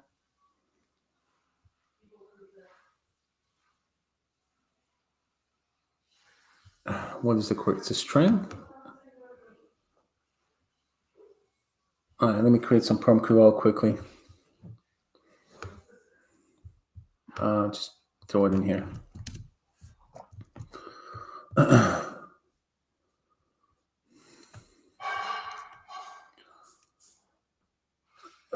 Where's a good example? Like I need something basic PromQL. Come on.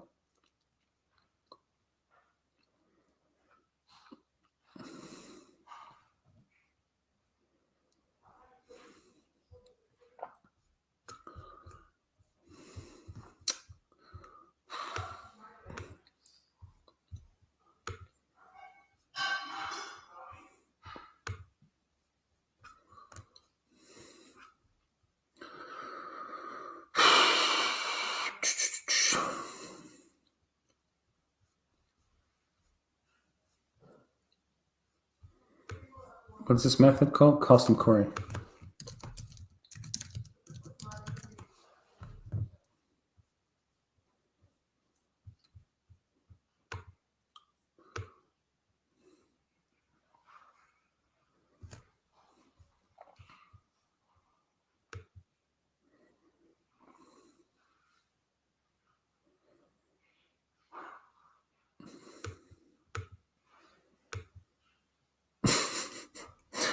Okay, that's not valid.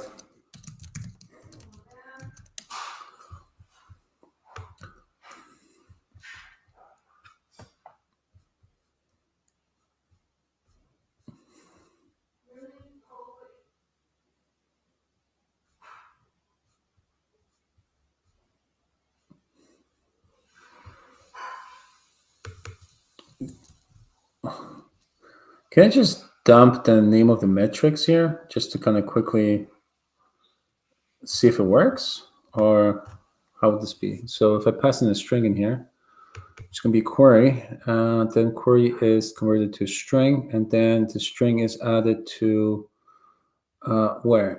Format URL, and then we're setting parameters. There should be, well, just parameters like, oh, crap. Just like this, parameters.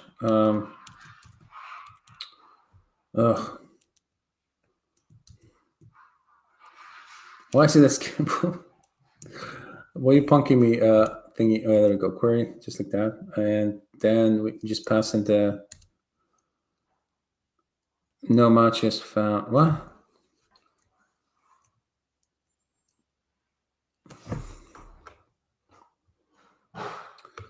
Oh boy, hold on a second. Let me just double check this. What is this? Where is this? This is using just a session get. So this is a request payload here.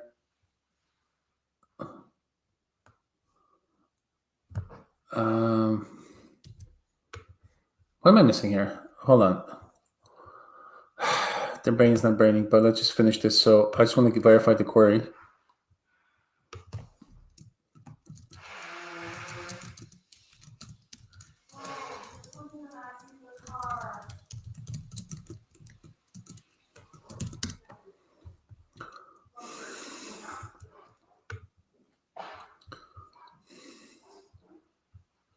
Oh, it's query. That's why. Okay. Right. Query. Okay. Jesus. I need to do a punkini. So it's query, and then parameter is query, and then that has to equal to a string. So in here, I don't know. No match is found. What? Hold on. What is this escape here? Here, like this.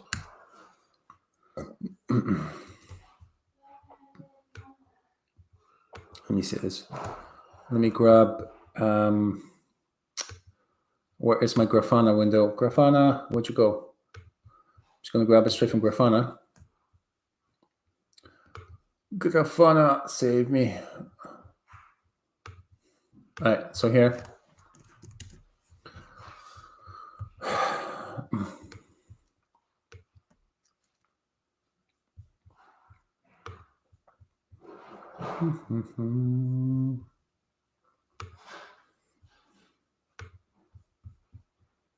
There's the query. Oh, but they've posted here. They posted query, which makes more sense to me than just doing as a query parameter. Where was this one here? Oh, just slash label. Okay. You know what? Let me grab this one here, I guess. Maybe.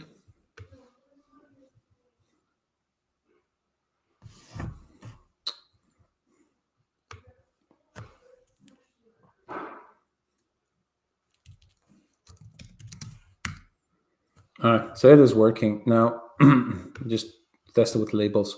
Now, I do want to test it with a PromQL. So for PromQL, they have a big ass PromQL. Why is it so big? That's what she said. Can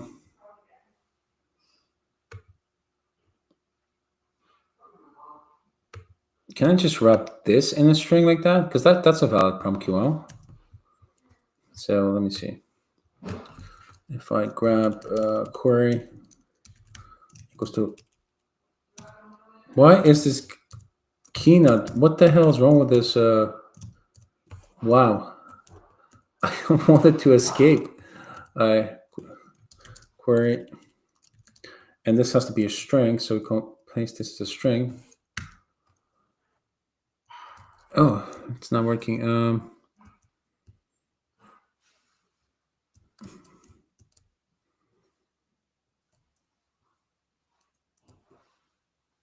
Oh, because there's something busted with this terminal here, man. Like, why is it adding a escape? No match is found.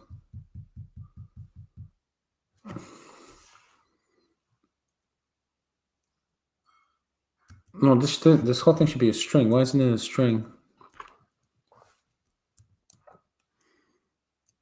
I can put this in single quotes if it helps.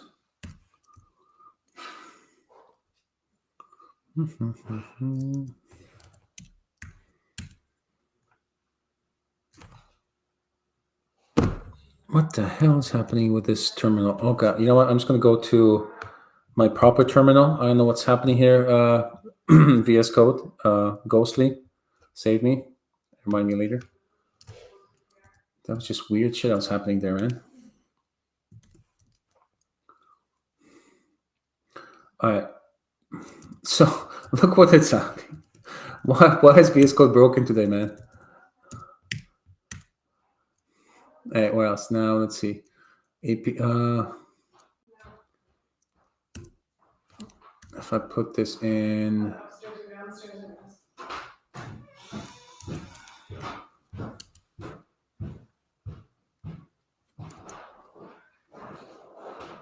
No matches found. What the hell is happening? What do you mean no matches?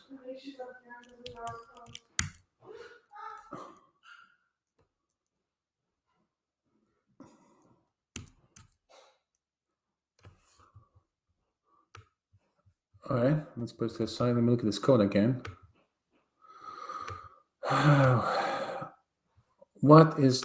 Oh, VS Code is having a... Dude, move this down, dude. Oh my God. What happened? uh, uh,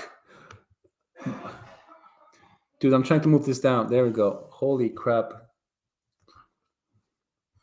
All right, so I'm not happy with this thing here, man. Why can't I run this exactly as in code?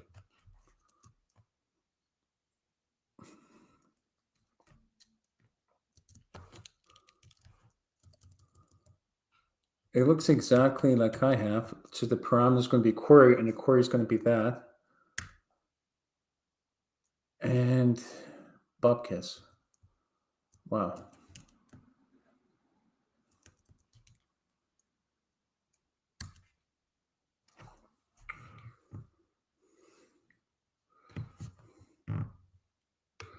Let me look at Prometheus here. Is this really the API DS? That's from because of Grafana. So Grafana is pushing this over to Prometheus. Yeah, but let me look at Prometheus quickly. All right, well, let's just try something simple. Like, let's get the up metrics, right? I know that should be there. So where's my ghostly? Ghostly. So if I just go query equals to up, that should work because up is a valid query.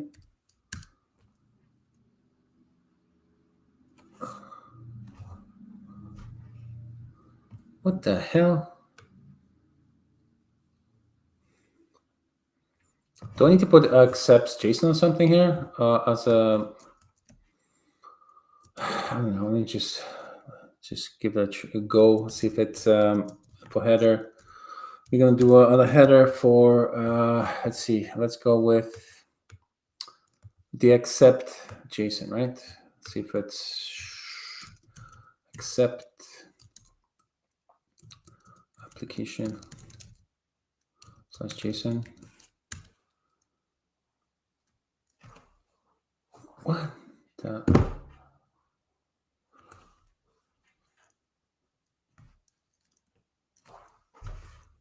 Why is this so busted, man? It doesn't make sense.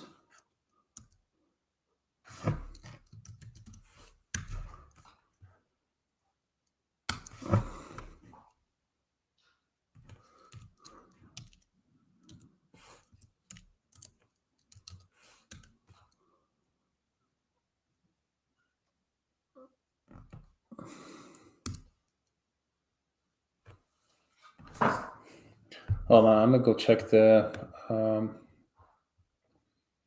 what you call it, Prometheus API, because it's just stupid.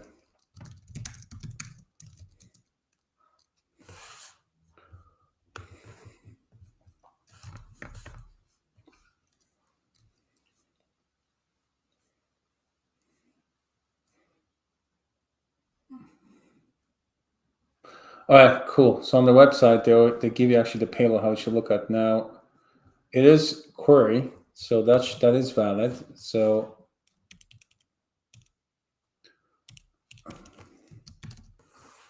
that is the endpoint, and to that you can add the query parameter. So that's what I was doing. How is this messed up?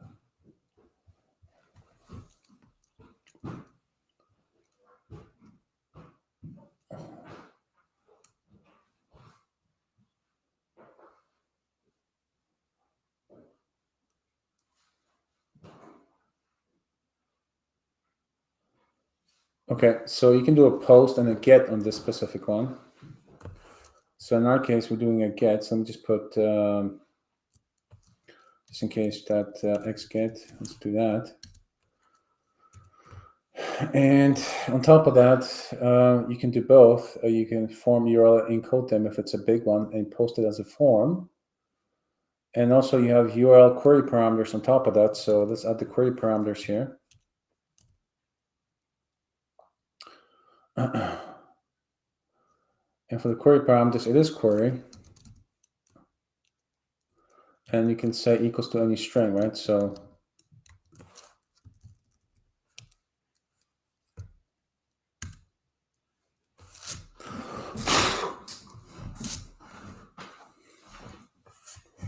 why isn't it working for me? Is it just, let me look at this.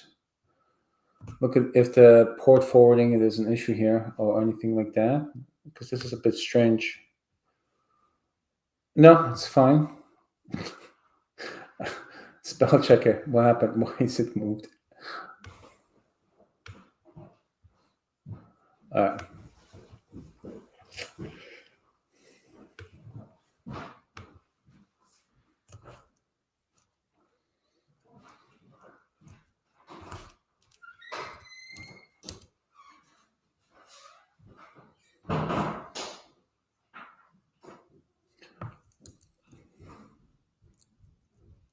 What the hell is happening with this?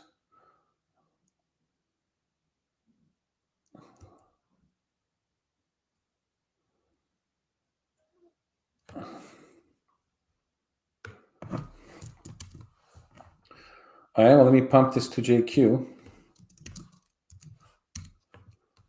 All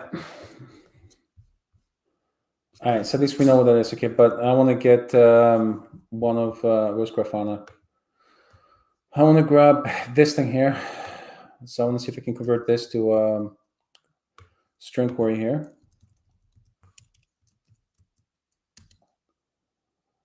Invalid parameter query, okay. There's definitely something fishy happening here with my,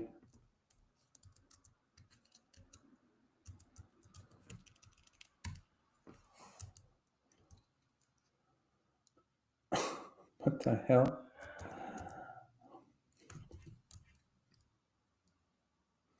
Let's escape this.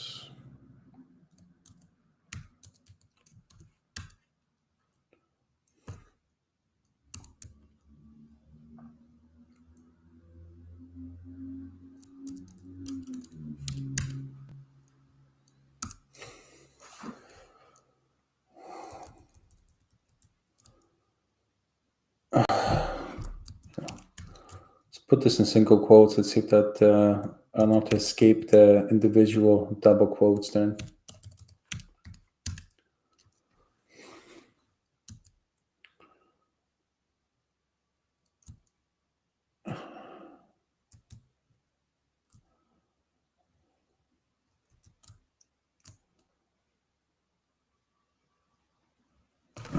What?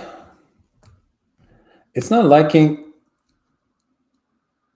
parser unexpected. It's on.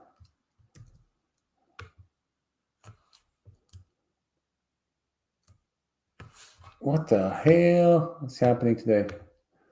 That's just the weirdest shit I've seen.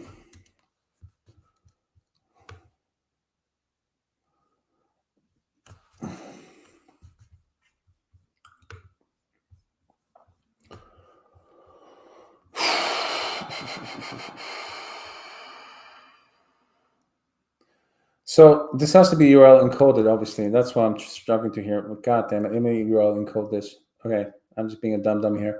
All right, let's URL encode this in my online tool here.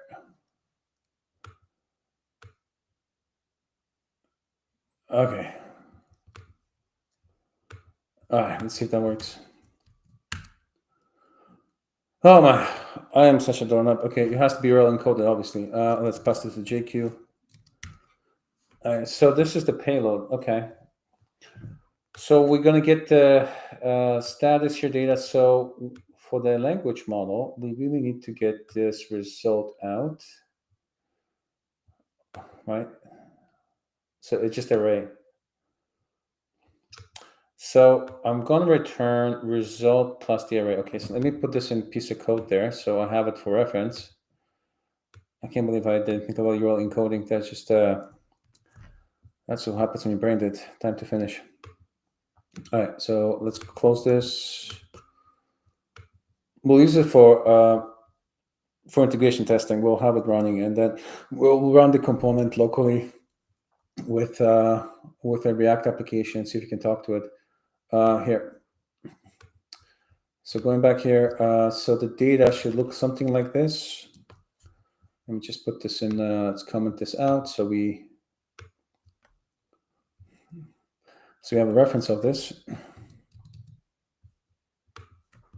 All right.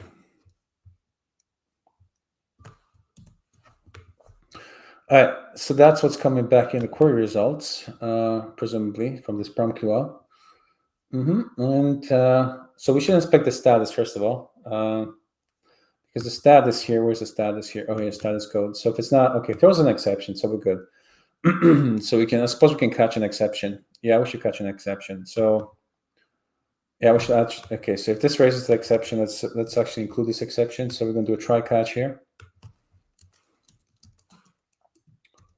Ah, crap, I'm doing TypeScript now. And we're going to catch this one here. This one's coming from, where's this one coming from? Prometheus exceptions module, okay?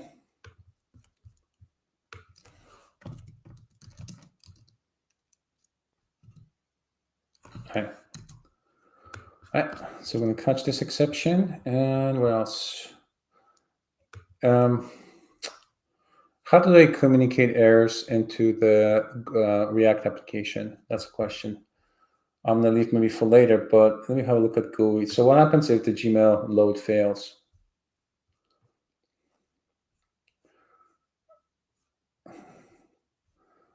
So it's just a value error, but what happens when this gets bubbled up? And here, so we raise the exception. I guess that's the component should catch it, right? So component should have ability to manage the exceptions here. So we just have to bubble it up to the top.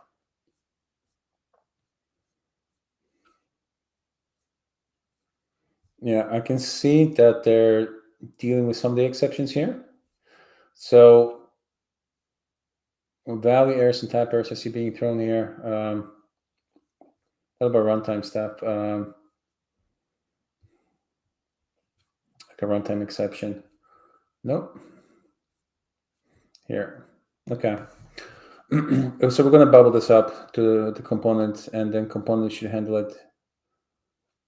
Yeah. So I'm not going to worry about the exception. I'm just going to throw it up. So we'll raise the exception. Let me see. So I don't want to return data. I'm just going to raise the exception. So first I'm going to log it. So let's do a logger here. So we can have it in our Docker logs that something happened. Okay. I'm just going to raise the exception. So, oh my goodness. Oh my goodness. Where's redo? Raise. Oh, what the hell? Raise the freaking exception. Yeah, raise EL. All right, let's bubble up to the top. Yeah, from, sorry, raise, oh man, I want to, oh my goodness. Yeah, let me think. I want to do,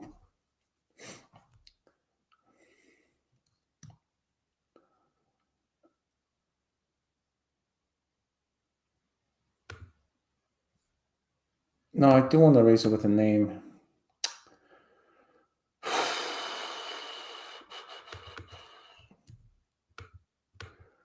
All right, I'll get back to it in a second. Let me just think about this part. So if it's good, then, you know what, I'll move this here before I forget. All right, that's what I want at basic level. Now for the text here, I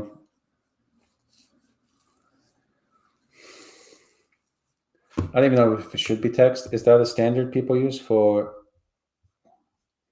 Let me use that.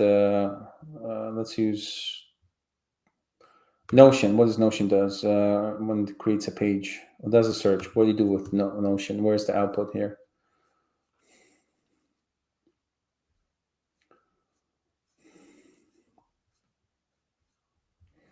to just return results here, but where's that result going? So search Notion. Where's the use? It's part of this from function. Okay. And this one returns a tool.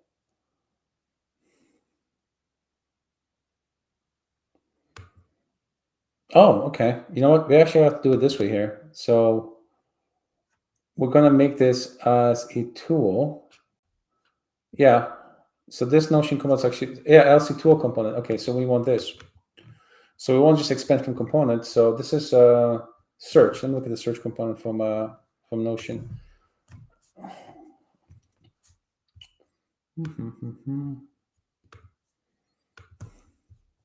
Where's Notion here? So search. Let's have a look at the search component. Oh yeah, actually that's what I want. I want the search query here, and I can pass that in. What is this? What is this for? Let me see. This is for compatible outputs. Okay, so the output can come in here. And what is this? This one is so it can come in here. So, and this is, and we have a data, or it can be a tool. So this is please build component first. What is this? Please build component. Okay, so filter type page. So I'm going to mimic this component. Okay, so I'll create a tool instead of what is this? And this one is, I want this to be going to tools. So can I put this into tools here? I just don't remember now.